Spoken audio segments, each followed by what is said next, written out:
Doctor Bapu ಜಗಜೀವನರಾವ್ ಅಧ್ಯಯನ ಸಂಶೋಧನಾ ಮತ್ತು ವಿಸ್ತರಣೆ ಕೇಂದ್ರ ಮಾನಸ ಗಂಗೋತ್ರಿ ಮೈಸೂರು ಹಾಗೂ ಪರಿಶಿಷ್ಟ ಜಾತಿ ಪರಿಶಿಷ್ಟ ಪಂಗಡ ವಿಶೇಷ ಘಟಕ ಇವರ ಸಹಯೋಗದಲ್ಲಿ ನೆರವೇರಿಸಿರುವ ಡಾಕ್ಟರ್ ಬಾಪು ಜಗಜೀವನರಾವ್ ಅವರ 118ನೇ ವರ್ಷದ ಜನ್ಮ ದಿನಾಚರಣೆಯ ಶುಭ ದಿನಕ್ಕೆ ತಮ್ಮೆಲ್ಲರಿಗೂ ಗೌರವದ ಶುಭಾಶಯಗಳ ಹೇಳಬಯಸುತ್ತೇನೆ.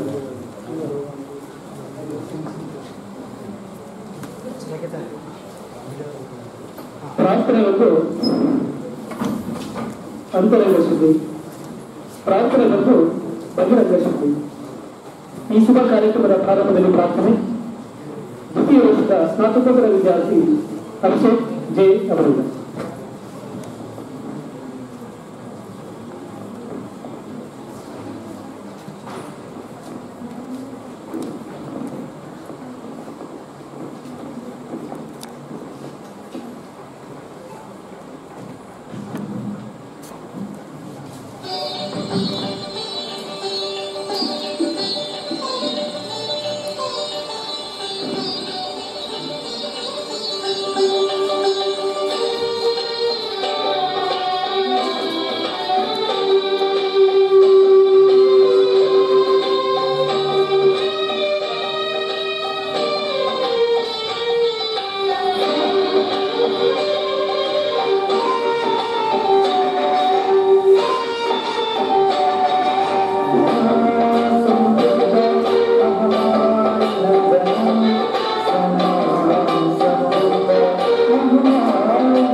ಅಂತಿಮವಾಗಿ ಭಗವದ್ಬುದ್ಧರ ಭಕ್ತಿಗೀತೆಯನ್ನು ಪ್ರಸ್ತುತಪಡಿಸಿರುವಂಥ ಅಭಿಷೇಕ್ ಜಿ ಅವರಿಗೆ ಧನ್ಯವಾದಗಳು.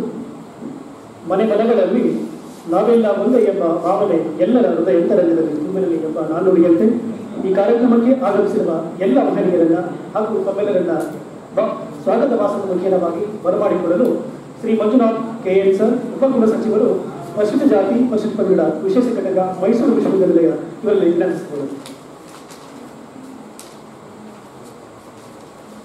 ಎಲ್ಲರಿಗೂ ನಮಸ್ಕಾರ. Good morning to all.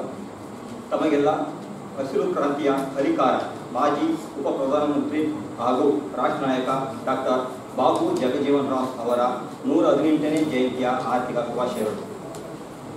Doctor Babu Jagjivan Ram ಅವರ 118ನೇ ವರ್ಷದ ಜನ್ಮ ದಿನಾಚರಣೆಯ ಕಾರ್ಯಕ್ರಮಕ್ಕೆ ಆಗಮಿಸಿ ಕಾರ್ಯಕ್ರಮವನ್ನು ಉದ್ಘಾಟಿಸಿ ಯಶಸ್ವಿಗೊಳಿಸಿಕೊಡಬೇಕೆಂದು ಗೌರವಾನ್ವಿತ ಗೃಹ ಸಚಿವರನ್ನು ಕೇಳಿಕೊಂಡಾಗ ಅವರು ತುಂಬ ಹೃದಯದಿಂದ ಒಪ್ಪಿ ಈ ಕಾರ್ಯಕ್ರಮಕ್ಕೆ ಆಗಮಿಸಿದ್ದಾರೆ. ಶ್ರೀಮತಿ MK ಸವಿತಾ ಮೇಡಮ್ ರವರು ಮೂಲತಃ ಮಂಡ್ಯ ಜಿಲ್ಲೆ ಕೇರ್ಪೇಟೆ ತಾಲೂಕು ಬಡವಿನಕೋಡಿ ಗ್ರಾಮದವರಾಗಿರ್ತಾರೆ. ಇವರು 2005ರ KS ಬ್ಯಾಚಿನಿಂದ ತಹಸೀಲ್ದಾರ್ ಈ ಕಾರ್ಯಕ್ರಮಕ್ಕೆ ಆಗಮಿಸಿರುವ ಮೇಡಮ್ ರವರಿಗೆ ಹೃತ್ಪೂರ್ವಕವಾಗಿ ಸ್ವಾಗತ ಕೋರುತ್ತೇನೆ.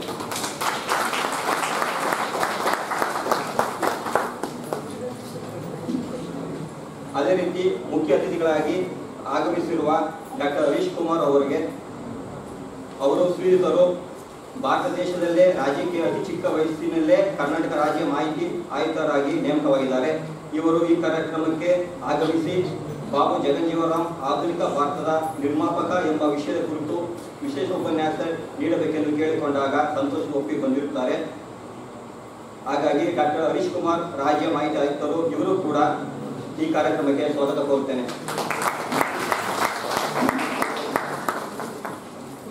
ಅದರಂತೆ ಮತ್ತೊಬ್ಬ ಮುಖ್ಯ ಅತಿಥಿ ಪ್ರೊಫೆಸರ್ B ಗಂಗಾಧರ, ಪ್ರಾಧ್ಯಾಪಕರು, ಬೆಂಗಳೂರು ವಿಶ್ವವಿದ್ಯಾನಿಲಯ ಬೆಂಗಳೂರು. ಇವರು ಕೂಡ ಬಾಬು ಜಗಜೀವನ್ ರಾಮ್ ಜೀವನ ಮತ್ತು ಸಾಧನೆ ಎಂಬ ವಿಷಯದ ಕುರಿತು ವಿಶೇಷ ಉಪನ್ಯಾಸ ನೀಡಲಿದ್ದಾರೆ. ಸದರಿವರೆಗೂ ಈ ಕಾರ್ಯಕ್ರಮಕ್ಕೆ ಸ್ವಾಗತ ಕೋರುತ್ತೇನೆ.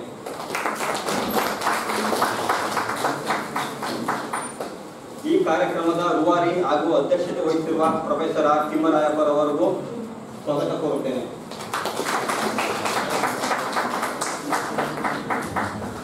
ವೇದಿಕೆ ಮೇಲೆ ಆಸೀನಾಗಿರುವ ಮೈಸೂರು ವಿಶ್ವವಿದ್ಯಾಲಯದ ಸಿಂಡಿಕೇಟ್ ಸದಸ್ಯರಾದ ನಾಗರಾಜು C ಸರವರೆಗೂ ಸ್ವಾಗತ ಕೋರುತ್ತೇನೆ.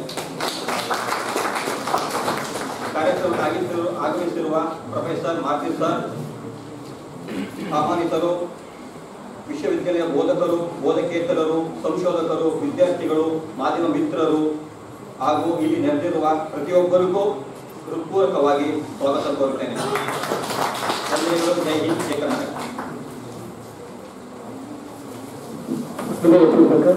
ಎಲ್ಲ ಮಹಿಳೆಯರನ್ನ ಹಾಗೂ ತಮ್ಮೆಲ್ಲರನ್ನ ಸ್ವಾಗತ ಬಯಸಿದ ಶ್ರೀ ಮಂಜುನಾಥ್ ಅವರಿಗೆ ಧನ್ಯವಾದಗಳು. ಮುಂಚಾನೆಯಲ್ಲಿ ಅರಳಿದ ಹೂವು ಸಂಜೆ ಹೊತ್ತಿಗೆ ಬಾಳುವುದರೊಳಗೆ ಅದು ತನ್ನ ಸೌಂದರ್ಯ ಮತ್ತು ಪರಿಮಳವನ್ನು ಬೀರಿ ಸಾರ್ಥಕತೆ ಪಡೆದುಕೊಳ್ಳುವಂತೆ ಈ ಕಾರ್ಯಕ್ರಮವನ್ನು ಡಾಕ್ಟರ್ ಬಾಬು ಜಗಜೀವನ್ ರಾಮ್ ಅವರಿಗೆ ಭಾವಚಿತ್ರಕ್ಕೆ ಪುಷ್ಪ ಸಮರ್ಪಣೆ ಮಾಡುವ ಮುಖ್ಯವಾಗಿ ಕಾರ್ಯಕ್ರಮವನ್ನು ಉದ್ಘಾಟಿಸಬೇಕೆಂದು ಎಲ್ಲ ಮಹಿಳೆಯರಲ್ಲಿ ವಿನಂತಿಸಿದರು.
ಧನ್ಯವಾದಗಳು. ಕಾರ್ಯಕ್ರಮವನ್ನು ಉದ್ಘಾಟನೆ ನೆರವೇರಿಸಿರ್ತಕ್ಕಂಥ ಎಲ್ಲ ಕನ್ಯಾ ಮಹಿಳೆಯರಿಗೆ ಅಭಿನಂದನೆ ತಿಳಿಸುತ್ತಾ ಈ ಕಾರ್ಯಕ್ರಮದ ಉದ್ಘಾಟಕರಾಗಿ ಆಗಮಿಸಿದಂಥ ಶ್ರೀಮತಿ ಎಂ.ಕೆ. ಸವಿತಾ ಮೇಡಮ್ ಅವರು ಕಾರ್ಯಕ್ರಮದ ಉದ್ಘಾಟನಾ ಮಾತನಾಡಬೇಕೆಂದು ಅವರಿಗೆ ವಿನಂತಿಸಿಕೊಳ್ತಾರೆ.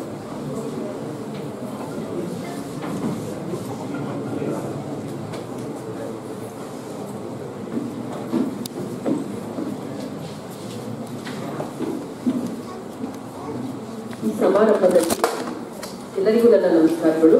ಮೊದಲಿಗೆ ಡಾಕ್ಟರ್ ಬಾಬು ಜಗಜೀವನ್ ರಾಮ್ ರವರ 118ನೇ ವರ್ಷದ ಜನ್ಮದಿನಾಚರಣೆಯ ಶುಭಾಶಯಗಳನ್ನು ತಿಳಿಸ್ತೇನೆ. ವೇದಿಕೆಯಲ್ಲಿರ್ತಕ್ಕಂತಹ ಎಲ್ಲ ಅತಿಥಿ ಗಣ್ಯರಿಗೆ ಮತ್ತೊಮ್ಮೆ ಸ್ವಾಗತವನ್ನು ಕೊಡ್ತಾ ತಮ್ಮೆಲ್ಲರಿಗೂ ಸಹ ನನ್ನ ನಮಸ್ಕಾರಗಳನ್ನು ತಿಳಿಸ್ತೇನೆ. ಡಾಕ್ಟರ್ ಬಾಬು ಜಗಜೀವನ್ ರಾಮ್ ರವರ ಚರಿತ್ರೆಯನ್ನ, ಅವರ ಸಾಧನೆಯನ್ನ ನಾವು ನೋಡ್ಕೊಂಡು ಬರೋದಾದ್ರೆ ಅವರ ಬಗ್ಗೆ ಹೆಚ್ಚು ಅಂದರೆ ನಾವು ಅವ್ರ ಸಾಧನೆಗಳನ್ನಷ್ಟೇ ನಾವು ಹೇಳ್ಬೋದು. ಅವ್ರ ಬಗ್ಗೆ ಮಾತಾಡೋಷ್ಟು ಅಷ್ಟು ಹಿರಿಮೆ ನಂದಲ್ಲ ಅಂತ ಹೇಳ್ತೀನಿ. ಆದರೆ ಅವರ ನಡೆದು ಬಂದ ದಾರಿಯನ್ನ ನಾನು ಸಾಕಷ್ಟು ಪುಸ್ತಕಗಳ ಮೂಲಕ, ಪತ್ರಿಕೆಗಳ ಮೂಲಕ, ವಿಚಾರಧಾರೆಗಳ ಮೂಲಕ ತಿಳ್ಕೊಳ್ತಾ ಬರುವಾಗ ನಿಜವಾಗ್ಲೂ ರೋಮಾಂಚನ ಆಗುತ್ತೆ. ಆಧುನಿಕ ಭಾರತದ ಅಂದರೆ ಸ್ವಾತಂತ್ರ್ಯ ಪೂರ್ವದ ಹಿಂದಿನ ವರ್ಷಗಳಲ್ಲಿ ಮತ್ತೆ ಅಲ್ಲಿಂದ ಅಭಿವೃದ್ಧಿ ಹೊಂದುವ ಆಧುನಿಕ ಭಾರತದವರೆಗೂ ಒಬ್ಬರು ದೀರ್ಘಕಾಲದ ಸಂಸದರಾಗಿ, ಆಡಳಿತ ಮುತ್ಸದ್ದಿಯಾಗಿ, ಇವತ್ತಿಗೂ ಹಸಿರು ಕ್ರಾಂತಿಯ ಹರಿಕಾರ ಎನ್ನುವ ಬಿರುದಾಂಕಿತರಾದಂತಹ ಡಾಕ್ಟರ್ ಬಾಬು ಜಗಜೀವನ್ ರಾಮ್ ಅವರ ಸಾಧನೆಗಳು ಅನೇಕ. ಅವರು ಇವತ್ತು ನಾನು ಇನ್ನೂ ಒಂದು ಅವರ ನಾಣ್ಣುಡಿಯನ್ನ ಓದಿದೆ. ಯಾರು ಅನ್ನವನ್ನ ಕದಿತಾರೋ, ಹಸಿದು ಅನ್ನ ಕದಿತಾರೋ ಅವ್ರಿಗೆ ನಾನು ಶಿಕ್ಷೆ ಕೊಡೋಲ್ಲ. ಅದೇ ರೀತಿ ಅಂದ್ರೆ ಹಸಿತಾರೋ ಅಂತವರಿಗೆ ಅನ್ನವನ್ನ ಕೊಡಲು ನನ್ನ ಕೈಲಿ ಆಗಿಲ್ಲ ಅಂದಮೇಲೆ ಆ ಶಿಕ್ಷಿಸುವ ಅಧಿಕಾರನೂ ನನಗಿಲ್ಲ ಅಂತ ಹೇಳ್ತಾರೆ. ಅವ್ರು ಯಾವಾಗಲೂ ಕೂಡ ಅವರ ಬದುಕಿನುದ್ದಕ್ಕೂ ಅವರ ಚರಿತ್ರೆ, ಅವರು ಬೆಳೆದು ಬಂದಂಥದ್ದನ್ನೆಲ್ಲ ಕೂಡ ವಿಶೇಷ ಉಪನ್ಯಾಸ ನೀಡಲಿರುವ ಮುಖ್ಯ ಅತಿಥಿಗಳು ಮಾತಾಡ್ತಾರೆ.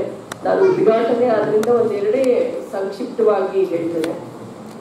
ಅವರು ಬದುಕಿನುದ್ದಕ್ಕೂ ಸಹ ಅವರ ಸಂಸದೀಯ ಪಟ್ಟಕ್ಕಾಗಿ ಅವರು ಹೋರಾಟ ಮಾಡಲಿಲ್ಲ.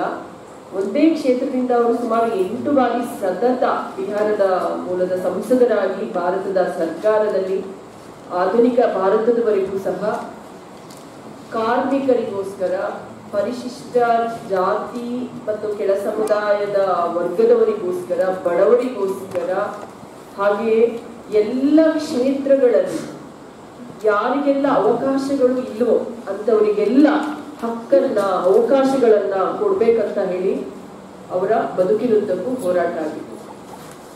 ಮೊದಲಿಗೆ ನಾವು ಹಸಿರು ಕ್ರಾಂತಿಯ ಹರಿಕಾರ ಅಂತ ಹೇಳ್ತೀವಿ. ಇವತ್ತು ಭಾರತ ಪ್ರಪಂಚದಲ್ಲೇ ಮೊದಲ ರಾಷ್ಟ್ರವಾಗಿ ಮುನ್ನುಗ್ಗುತ್ತಾ ಇದೆ ಜನಸಂಖ್ಯೆಯಲ್ಲಿ. ಆದ್ರೂ ಸಹ ನಾವು ಇವತ್ತು ನಮ್ಮ ನೆರೆ ರಾಷ್ಟ್ರಗಳನ್ನೇ ನೋಡ್ತಾ ಇದ್ದೀವಿ. ತುತ್ತು ಅನ್ನಕ್ಕೆ ಗತಿಯಿಲ್ಲದೆ ಬೇರೆ ರಾಷ್ಟ್ರಗಳತ್ತ ಕೈ ಚಾಚ್ತಾ ಇರೋದನ್ನ ನಾವು ನೋಡ್ತಾ ಇದ್ದೀವಿ. ಆದ್ರೂ ಸಹ ಇವತ್ತು ನಾವು ಆಹಾರ ಭದ್ರತೆಯಲ್ಲಿ ನಾವು ಸದೃಢರಾಗಿದ್ದೀವಿ ಅಂತ ಹೇಳಿದ್ರೆ ಈ ಹಸಿರು ಕ್ರಾಂತಿಯ ಹರಿಕಾರ ಡಾಕ್ಟರ್ ಬಾಬು ಜಗಜೀವನ್ ರಾಮ್ ರವರು ಆ ದಿನಗಳಲ್ಲಿ ಕೃಷಿಯಲ್ಲಿ ಅಂದ್ರೆ ಆಹಾರ ಕೊರತೆ ಆದ್ರೆ ಅದರ ಮೊದಲ ಎಫೆಕ್ಟ್ ಆಗ್ತಕ್ಕಂಥದ್ದು ನಮ್ಮ ಬಡವರಿಗೆ, ಕೆಳವರ್ಗದವರಿಗೆ. ಇವರಿಗೆ ನಾವು ಭದ್ರತೆಯನ್ನ ಮಾಡ್ಬೇಕಂತ ಹೇಳಿದ್ರೆ ಕೃಷಿ ಕ್ಷೇತ್ರವನ್ನ ನಾವು ಅಭಿವೃದ್ಧಿ ಪಡಿಸ್ಬೇಕು.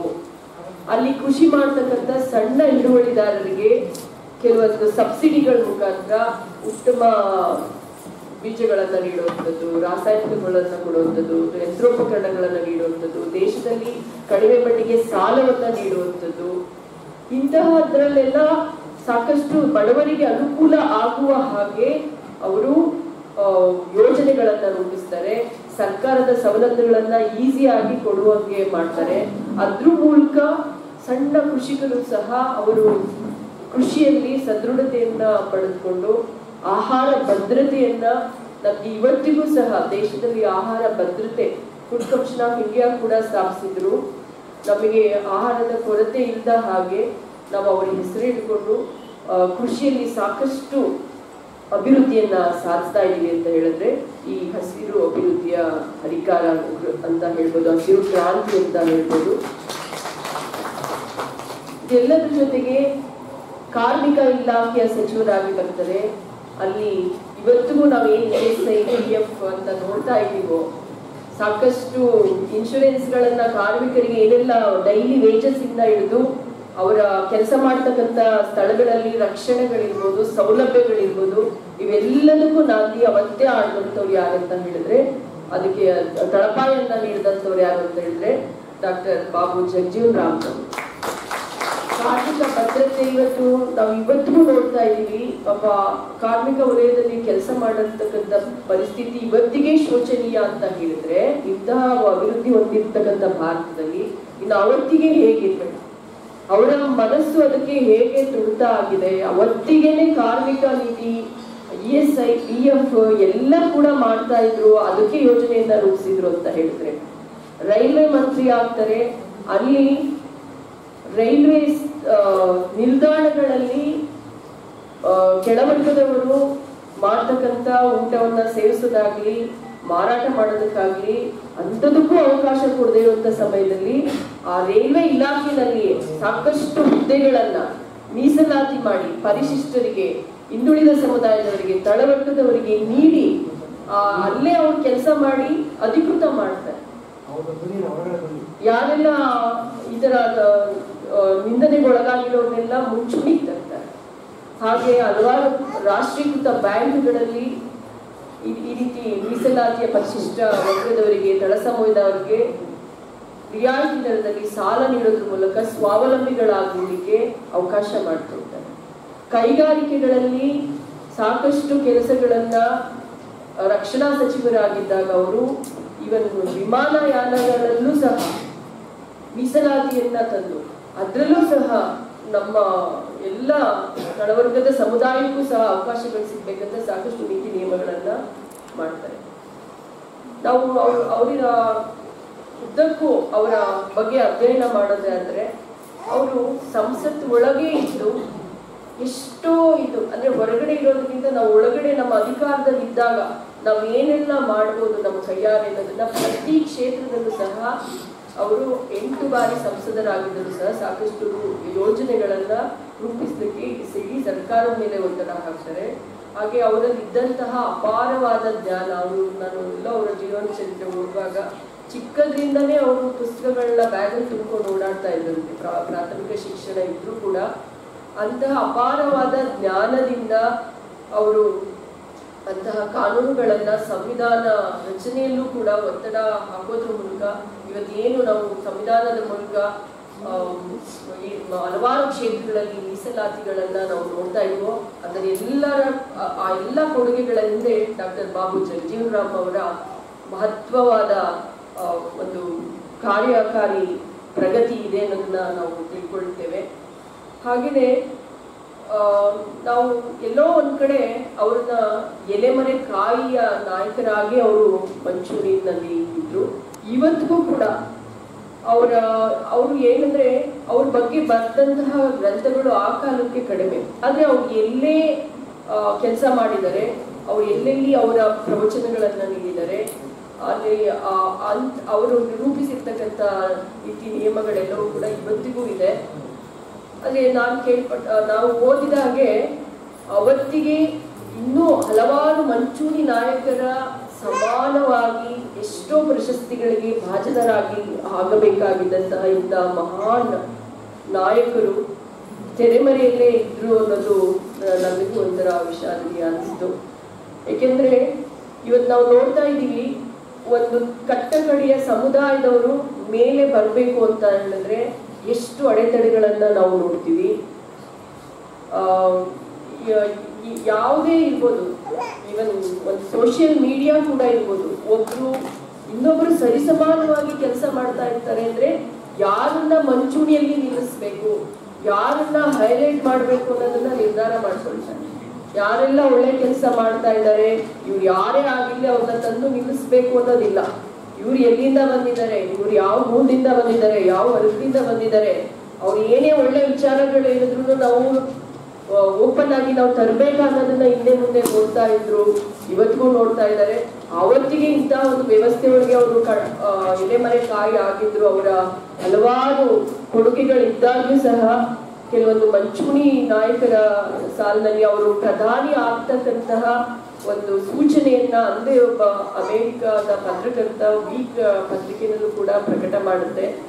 ಆದ್ರೆ ಎಲ್ಲೋ ಒಂದ್ ಕಡೆ ಪ್ರಧಾನಿ ಪಟ್ಟವನ್ನು ಕೂಡ ತಪ್ಪಿಸಲಿಕ್ಕೋಸ್ಕರ ಅವರ ವೈಯಕ್ತಿಕವಾದಂತಹ ಕೆಲವೊಂದು ಆಸ್ತಿ ವಿವರಗಳನ್ನ ಹೊರಗೆ ತಂದು ಮತ್ತೆ ಆ ಪ್ರಧಾನಿ ಹುದ್ದೆಗೆ ಅವರ ಹೆಸರೇ ಸೂಚಿಸಬಾರ್ದು ಅನ್ನೋ ರೀತಿಯಲ್ಲೂ ಒಂದು ಕುತಂತ್ರ ನಡೀತು ಅನ್ನೋದು ಕೂಡ ನಾನು ಇನ್ನೊಂದು ಕಡೆ ಓದಿದ್ದೀನಿ. ಇವತ್ತಿಗೂ ನಾವು ನೋಡ್ತಾ ಇದ್ದೀವಿ ಈ ರೀತಿ ಎಲ್ಲ ಜನಪರವಾಗಿ ಕಾಳಜಿ ಉಳ್ಳಂತಹ ನಾಯಕರುಗಳನ್ನ ಅದದೇ ಸಮುದಾಯಗಳಲ್ಲಾಗ್ಬೋದು ಅಥವಾ ಸಾರ್ವಜನಿಕವಾಗಿ ಇತರೆ ಯಾವುದೇ ಉನ್ನತ ವರ್ಗದಲ್ಲಿ ಇರ್ಬೋದು, ಇವ್ರು ಬಂದು ಇಲ್ಲಿ ಕೂತ್ಕೋಬೇಕಾ, ಇವ್ರು ಬಂದು ಇಲ್ಲಿ ನಿಂತ್ಕೋಬೇಕು ಅನ್ನೋದನ್ನ ಎಷ್ಟೋ ಜನ ಸಹಿಸ್ಕೊಳ್ತಾ ಇಲ್ಲ. ವಿದ್ಯಾರ್ಥಿಗಳೇ, ನಾವು ನಿಮಗೆ ಹೇಳೋದಿಷ್ಟೇ, ಇದೊಂದು ಒಳ್ಳೆ ಅವಕಾಶ. ನೀವೆಲ್ಲರೂ ಇಂಥ ಮಹಾನ್ ನಾಯಕರ ಬಗ್ಗೆ ಜಯಂತಿಗಳು ಬಂದಾಗ್ಲಿ ಆಗ್ಲಿ ಅಥವಾ ನಿಮ್ಮ ಬಿಡುವಿನ ವೇಳೆಯಲ್ಲಾಗ್ಲಿ ಅಥವಾ ನಿಮ್ಮ ವಿದ್ಯಾಭ್ಯಾಸದ ಭಾಗವಾಗಿ ಆಗ್ಲಿ ನೀವು ಅಧ್ಯಯನ ಮಾಡಿದ್ರೆ ಬಹಳ ಸೂಕ್ತ. ನೀವೇನ್ ಮಾಡ್ತೀರಾ, ಎಲ್ಲೋ ಕಾಲ ಕಳಿತೀರಾ. ಅದೇ ಇಂತಹ ಮಹಾನ್ ನಾಯಕರ ಬಗ್ಗೆ ಸಾಕಷ್ಟು ಪುಸ್ತಕಗಳನ್ನ ನೀವು ಓದಬೇಕು. ನಮಗೇನೆ ಈ ಕಾರ್ಯದ ಒತ್ತಡದಲ್ಲಿ ಅವ್ರ ಬಗ್ಗೆ ಓದ್ತಾ ಹೋದ್ರೆ ಬಹಳ ಕುತೂಹಲಕಾರಿಯಾದ ಸಾಕಷ್ಟು ಅಂಶಗಳಿದೆ. ಒಂಥರ ಆವತ್ತಿಗೆ ಅಂದ್ರೆ ಈಗ ನೋಡಿ ಎಷ್ಟು ಡೆವಲಪ್ಡ್ ಕಂಟ್ರಿ ಇದ್ದೀವಿ ನಾವು. ಸ್ವತಂತ್ರ ಪೂರ್ವದ ಭಾರತದಲ್ಲೇ ಇಂತಹ ಒಂದು ಚಿಂತನೆ ಉಳ್ಳ ನಾಯಕರು ಇದ್ರು ಅಂತ ಅನ್ನೋದಾದ್ರೆ ಇವತ್ತಿಗೆ ಏನಾಗಿದೆ ಅಲ್ವಾ. ಅವರು ದೇಶದ ಪ್ರಗತಿ ಆದ್ರೆ ಈಗ ನಾನು ಇರ್ತೀನಿ ಹೋಗ್ತೀನಿ, ಆದ್ರೆ ದೇಶ ಮಾತ್ರ ಯಾವಾಗ್ಲೂ ಇರುತ್ತೆ. ಹಾಗಾಗಿ ದೇಶದ ಪ್ರಗತಿಗೋಸ್ಕರ ನಾವು ಯಾವಾಗ್ಲೂ ಕೆಲಸವನ್ನ ಮಾಡಬೇಕು, ಯೋಜನೆಗಳನ್ನ ರೂಪಿಸ್ಬೇಕು. ನಾವಿರ್ತಕ್ಕಂತಹ ಹುದ್ದೆಗಳಲ್ಲಿ ಜವಾಬ್ದಾರಿಗಳಲ್ಲಿ ಜವಾಬ್ದಾರಿಯುತವಾಗಿ ನಾವು ನಡ್ಕೋಬೇಕು. ಅದು ಯಾವಾಗ್ಲೂ ಚಿರಕಾಲ ಉಳಿಯುತ್ತೆ ಅನ್ನೋ ಮಾತಿನ ಮೂಲಕ ಅವರು ತಮ್ಮದೇ ಆದ ಕೊಡುಗೆಗಳನ್ನ ಇವತ್ತಿಗೂ ಬಿಟ್ಟೋಗಿರೋದ್ರಿಂದನೇ ಇಂಥ ಮಹಾನ್ ನಾಯಕರ ಡಾಕ್ಟರ್ ಬಾಬು ಜಗಜೀವನ್ ರಾಮ್ರವರ ಜನ್ಮದಿನವನ್ನ ನಾವೆಲ್ಲರೂ ಕೂಡ ಸಡಗರದಿಂದ ಹೆಚ್ಚು ಸಡಗರದಿಂದ ಆಚರಿಸ್ಬೇಕು, ಅರ್ಥಪೂರ್ಣವಾಗಿ ಆಚರಿಸ್ಬೇಕು. ಇಲ್ಲಿ ಹಾಜರಿರ್ತಕ್ಕಂಥ ಎಲ್ಲ ವಿದ್ಯಾರ್ಥಿಗಳಿಗೆ ನಾನು ಕೋರಿಕೆ ಮಾಡ್ತೇನೆ, ದಯವಿಟ್ಟು ಅವರ ಜೀವನ ಚರಿತ್ರೆಯನ್ನ, ಅವರ ಕೊಡುಗೆಗಳನ್ನ, ಅವ್ರು ಮಾಡಿರ್ತಕ್ಕಂಥ ಸಾಧನೆಯನ್ನ ತಾವೆಲ್ಲರೂ ಓದಿ ಅವರಲ್ಲಿ ಇದ್ದಂತಹ ಪೂರ್ಣ ಅಂಶಗಳನ್ನ ಅಲ್ಲದೆ ಇದ್ರು ಕೂಡ ನೀವು ಆ ಮೌಲ್ಯಯುತ ಅಂಶಗಳನ್ನ ನಿಮ್ಮೆಲ್ಲರ ಜೀವನದಲ್ಲಿ ಅಳವಡಿಸ್ಕೊಳ್ಳಿ. ಇಂಥ ಮಹಾನ್ ನಾಯಕರಿಗೆ ನಾವು ಗೌರವವನ್ನ ಯಾವಾಗ್ಲೂ ಕೊಡ್ಬೇಕು. ಮತ್ತೆ ಯಾವಾಗ್ಲೂ ಎಷ್ಟೇ ವರ್ಷಗಳ ಬಂದ್ರು ಇಂಥವ್ರನ್ನ ನಾವು ಸ್ಮರಿಸ್ಬೇಕು, ಅವರ ಕೊಡುಗೆಗಳನ್ನ ಪ್ರಸ್ತಾಪ ಮಾಡಬೇಕು. ಮತ್ತೆ ಚಾಲ್ತಿಲಿ ನಾವು ತರಲಿಕ್ಕೋಸ್ಕರ ಎಲ್ಲರೂ ಒತ್ತಡ ಹಾಕಿ ಕಾರ್ಯೋನ್ಮುಖರಾಗಬೇಕು ಅಂತ ಹೇಳ್ತಾ, ಈ ಕಾರ್ಯಕ್ರಮದಲ್ಲಿ ಇನ್ನೂ ಇಬ್ಬರು ವಿಶೇಷ ಅತಿಥಿಗಳು ವಿಶೇಷ ಉಪನ್ಯಾಸ ನೀಡೋದ್ರಿಂದ ನನ್ನ ಸಂಕ್ಷಿಪ್ತವಾದ ಉದ್ಘಾಟನಾ ಭಾಷಣವನ್ನ ನಾನು ಮುಕ್ತಾಯ ಮಾಡ್ತೇನೆ. ಈ ಅವಕಾಶ ನೀಡಿದಂತಹ ಪರಿಶಿಷ್ಟ ಜಾತಿ ಪರಿಶಿಷ್ಟ ಪಂಗಡ ವಿಶೇಷ ಘಟಕ ವತಿಯಿಂದ ಆಚರಿಸತಕ್ಕಂಥ ಎಲ್ಲ ಪದಾಧಿಕಾರಿಗಳಿಗೆ ಹಾಗೂ ಅಧಿಕಾರಿ ಸಿಬ್ಬಂದಿಗಳಿಗೆ ಮತ್ತೆ ವೇದಿಕೆಯಲ್ಲಿರ್ತಕ್ಕಂಥ ಎಲ್ಲ ಗಣ್ಯರಿಗೆ ತಮ್ಮೆಲ್ಲರಿಗೂ ನನ್ನ ಧನ್ಯವಾದಗಳು.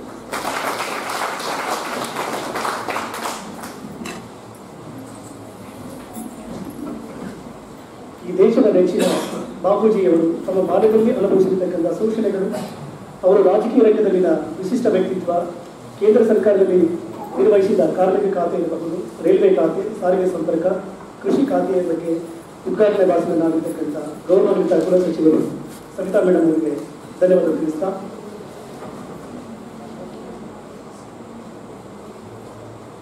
ಡಾಕ್ಟರ್ ಹರೀಶ್ ಕುಮಾರ್ ಸರ್ ಮೈಸೂರು ವಿಶ್ವವಿದ್ಯಾಲಯದಲ್ಲಿ ರಾಜ್ಯಶಾಸ್ತ್ರ ವಿಭಾಗದಲ್ಲಿ PhD ಪದವಿಯನ್ನು ಪಡೆದಿರುತ್ತಾರೆ. ಪ್ರಸ್ತುತ ಕರ್ನಾಟಕ ಮಾಹಿತಿ ಆಯೋಗದಲ್ಲಿ ರಾಜ್ಯ ಮಾಹಿತಿ ಆಯುಕ್ತರಾಗಿ ಕಾರ್ಯನಿರ್ವಹಿಸುತ್ತಿದ್ದು, ಡಾಕ್ಟರ್ ಹರೀಶ್ ಕುಮಾರ್ ಸರ್ ಸೃಜನಾತ್ಮಕ ಸಂಶೋಧಕರು, ಉತ್ತಮ ಲೇಖಕರಿದ್ದಾರೆ. ಅವರು ಇತ್ತೀಚೆಗೆ ಬರೆದಿರುವ ಆಧುನಿಕ ಭಾರತದ ನಿರ್ಮಾತೃ ಡಾಕ್ಟರ್ ಬಾಬು ಜಗಜೀವನ್ ರಾಮ್ ಬಾಬೂಜಿ ಚಿತ್ರ ಸಂಪುಟಗಳು ಓದುಗರ ಪ್ರಶಂಸೆಗೆ ಪಾತ್ರರಾಗಿವೆ.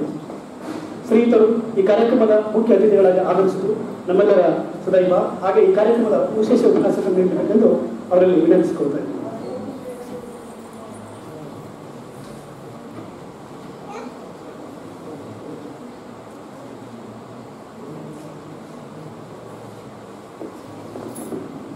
ಎಲ್ರಿಗೂ ನಮಸ್ಕಾರ.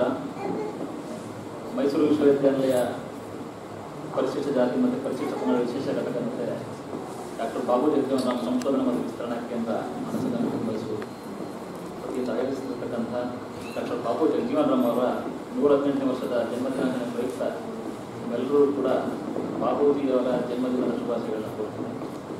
ಮತ್ತು ಭಾಳ ವಿಶೇಷವಾಗಿ ನಾನು ಓದಿದಂಥ ವಿಶ್ವವಿದ್ಯಾನಿಲಯ ಮೈಸೂರು ವಿಶ್ವವಿದ್ಯಾನಿಲಯ ನನಗೆ ವಿಶೇಷವಾದ ಒಂದು ನೆನಪುಗಳು ಮತ್ತು ಅನುಭವ ಇದೆ. ಇದೊಂದು ವಿಶ್ವವಿದ್ಯಾನಿಲಯಕ್ಕೆ ನನ್ನ ಅತಿಥಿಯಾಗಿ ಕರೆಸಿರ್ತಕ್ಕಂಥದ್ದು ನಿಜವಾಗ್ಲೂ ಕೂಡ ನನಗೆ ಭಾಳ ಗೌರವ ಮತ್ತು ಹೆಮ್ಮೆ ಅಂತ ಅನಿಸಿದೆ. ಈ ಕಾರಣಕ್ಕೆ ನಾನು ಮೈಸೂರು ವಿಶ್ವವಿದ್ಯಾನಿಲಯಕ್ಕೆ ಆಭಾರಿ ಇರುತ್ತೆ. ನನಗೆ ಆಧುನಿಕ ಭಾರತದ ನಿರ್ಮಾಪಕ ಬಾಬು ಜಗಜೀವನರಾಮ್ ಅಂತೇಳಿ ವಿಷಯವನ್ನು ಮಂಡಿಸಲಿಕ್ಕೆ ಕೊಟ್ಟಿದ್ದಾರೆ. ಆಧುನಿಕ ಭಾರತದ ನಿರ್ಮಾಪಕ ಅನ್ನೋದನ್ನ ಚರ್ಚೆ ಮಾಡೋಕ್ಕಿಂತ ಮುಂಚೆ ಈ ಆಧುನಿಕ ಭಾರತಕ್ಕೆ ಇವರ ಕೊಡುಗೆಗಳು ಏನು ಅಂತೇಳಿ ತಿಳ್ಕೊಳ್ಳೋಕ್ಕಿಂತ ಮುಂಚೆ ನಾವು ನೋಡೋದಾದ್ರೆ, ಹಾಗಾದ್ರೆ ಆಧುನಿಕತೆ ಕಡೆಗೆ ಭಾರತ ಹೊರಡಬೇಕಾದ್ರೆ ಹಳೆಯ ಭಾರತ ಒಂದು ಇರಬೇಕಲ್ವಾ, ಅದು ಹೇಗಿತ್ತು ಅಂತಕ್ಕಂಥದ್ದು ನೋಡಿದ್ರೆ ಖಂಡಿತ ಈ ಹಳೆಯ ಭಾರತಕ್ಕೆ ಪ್ರತಿರೋಧವಾಗಿ ಬಾಬೂಜಿಯವ್ರನ್ನ ನಾವು ಗುರುತಿಸ್ಬೋದಾ ಅಂತಕ್ಕಂಥದ್ದು ಕೂಡ ನಮ್ಮ ಸಮಸ್ಯೆ. ನಾವು ಇತಿಹಾಸನ ಚಾರಿತ್ರಿಕ ಕಾಲಘಟ್ಟದಲ್ಲಿ ಗುರುತಿಸಬೇಕಾದ್ರೆ ಪ್ರಾಚೀನ, ಮಧ್ಯಕಾಲೀನ, ಆಧುನಿಕ, ಸಮಕಾಲೀನ ಕಾಲಘಟ್ಟಗಳನ್ನು ಗುರುತಿಸಬೇಕು. ಈ ಕಾಲಘಟ್ಟದ ನೆಲೆಯಲ್ಲಿ ಬಾಬು ಜಗಜೀವನರಾಮ್ ಅವರನ್ನು ನೋಡ್ಬೇಕಾ, ಅಥವಾ ಸಾಮಾಜಿಕ ಮತ್ತು ರಾಜಕೀಯ ದೃಷ್ಟಿಕೋನಗಳಿಂದ ಸಾಂಪ್ರದಾಯಿಕತೆಯ ಆಧಾರದ ಇರತಕ್ಕಂಥ ಸಮಾಜವನ್ನ ನಾವು ಪ್ರಾಚೀನ ಅಂತ ಗುರುತಿಸ್ತೀವಿ, ಮತ್ತೆ ಆಧುನಿಕತೆ ಕಡೆ ಹೊರಡಬೇಕಾದಂಥ ಒಂದು ಸಮಾಜವನ್ನು ನಾವು ಆಧುನಿಕ ಸಮಾಜ ಅಥವಾ ಆಧುನಿಕ ವ್ಯವಸ್ಥೆ ಅಂತ ಗುರುತಿಸ್ತೀವಿ. ಈ ನಿಟ್ಟಿನಲ್ಲಿ ಬಾಬು ಜಗಜೀವನರಾಮ್ ಅವರ ಪ್ರತಿರೋಧಗಳನ್ನ ನೋಡ್ಬೇಕಂತ ಒಂದು ಜಿಜ್ಞಾಸೆ ಏರ್ಪಡ್ತಕ್ಕಂಥ ಸಾಧ್ಯ. ಬಹುಶಃ ಇದು 2025ರ ಕಾಲಘಟ್ಟ, ಸಂವಿಧಾನ ರಚನೆಯಾಗಿ 75 ವರ್ಷ ತುಂಬಿದೆ.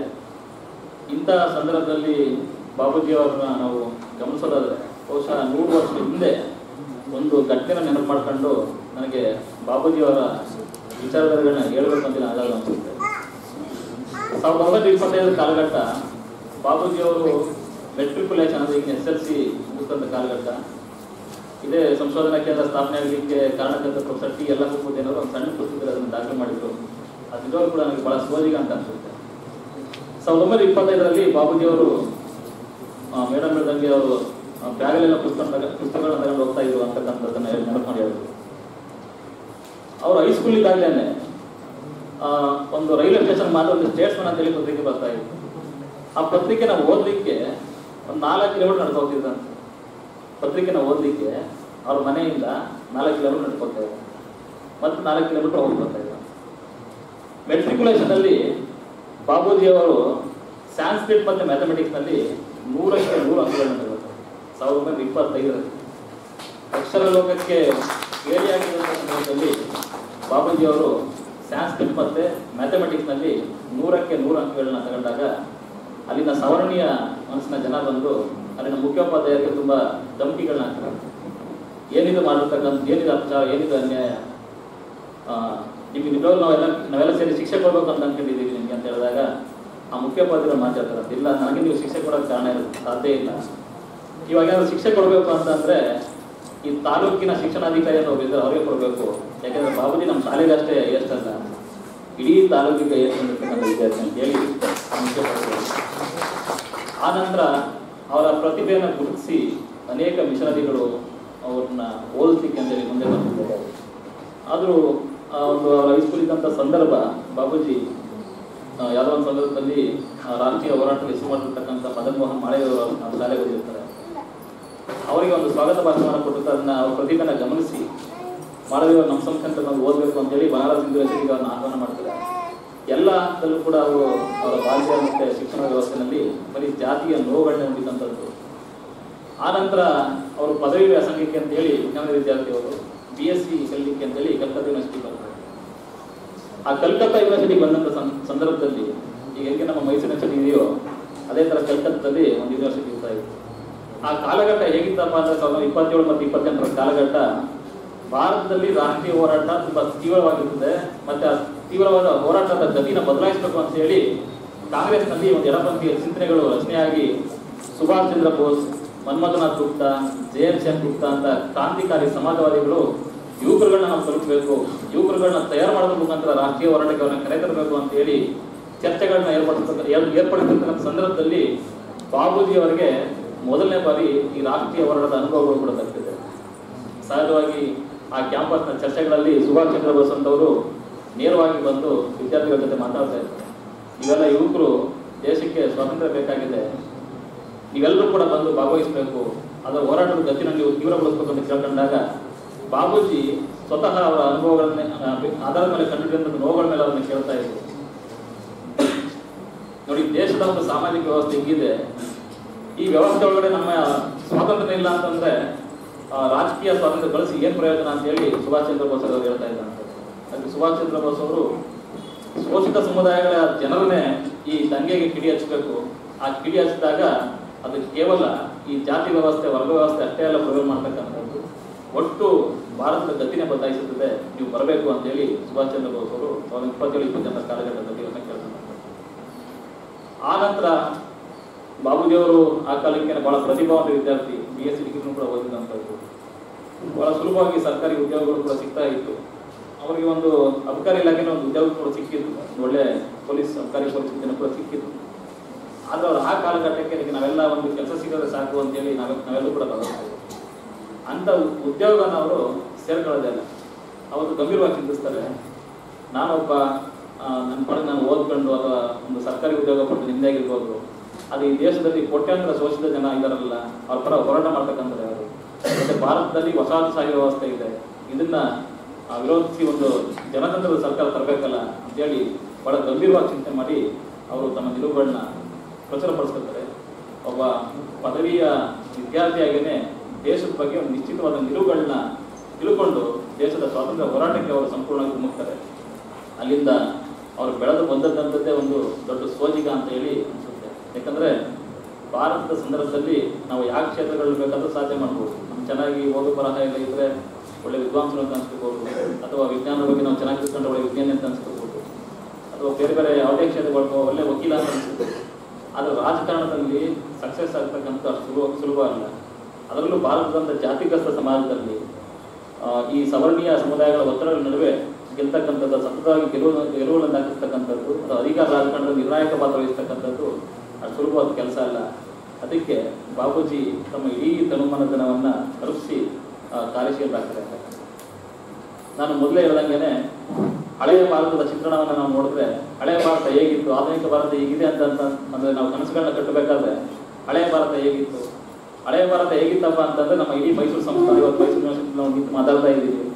ಇದು ಎಷ್ಟೇ ಪ್ರಗತಿಪರವಾದ ಧೋರಣೆಗಳನ್ನ ರಾಜ್ಯ ಸಂಸ್ಥಾನ ಇಟ್ಕೊಂಡಿದ್ರು ಕೂಡ ಇಲ್ಲಿ ಮೈಸೂರು ಸಂಸ್ಥಾನದಲ್ಲಿ ಅಸ್ಪೃಶ್ಯ ಸಮುದಾಯದವರು SLC ಪಾಸ್ ಮಾಡ್ತಕ್ಕಂಥದ್ದು 1918ರಲ್ಲಿ, ಎರಡನೇವರು 1922ರಂತೆ. ಅಂದ್ರೆ ಹೇಳಿ ನಾವು ಹಿಸ್ಟಾರಿಕಲ್ ಗೆಜೆಟಿಯರ್ ಹೇಳ್ತಕ್ಕಂಥದ್ದು ಈ ಮೈಸೂರು ಸಂಸ್ಥಾನದ ಒಬ್ಬ ಶೆಡ್ಯೂಲ್ ಕಾಸ್ಟ್ ಒಬ್ಬ ವಿದ್ಯಾರ್ಥಿ SLC ಪಾಸ್ ಮಾಡ್ತಕ್ಕಂಥದ್ದು, ಅಂದ್ರೆ ಅಕ್ಷರ ಲೋಕಕ್ಕೆ ಪ್ರವೇಶ ಪಡಿತಕ್ಕಂಥದ್ದು 1918, ಅಂದ್ರೆ 107 ವರ್ಷಗಳಿಂದ ಅಷ್ಟೇ ನಮಗೆ ಅಕ್ಷರ ಲೋಕಕ್ಕೆ ಪ್ರವೇಶ ಸಿಗ್ತಕ್ಕಂಥದ್ದು. ಎರಡನೇವರು 1922ರಲ್ಲಿ ಅಂತಂದ್ರೆ ಅಂದ್ರೆ ಎಷ್ಟೇ ಪ್ರಗತಿಪರ ರಾಜ ಸಂಸ್ಥಾನಗಳು ಇದ್ರೂ ಕೂಡ ಎಲ್ಲಾ ಸಂಸ್ಥಾನಗಳಲ್ಲೂ ಈ ಸಮುದಾಯಗಳ ಸ್ಥಿತಿಗತಿಗಳು ಹೇಗಿದ್ದವು ಅಂತಕ್ಕಂಥದ್ದಕ್ಕೆ ಇದು ಒಂದು ಉದಾಹರಣೆ. ಸೊ ಮೈಸೂರು ಸಂಸ್ಥಾನದ ಸ್ಥಿತಿನೇ ಹೀಗಿರ್ಬೇಕಾದ್ರೆ ಇಡೀ ದೇಶದ ಬ್ರಿಟಿಷ್ ಇತಿಹಾಸಕಾರ 700ಕ್ಕೂ ಹೆಚ್ಚು ಸಂಸ್ಥಾನಗಳು ದೇಶೀಯ ಸಂಸ್ಥಾನಗಳು ಇತ್ತು ಅಂತ ಹೇಳಿ ಹೇಳ್ತಾರೆ. ಜೊತೆಗೆ ಅಧಿಕೃತ ಗುರುತಿಸ್ತಕ್ಕಂಥ 567 ಸಂಸ್ಥಾನಗಳಷ್ಟು ಇದ್ದು ಅಂತೇಳಿ ಇತಿಹಾಸಕಾರ ಗುರುತಿಸ್ತಕ್ಕಂಥದ್ದು. ಎಲ್ಲಾ ಸಂಸ್ಥಾನಗಳ ಚಿತ್ರಣಗಳು ಕೂಡ ಈ ಶೋಷಿತ ಸಮುದಾಯಗಳ ಸ್ಥಿತಿಯಿಂದ ಇಷ್ಟೇ ಇದ್ದಂಥದ್ದು. ಮತ್ತೆ ಈ ರಾಜಪ್ರಭುತ್ವ ವ್ಯವಸ್ಥೆ ಒಳಗಡೆ ಈ ಶಿಕ್ಷಣ ಆಗಲಿ ಅಥವಾ ಸಂಪತ್ತಾಗಲಿ ಅಧಿಕಾರಗಳಾಗಲಿ ಕೆಲವೇ ವರ್ಗಗಳಿಗೆ ಕೇಂದ್ರೀಕೃತ ಆಗಿತ್ತು. ಮತ್ತೆ ಅವರೆಲ್ಲರೂ ಕೂಡ ಒಂದು ರೂಲ್ಗಳನ್ನ ಮಾಡ್ಕೊಂಡಿದ್ರು. ಆ ರೂಲ್ ಯಾವ್ದಪ್ಪ ಅಂತಂದ್ರೆ ಅದೇ ಕಾನೂನು, ಆ ಲೆಜಿಸ್ಲೇಚರ್ ಇರ್ಬೋದು ಅಥವಾ ಎಕ್ಸಿಕ್ಯೂಟಿವ್ ಅಂತ ಏನು ಕರಿತೀವಿ ಒಂದು ಕಾಂಟೆಕ್ಸ್ಟಲ್ಲಿ ಅದೇ ಯಾರ ಹತ್ರ ಇದ್ದಪ್ಪ ಅಂದ್ರೆ ರಾಜರ ಹತ್ರ ಇರ್ತಾ ಇದ್ರು. ಸೊ ರಾಜರುಗಳು ಯಾವ ಬೇಸ್ ಮೇಲೆ ಹೇಳ್ತಾ ಇದ್ರು ಅಂತಂದ್ರೆ ಕೆಲವು ಧರ್ಮ ಗ್ರಂಥಗಳ ಆಧಾರದ ಮೇಲೆ ಆ ಧರ್ಮ ಗ್ರಂಥಗಳು ಏನ್ ಹೇಳ್ತಾ ಇದ್ರು ಅಂತಂದ್ರೆ ಅದನ್ನ ಕರ್ತವ್ಯ ಏನಪ್ಪಾ ಅಂತಂದ್ರೆ ರಾಜ್ಯದ ರಕ್ಷಣೆ ಮತ್ತೆ ರಾಜ್ಯದ ವಿಸ್ತರಣೆ ಅದನ್ನ ಕರ್ತಾ ಇದ್ರು. ರಾಜ್ಯನ ರಕ್ಷಣೆ ಮಾಡ್ತಕ್ಕಂಥದ್ದು ಮತ್ತೆ ರಾಜ್ಯದ ವಿಸ್ತರಣೆ ಮಾಡಬೇಕು ಅಂತಂದ್ರೆ ರಾಜ ಹೆಚ್ಚೆಚ್ಚು ಭೂಮಿಗಳನ್ನ ಬ್ರಾಹ್ಮಣಗಳಿಗೆ ದಾನ ಮಾಡಬೇಕು ಅಂತೇಳಿ ಕಾನೂನುಗಳನ್ನ ಬರ್ಕೊಂಡಿರ್ತೀವಿ. ಅಂದರೆ ಸಂಪತ್ತಿನ ಮೂಲವಾದಂಥ ಭೂಮಿ ಇದೆಯಲ್ಲ, ಅದನ್ನ ಅಂದ್ರೆ ರಾಜ ಹೆಚ್ಚೆಚ್ಚು ಭೂಮಿಗಳನ್ನ ವಿಸ್ತರಣೆ ಮಾಡಬೇಕು ಅಂತಂದ್ರೆ ಹೆಚ್ಚೆಚ್ಚು ಭೂಮಿಗಳನ್ನ ದಾನ ಮಾಡಬೇಕು ಅಂತೇಳಿ ಅವರೇ ಕಾನೂನುಗಳನ್ನ ಬರ್ತಾ ಕಾಲಘಟ್ಟ. ಮತ್ತೆ ಈ ಮನುಸ್ಮೃತಿ, ಯಜ್ಞವಲ್ಕ್ಯ ಸ್ಮೃತಿ, ನಾರಾಯಣ ಸ್ಮೃತಿಗಳೆಲ್ಲ ಏನು ಬಂದು ಇದು ಕ್ಲಿಯರ್ ಆಗಿ ಇಂಡಿಯನ್ ಸೊಸೈಟಿನ ಡಿವೈಡ್ ಮಾಡಿ ಈ ದೇಶದಲ್ಲಿ ಶೂದ್ರ ಮತ್ತು ಅಸ್ಪೃಶ್ಯ ಸಮುದಾಯಗಳನ್ನ ನಿರ್ಬಂಧಿಸಿ ಈ ಶಿಕ್ಷಣ ಅಥವಾ ಸಂಪತ್ತು, ಅಧಿಕಾರ ಮತ್ತು ಅಕ್ಷರಗಳು ಕಂಪ್ಲೀಟ್ ಆಗಿ ಬೇರೆಯಾಗಿದ್ದಂಥ ಕಾಲಘಟ್ಟ. ಇದನ್ನ ಭೇದಿಸ್ತಕ್ಕಂಥದ್ದು ಅಷ್ಟು ಸುಲಭವಾದ ಸಂದರ್ಭ ಆಗಿರಲಿಲ್ಲ. ಸೊ ಆ ಕಾಲಘಟ್ಟಕ್ಕೆ ಬಹುಶಃ ಸ್ವಾತಂತ್ರ್ಯ ಪೂರ್ವದ ಈ ಸ್ಥಿತಿಗತಿಗಳು ರಾಜಕೀಯ ಮತ್ತು ಕಾರ್ಯಾತ್ಮಕ ದೃಷ್ಟಿಕೋನ ಈ ನಡೆಯಾಗಿದ್ದರೆ ಇನ್ನು ನಾವು ಇವತ್ತಿನ ನ್ಯಾಯಾಂಗ ಅಂತ ಕರಿತೀವೋ ಆ ನ್ಯಾಯಾಂಗ ಸ್ಥಿತಿ ಹೇಗಿತ್ತಪ್ಪ ಅಂತಂದ್ರೆ ಯಾವುದೇ ಶೋಷಿತ ಜನ ತಮಗೇನೋ ತಪ್ಪು ಅಥವಾ ಒಪ್ಪುಗಳನ್ನ ನ್ಯಾಯ ತೀರ್ಮಾನ ಮಾಡಬೇಕು ಅಂತಂದ್ರೆ ಮೇಲ್ವರ್ಗದ ಪಂಚಾಯಿತಿಗಳನ್ನ ಮಾಡ್ತಕ್ಕಂಥದ್ದು. ಅಂದ್ರೆ ಆ ನ್ಯಾಯ ನೀಡಿಕೆನಲ್ಲೂ ಕೂಡ ಅವ್ರಿಗೆ ಸ್ವತಂತ್ರ ಇರಲಿಲ್ಲ. ಅವರ ಸಮಸ್ಯೆಗಳನ್ನ ಬಗೆಹರಿಸ್ಕೊಳ್ಳಿಕ್ಕೆ ಜಾತಿ ಪಂಚಾಯಿತಿಗಳು ಕೂಡ ನೇರವಾಗಿ ಮೇಲ್ವರ್ಗಗಳ ಕಂಟ್ರೋಲ್ ಇದ್ದಂಥದ್ದು. ಈಗ ನಾವು ಊರಲ್ಲಿ ಶಾಂತರು, ಪಟೇಲರು, ಗೌಡರು ಅವರಷ್ಟೇ ನ್ಯಾಯಗಳ ಸೂಕ್ತ ಜನವನ್ನು ಪರಿಗಣಿಸ್ತೀವಲ್ಲ, ಈ ಸ್ಥಿತಿ ಸ್ವಾತಂತ್ರ್ಯ ಪೂರ್ವ ಕಾಲಘಟ್ಟದಲ್ಲಿತ್ತು. ಯಾವುದೇ ರೀತಿಯಾದ ಕಾನೂನುಗಳು, ಸಮಾನವಾದ ಕಾನೂನುಗಳು ಕೂಡ ಅಲ್ಲಿ ಇರಲಿಲ್ಲ. ಸೊ ಇಂತಹ ಕಾಲಘಟ್ಟದಲ್ಲಿದ್ದಂಥ ಸಂದರ್ಭದಲ್ಲಿ ಭಾರತಕ್ಕೆ ವಸಾಹತುಶಾಹಿ ಆಗಮನ ಒಂದು ಕಡೆ ಅಂದರೆ ಯೂನಿಫಾರ್ಮ್ ಸಿವಿಲ್ ಕೋಡ್ನ ರಚನೆ ಇದೆಯಲ್ಲ, ಭಾರತೀಯ ಸಮಾಜಕ್ಕೆ ಪ್ರತಿರೋಧವಾಗಿ ಬಂದಂಥದ್ದು, ಅದು ಮೊದಲನೇ ಬಾರಿ ಪರಿಚಯ ಆಗಿದ್ದಂಥದ್ದು ಈ ಸವರ್ಣೀಯ ಮನಸ್ಸುಗಳಿಗೆ ಬಹಳ ಒಂದು ರೀತಿ ದಿಕ್ಕೆಟ್ಟ ಸ್ಥಿತಿನ ಅದು ತಲುಪಿದಂಥದ್ದು. ಆ ಕಾಲಘಟ್ಟಕ್ಕೆ ಅಂಬೇಡ್ಕರ್ ಅವರು ಮೊದಲ ಬಾರಿ ಈ ದೇಶದಲ್ಲಿ ಶೋಷಿತ ಸಮುದಾಯಗಳಿಗೆ ಪ್ರಜ್ಞೆ ಮತ್ತು ಜಾಗೃತಿ ಮೂಡಿಸಲಿಕ್ಕೆ ಯಶಸ್ವಿಯಾಗಿ ಬ್ರಿಟಿಷ್ ವಸಾಹತುಶಾಹಿ ಸರ್ಕಾರಕ್ಕೆ ಅವ್ರ ಮನವಿಗಳನ್ನ ಕೊಡ್ತಾ ಎಲ್ಲ ಹಂತದಲ್ಲೂ ಕೂಡ ಈ ದೇಶದ ದಲಿತರ ಹಕ್ಕು ಬಾಧ್ಯತೆಗಳನ್ನ ರಕ್ಷಿಸಬೇಕು ಅಂತ ಹೇಳಿ ಪ್ರತಿ ಹಂತದಲ್ಲೂ ಕೂಡ ಅವರು ಬರ್ತಾ ಇದ್ರು. 1919 ಸೌತ್ ಬರೋ ಕಮಿಷನ್ ಇರ್ಬೋದು, ಅದು 1927 ಸೈಮನ್ ಕಮಿಷನ್ ಇರ್ಬೋದು, ಇದೆಲ್ಲ ಹಂತದಲ್ಲೂ ಕೂಡ ಅವರು ಪರಿಶಿಷ್ಟರ ಹಿತಾಸಕ್ತಿನೇ ಪ್ರಧಾನವಾಗಿ ಇಟ್ಕೊಂಡು ಈ ದೇಶಕ್ಕೆ ಸ್ವಾತಂತ್ರ್ಯ ಬರೋಕ್ಕಿಂತ ಮುಂಚೆ ಈ ಸಮಸ್ಯೆಗಳಿಗೆ ಪರಿಹಾರ ಸಿಗಬೇಕು ಅಂತ ಹೇಳಿ ಹೇಳಿದಂಥದ್ದು. ಯಾಕೆಂತಂದ್ರೆ ಆಗಿನ ಕಾಲಘಟ್ಟ ಹೇಗಿತ್ತಪ್ಪ ಅಂತಂದ್ರೆ ಶೋಷಿತರ ಪರವಾಗಿ ಸಂಘಟನೆ ಮಾಡ್ತಕ್ಕಂಥದ್ದು ಮತ್ತೆ ಅವರ ಹಕ್ಕುಗಳನ್ನ ಕೇಳ್ತಕ್ಕಂಥದ್ದೇ ಒಂದು ಅಪರಾಧದ ಪರಿಸ್ಥಿತಿನಲ್ಲಿ ಅದನ್ನ ಸಂದರ್ಭ ಇತ್ತು ಅಂತಕ್ಕಂಥದ್ದು. ಮತ್ತೆ 1930 ಯಾವಾಗ ಸಂಪೂರ್ಣ ಸ್ವರಾಜ್ಯನ ಘೋಷಣೆ ಮಾಡ್ತಾರೋ ಆ ಸಂದರ್ಭದಲ್ಲಿ ಭಾರತಕ್ಕೆ ಸ್ವಾತಂತ್ರ್ಯ ಬರ್ತಕ್ಕಂಥ ಬೆಳವಣಿಗೆಗಳು ಖಾತ್ರಿ ಆಗ್ತಾ ಹೋಗ್ತವೆ. ಈ ನಿಟ್ಟಿನಲ್ಲಿ ಭಾರತದಲ್ಲಿ ಸಾಮಾಜಿಕ ಚಳವಳಿಗಳು ಕೂಡ ತೀವ್ರ ಆಗ್ತಾ ಹೋಗ್ತದೆ. ಅಂಬೇಡ್ಕರ್ ಅವರು ಪೂನಾ ಒಪ್ಪಂದದ ಮುಖಾಂತರ 35 ಆಗಿ ಬರೋಕ್ಕಿಂತ ಮುಂಚೆ ಭಾರತದಲ್ಲಿ ದಲಿತರ ಸಮಸ್ಯೆಗಳಿಗೆ ಪರಿಹಾರ ಆಗಬೇಕು ಅಂತ ಹೇಳಿ ಬಹಳ ಗಟ್ಟಿಯಾದ ನಿಲುವುಗಳನ್ನು ಇಟ್ಕೊಂಡಿರ್ತಾರೆ. ಗಾಂಧೀಜಿಯವರು ಏನು ಪೂನಾ ಒಪ್ಪಂದದಲ್ಲಿ ಇದು ಅಸ್ಪೃಶ್ಯರನ್ನ ಬೇರ್ಪಡಿಸುತ್ತೆ ಅಂತೇಳಿ ತಮ್ಮ ನಿಲುವುಗಳನ್ನು ಪ್ರಕಟ ಮಾಡಿದ್ರು.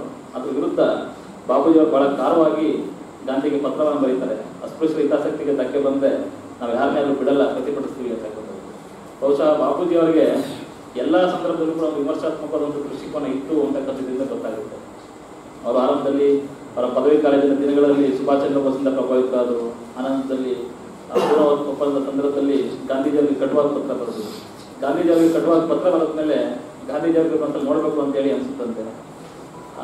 ಆಗ ರಾಜೇಂದ್ರ ಪ್ರಸಾದ್ ಅವರನ್ನ ಭೇಟಿ ಮಾಡಿಸಿ ಕೇಳಿದಾಗ ಈ ದೇಶದಲ್ಲಿ ದಲಿತರ ಬಗ್ಗೆ ನನಗೇನು ಅವರ ಹಕ್ಕು ಬಾಧ್ಯತೆಗಳನ್ನು ತಕರಾರಿಲ್ಲ, ಈ ದೇಶದಲ್ಲಿ ಜಾತಿನೇ ಹೋಗ್ಬೇಕು ಅಂತೇಳಿ ನಾನು ಯೋಚನೆ ಮಾಡ್ತೀನಿ ಅಂತ ಹೇಳಿ ಅಸ್ಪೃಶ್ಯತಾ ನಿವಾರಣಾ ಆಂದೋಲನಗಳನ್ನ ನಡೆಸ್ತಾ ಹೋಗ್ತಾರೆ. ಅಂದರೆ ಆಂಟಿ ಅನ್ಟಚಬಿಲಿಟಿ ಲೀಗ್ ಮುಖಾಂತರ ಈ ದೇಶದಲ್ಲಿ ಜಾತಿ ಹೋಗ್ಬೇಕು ಅಂತೇಳಿ. ಆದರೆ ಅಂಬೇಡ್ಕರ್ ಮತ್ತು ಜಗ್ಗೇವನವರ ವಾದ ಏನಾಗಿತ್ತಪ್ಪ ಅಂತಂದ್ರೆ ಜಾತಿ ಅಂತಕ್ಕಂಥದ್ದು ಕೇವಲ ಒಂದು ಸಾಮಾಜಿಕ ಸ್ವರೂಪದ್ದಲ್ಲ, ಇದು ಆರ್ಥಿಕ ಮತ್ತು ರಾಜಕೀಯ ಹಕ್ಕುಗಳ ಜೊತೆಗೇನೆ ಇವು ಸಂಘರ್ಷ ಮಾಡೋದ್ರಿಂದ ನಮಗೆ ಬೇಕಾಗಿರ್ತಕ್ಕಂಥದ್ದು ರಾಜಕೀಯ ಮತ್ತು ಆರ್ಥಿಕ ಹಕ್ಕುಗಳೇ ಹೊರತು ನಿಮ್ಮ ಊಟಾಟಿಕೆಯ ಮಾತುಗಳಲ್ಲ ಅಂತೇಳಿ ಬಹಳ ಖಚಿತವಾದ ನಿಲುವನ್ನು ಹೇಳ್ತಾ ಇದ್ವಿ. ಮಹಾತ್ಮ ಗಾಂಧೀಜಿಯವರ ನೇತೃತ್ವ ನಡೆದಂಥ ಅಸ್ಪೃಶ್ಯತೆ ನಿವಾರಣಾ ಆಂದೋಲನಗಳಲ್ಲೂ ಕೂಡ ಬಾಪೂಜಿ ಗಾಂಧೀಜಿಯವರನ್ನ ಕೂರಿಸಿ ನೇರವಾಗಿ ಹೇಳ್ತಾ ಇದ್ರು. ಅಂದರೆ ಅಸ್ಪೃಶ್ಯತೆ ನಿವಾರಣಾ ಆಂದೋಲನದ ಉದ್ದೇಶ ಏನಪ್ಪ ಅಂತಂದರೆ ಈ ಪರಿಶಿಷ್ಟ ಅಥವಾ ಅಸ್ಪೃಶ್ಯತೆ ತಿರಸ್ಕರಿವಲ್ಲ, ಈ ಜನ ನೀವು ಮಾನಸಿಕವಾಗಿ ಶುದ್ಧಿ ಆಗಬೇಕು, ದೈಹಿಕವಾಗಿ ಶುದ್ಧಿ ಆಗಬೇಕು ಅಂತ ಹೇಳಿದಾಗ ಗಾಂಧೀಜಿಯವರನ್ನ ಕೂರಿಸಿ ಹೇಳ್ತಾ ಇದ್ದಂತೆ. ಮದ್ಯಪಾನ ತೀರಿಸ್ತಕ್ಕಂಥದ್ದು, ಮಾಂಸಾಹಾರ ತೀರಿಸ್ತಕ್ಕಂಥದ್ದು ದಲಿತ ಸಮಸ್ಯೆಗೆ ಪರಿಹಾರ ಅಲ್ಲ ಗಾಂಧೀಜಿಯವರೇ. ನಮಗೆ ಬೇಕಾಗಿರ್ತಕ್ಕಂಥದ್ದು ರಾಜಕೀಯ ಹಕ್ಕುಗಳು ಮತ್ತು ಸಾಮಾಜಿಕ ನ್ಯಾಯ ಹೊರತು ನೀವು ಉಪದೇಶ ಅಲ್ಲ. ದಲಿತರ ಏಳಿಗೆ ಸಾಧ್ಯ ಆಗ್ತಕ್ಕಂಥದ್ದು ಕ್ರಿಯೆಯಿಂದ ಹೊರತು ಬಿಟ್ಟಿ ಉಪದೇಶಗಳಿಂದಲ್ಲ ಅಂತೇಳಿ ಬಹಳ ಖಚಿತವಾಗಿಯೇ ಆ 33-34 ಕಾಲಘಟ್ಟದಲ್ಲೇ ಗಾಂಧೀಜಿಯವರ ನೇತೃತ್ವ ನಡೆದಂಥ ಚಳವಳಿಗಳಲ್ಲಿ ಅವರು ಪ್ರತಿರೋಧಿಸ್ತಾ ಇದ್ರು. ಮತ್ತು ಅವರು ಬಹಳ ಗಂಭೀರವಾಗಿ ಚಿಂತನೆ ಮಾಡ್ತಾರೆ, ಯಾಕೆ ಈ ಸಮುದಾಯಗಳ ಸ್ಥಿತಿ ಹೀಗೆ ಇದೆಯಲ್ಲ, ಚಾರಿತ್ರಿಕವಾಗಿ ಇವ್ರನ್ನ ಇಷ್ಟೊಂದು ದಯನೀಯ ಸ್ಥಿತಿ ಇಟ್ಟಿದ್ದಾರಲ್ಲ ಅಂತಂದ್ರೆ ಅವರ ಹಕ್ಕುಗಳ ಬಗ್ಗೆ ಅವ್ರಿಗೆ ಜಾಗೃತಿ ಇಲ್ಲದೇ ಕಾರಣ ಅಂತೇಳಿ ಏನಾದರೂ ಒಂದು ಮಾಡಿ ಈ ದೇಶದಲ್ಲಿ ಒಂದು ರಚನಾತ್ಮಕವಾದ ಬದಲಾವಣೆ ತರಬೇಕು, ಆ ಕಾರಣಕ್ಕೋಸ್ಕರ ಈ ಸಮುದಾಯಗಳನ್ನ ಸಂಘಟಿಸಬೇಕು ಅಂತೇಳಿ ಅವರು 30ರ ದಶಕದಲ್ಲಿ ಬಹಳ ಕಾರ್ಯಪ್ರವೃತ್ತರಾಗ್ತಾರೆ. ಬಹುಶಃ ಸ್ವಾತಂತ್ರ್ಯ ಪೂರ್ವದಲ್ಲಿ 2 ಸಂಘಟನೆಗಳು ಇಡೀ ಭಾರತದಲ್ಲಿ ದಲಿತರನ್ನು ರೆಪ್ರೆಸೆಂಟ್ ಮಾಡಿರ್ತಕ್ಕಂಥದ್ದು. ಅದರಲ್ಲಿ ಅಂಬೇಡ್ಕರ್ ಅವರ all India schedule caste federation ಮತ್ತೆ ಬಾಬುಜಿ ಅವರು ಕಟ್ಟಿದಂಥ all India literature classes 2. Ambedkar ಅವರು ಕಾಂಗ್ರೆಸ್ನ ವಿರೋಧದ ಜೊತೆಗೇನೆ ಬ್ರಿಟಿಷ್ ವಸಾಹತುಶಾಹಿ ನೀತಿಗಳ ವಿರುದ್ಧನೂ ಕೂಡ ಕೆಲಸ ಮಾಡ್ತಾ ದಲಿತರ ಹಕ್ಕುಗಳಿಗೆ ಖಾತ್ರಿ ನೀಡಲೇಬೇಕು, ಯಾವುದೇ ಸರ್ಕಾರ ಇರಲಿ, ಅದು ಬ್ರಿಟಿಷ್ ಸರ್ಕಾರ ಇರಲಿ ಅಥವಾ ಕಾಂಗ್ರೆಸ್ ಇರಲಿ ಅಂತಕ್ಕಂಥದ್ದನ್ನು ಚರ್ಚೆ ಮಾಡಬೇಕಾದ್ರೆ ಬಾಬೂಜಿ ಅವರು ಕೂಡ ನೇರವಾಗಿ ಕಾಂಗ್ರೆಸ್ಸನ್ನು ಆಂತರಿಕ ವಿಮರ್ಶೆಗೆ ಒಳಪಡಿಸ್ತಾ ದಲಿತರ ಹಕ್ಕು ಬಾಧ್ಯತೆಗಳು ಖಾತ್ರಿ ಆಗಬೇಕು ಅಂತೇಳಿ ಚರ್ಚೆಗಳನ್ನ ಮಾಡ್ತಾ ಇದ್ದಂಥದ್ದು. ಅಂದರೆ ಇವರಿಬ್ಬರು ಕೂಡ ಒಟ್ಟಾರೆ ಜಾತಿ ವ್ಯವಸ್ಥೆಯ ಜೊತೆಗೆ ಈ ದೇಶದಲ್ಲಿ ದಲಿತರಿಗೆ ಸಾಮಾಜಿಕ ಮತ್ತು ಆರ್ಥಿಕ ಮತ್ತು ರಾಜಕೀಯ ಹಕ್ಕುಗಳು ಸಿಗಬೇಕು ಅಂತೇಳಿ ಚರ್ಚೆಗಳನ್ನ ಮಾಡ್ತಾ ಇದ್ರು. ಅದರ ಭಾಗವಾಗಿ 1935ರ ಕಾಯ್ದೆಯನ್ನು ಜಾರಿ ಮಾಡ್ತಾರೆ ಈ ದೇಶದಲ್ಲಿ. ಆ ದೇಶದಲ್ಲಿ ಮೊದಲನೇ ಬಾರಿಗೆ ಅದನ್ನ ದಲಿತರ ಮ್ಯಾಗ್ನಾ ಕಾರ್ಡ್ ಅಂತೇಳಿ ಪೂನಾ ಒಪ್ಪಂದ ಕರಿತೀವಿ. ಆ ಪೂನಾ ಒಪ್ಪಂದದ ಅಂಶಗಳಿಗೆ ಅಡಕಾಗ್ತವೆ. ಅದ್ರ ಮುಖಾಂತರ ಪರಿಶಿಷ್ಟರಿಗೆ ಶಿಕ್ಷಣ, ಉದ್ಯೋಗ ಮತ್ತು ರಾಜಕೀಯ ಹಕ್ಕುಗಳು ಈ ದೇಶದಲ್ಲಿ ಖಾತ್ರಿ ಆಗ್ತಾ ಹೋಗ್ತವೆ. ಆದರೂ ಕೂಡ ಒಂದು ಸಂಪೂರ್ಣವಾದ ದೃಷ್ಟಿನಲ್ಲಿ ಅದು ಇಡೀ ದೇಶದಲ್ಲಿ ಆಗಿರಲಿಲ್ಲ. ಯಾಕೆಂತಂದ್ರೆ ಈ ದೇಶ ರಾಜಪ್ರಭುತ್ವದ ಅಧೀನದಲ್ಲಿತ್ತು. ಬ್ರಿಟಿಷ್ ಇಂಡಿಯಾ ಮತ್ತೆ ದೇಶೀಯ ಸಂಸ್ಥಾನಗಳಿಂದ ರೂಲ್ ಮಾಡ್ತಾ ಇದ್ರು. ಅಲ್ಲೇನು ಮತದಾನದ ಪ್ರಶ್ನೆ ಬಂದರೆ ಕೇವಲ ಕೆಲವ್ರಿಗೆ ಮಾತ್ರ, ಭೂಮಿ ಅಥವಾ ಕೆಲವರು ತೆರಿಗೆ ಕಟ್ಟೋರಿಗೆ ಮಾತ್ರ ಅಲ್ಲಿ ಮತದಾನ ವ್ಯವಸ್ಥೆ ಇದ್ದಂಥದ್ದು. ಹೆಣ್ಮಕ್ಳಿಗಾಗಲಿ ಅಥವಾ ಸಂಪೂರ್ಣವಾಗಿ ಎಲ್ಲ ಒಂದು ಅಡಲ್ಟ್ ಫ್ರಾಂಚೈಸಿ ಅಂತ ಏನು ಕರೀತೀವಿ, ವಯಸ್ಕ ಮತದಾನ ಅಂತೇಳಿ ದೇಶದ ಎಲ್ಲ ನಾಗರಿಕರಿಗೂ ಕೂಡ ಮತದಾನದ ವ್ಯವಸ್ಥೆ ಇರಲಿಲ್ಲ. ಅಂದರೆ ರಾಜಕೀಯ ಅಂತಕ್ಕಂಥದ್ದು ಎಲ್ಲ ಅಂತಲೂ ಕೂಡ ಉಳ್ಳವರ ಸುತ್ತಾಗಿತ್ತು ಅಂತಕ್ಕಂಥದ್ದು ಗೊತ್ತಾಗುತ್ತೆ.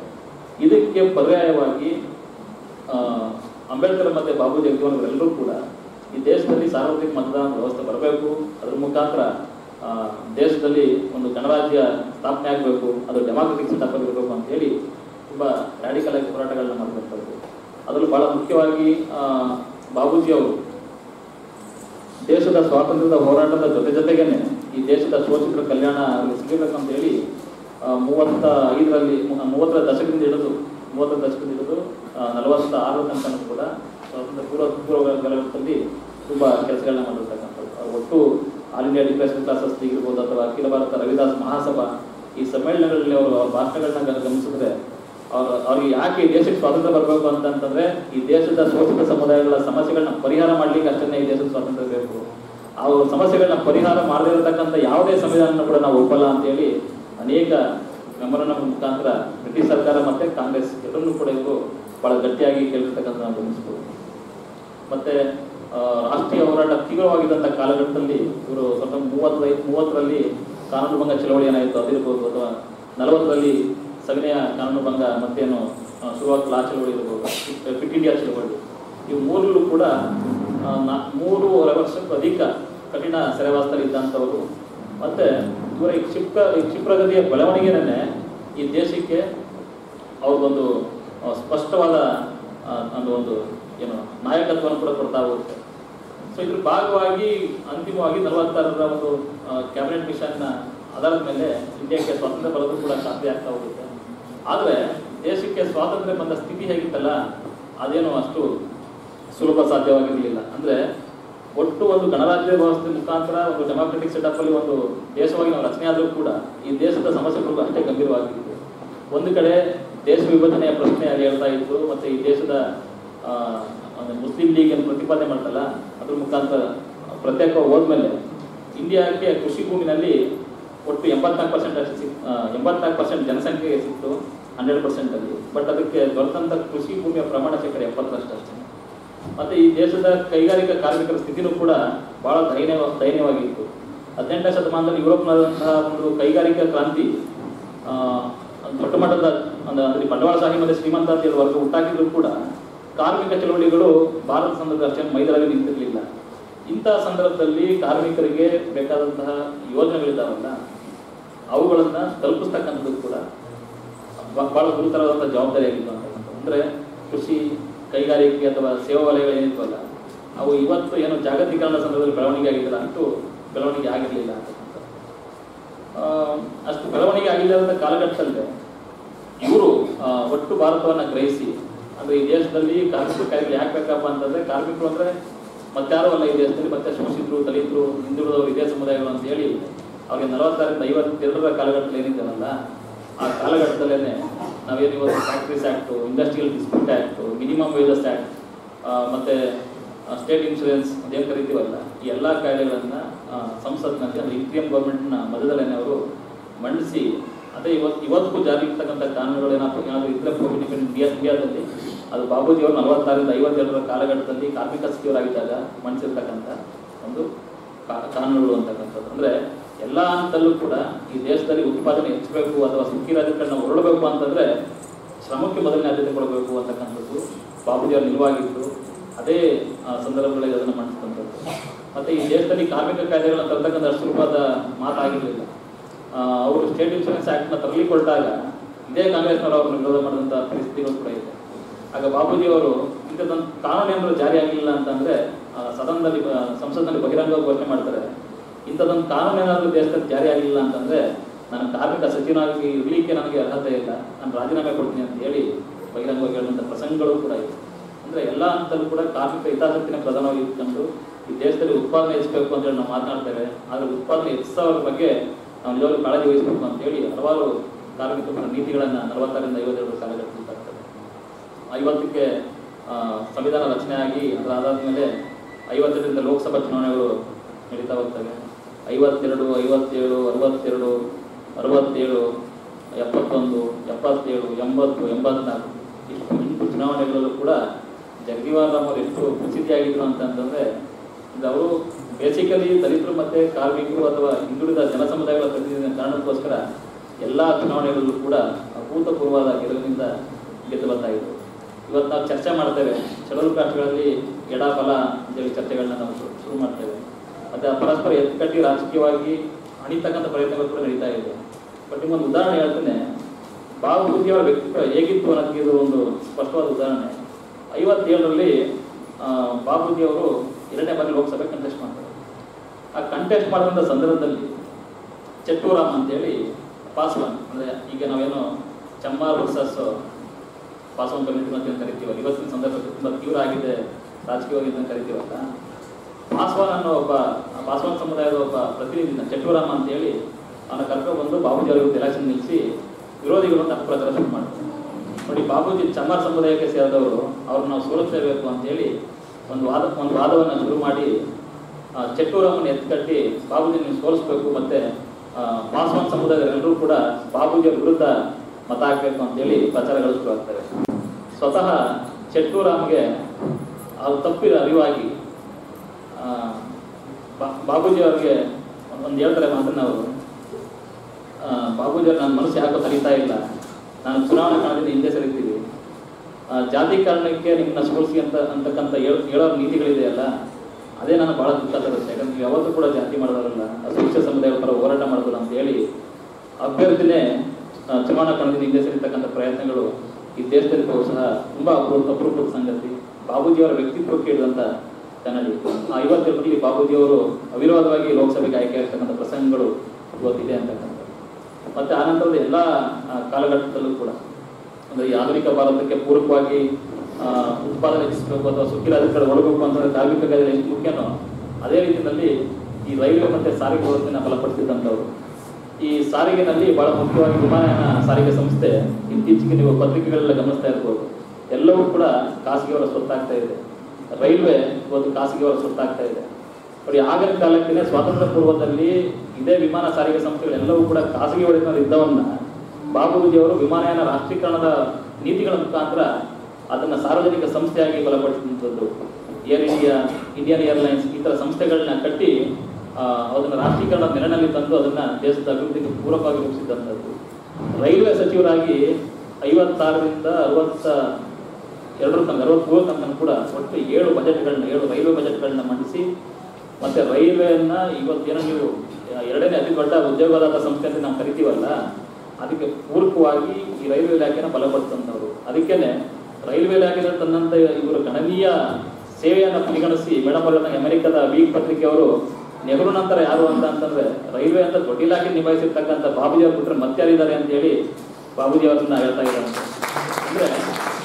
ಅಂದರೆ ವಿದೇಶಿ ಪತ್ರಿಕೆಗಳೆಲ್ಲ ಇವರ ಕಾರ್ಯಕ್ಷಮತೆ ಹೊಗಳ್ತಾ ಇದ್ರೆ ಬಾಬೂಜಿಯವರ ವಿರುದ್ಧ ಸ್ವತಃ ಭಾರತೀಯರೇ ಅಪಪ್ರಚಾರ ಮಾಡ್ತಕ್ಕಂಥ ಸನ್ನಿವೇಶಗಳು ಕೂಡ ಭಾರತದಲ್ಲಿ ಈ ಜಾತೀಯಕರಣಕ್ಕೆ ಹೇಗೆ ಕೆಲಸಗಳಾಗ್ತವೆ ಅಂತ ನಾವು ಗಮನಿಸ್ಬೋದು. ಮತ್ತೆ ಇದ್ರ ಜೊತೆಗೆ ನಾವು ಯಾವುದೇ ಖಾತೆ ಕೊಡಲಿ, ಈಗ 67ರಲ್ಲಿ ಭಾರತದಲ್ಲಿ ಹಸಿರು ಕ್ರಾಂತಿ ಆಯಿತು ಅಂತೇಳಿ ನಾವು ಪರಿಗಣಿಸ್ತೀವಿ. ಹಸಿರು ಕ್ರಾಂತಿ ಯಾಕೆ ಮುಖ್ಯ ಅಂತಂದ್ರೆ ಭಾರತದಲ್ಲಿರ್ತಕ್ಕಂಥ ಜನಸಂಖ್ಯೆ ತುಂಬಾ ಗಣನೀಯವಾಗಿತ್ತು. 1947ರಲ್ಲಿ ದೇಶದಲ್ಲಿ ಸ್ವಾತಂತ್ರ್ಯ ಬಂದ ಮೇಲೆ ಮತ್ತೆ ದೇಶ ವಿಭಜನೆ ಆದ ಸಂದರ್ಭದಲ್ಲಿ ಒಟ್ಟು 84% ಜನಸಂಖ್ಯೆ ಇಂಡಿಯಾ ಖಾತೆ ಆಗುತ್ತೆ. ಮತ್ತೆ ಅದು ಸಿಕ್ಕಂತ ಭೂಮಿಯ ಪ್ರಮಾಣ 70%. ಮತ್ತೆ ಇದಕ್ಕೆ ಪೂರಕವಾಗಿ ಕೃಷಿ, ಕೈಗಾರಿಕೆ ಮತ್ತೆ ಸೇವಾ ವಲಯಗಳನ್ನ ಬಲವರ್ಧನೆ ಮಾಡಲಿಕ್ಕೆ ರಷ್ಯಾ ಮಾದರಿನಲ್ಲಿ ಪಂಚವಾರ್ಷಿಕ ಯೋಜನೆಗಳನ್ನ ನಾವು ಅಳವಡಿಸ್ಕೊಳ್ತಾ ಇದ್ದೀವಿ.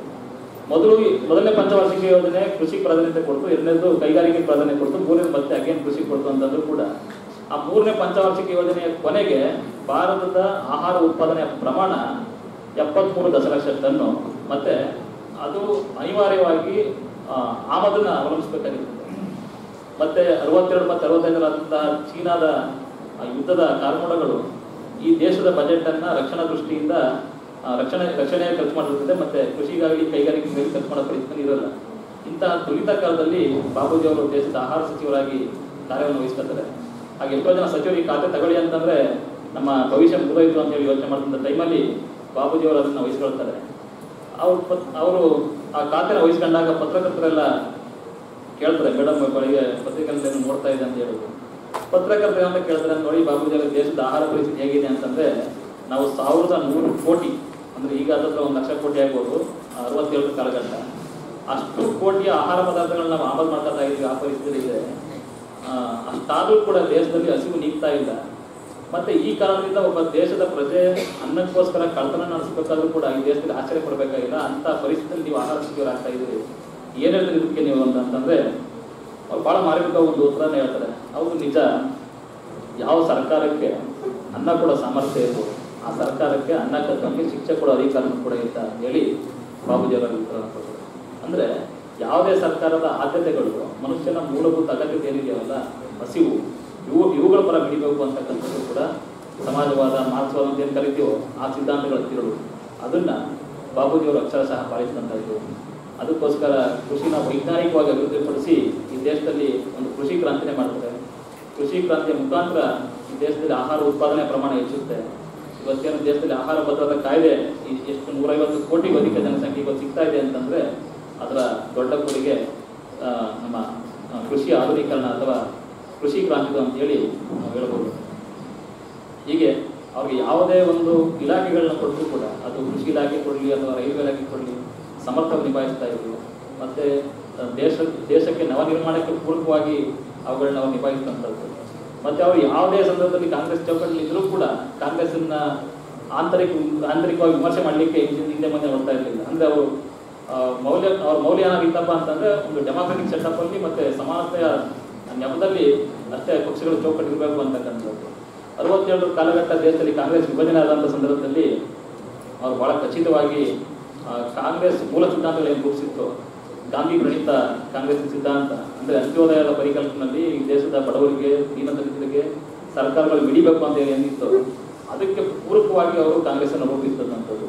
ಅದೇ ಕಾಂಗ್ರೆಸ್ 67 ಕಾಲಘಟ್ಟ ಕೆಲವು ಶಕ್ತಿಗಳು, ಬಂಡವಾಳಶಾಹಿ ಶಕ್ತಿಗಳು ಅದನ್ನ ನಿಯಂತ್ರಿಸಲಿಕ್ಕೆ ಹೋದಾಗ ನೇರವಾಗಿ ಕಾಂಗ್ರೆಸ್ನ ವಿಭಜನೆ ಮುಂದಾಳಾಗಿ ಅವರು ಮತ್ತೆ ಆ ವಿಭಜಿತ ಕಾಂಗ್ರೆಸ್ಗೆ ಮೊದಲನೇ ಅಧ್ಯಕ್ಷರಾಗಿ ಆಯ್ಕೆಯಾಗಿ ಮತ್ತೆ 71ರ ಲೋಕಸಭೆಯಲ್ಲಿ ಅಭೂತಪೂರ್ವದ ಜಯವನ್ನು ತಂದುಕೊಂಡಂತ ಕೀರ್ತನೆ ಕೂಡ ಜಗಜೀವನ್ ರಾಮ್ ಅವರಿಗೆ ಸಲ್ಲುತ್ತೆ. ಅಂದ್ರೆ ಎಲ್ಲ ಹಂತದಲ್ಲೂ ಕೂಡ ಒಂದು ಡೆಮಾಕ್ರೆಟಿಕ್ ಸೆಟಪ್ಗೆ ಪೂರಕವಾಗಿ ಅಥವಾ ಸೋಷಿಯಲಿಸ್ಟಿಕ್ ಅಪ್ರೋಚ್ಗೆ ಪೂರಕವಾಗಿ ಪಕ್ಷದ ಚೌಕಟ್ಟು ಇರಬೇಕು ಅಂತಕ್ಕಂಥದ್ದು ಅವರ ನಿಲುವಾಗಿತ್ತು.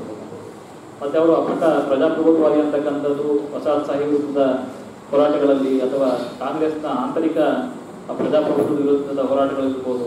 ಅದೇ ಬಹಳ ಮುಖ್ಯವಾಗಿ ಅವರು ರಕ್ಷಣಾ ಸಚಿವರಾಗಿದ್ದಾಗ ಸಂದರ್ಭ ಬಾಂಗ್ಲಾ ವಿಮೋಚನೆ ಅಂತ ಏನು ಕರಿತೀವೋ ಆ ಬಾಂಗ್ಲಾ ವಿಮೋಚನೆಯ ಸಂದರ್ಭದಲ್ಲಿ ಭಾರತದ ವಿದೇಶಾಂಗ ನೀತಿಯ ಮೂಲ ತತ್ವ ಏನಪ್ಪಾ ಅಂತಂದ್ರೆ ಚಿಕ್ಕ ರಾಷ್ಟ್ರಗಳಿಗೆ ನೆರವು ಮತ್ತು ಪ್ರಜಾಸತ್ತಾತ್ಮಕ ಹೋರಾಟಗಳಿಗೆ ನೆರವು ಕೊಡ್ತಕ್ಕಂಥದ್ದು ಭಾರತದ ವಿದೇಶಾಂಗ ನೀತಿಯ ಮೂಲ ಗುರಿ ಅಂತೇಳಿ ನಾವು ಕರಿತೀವಿ.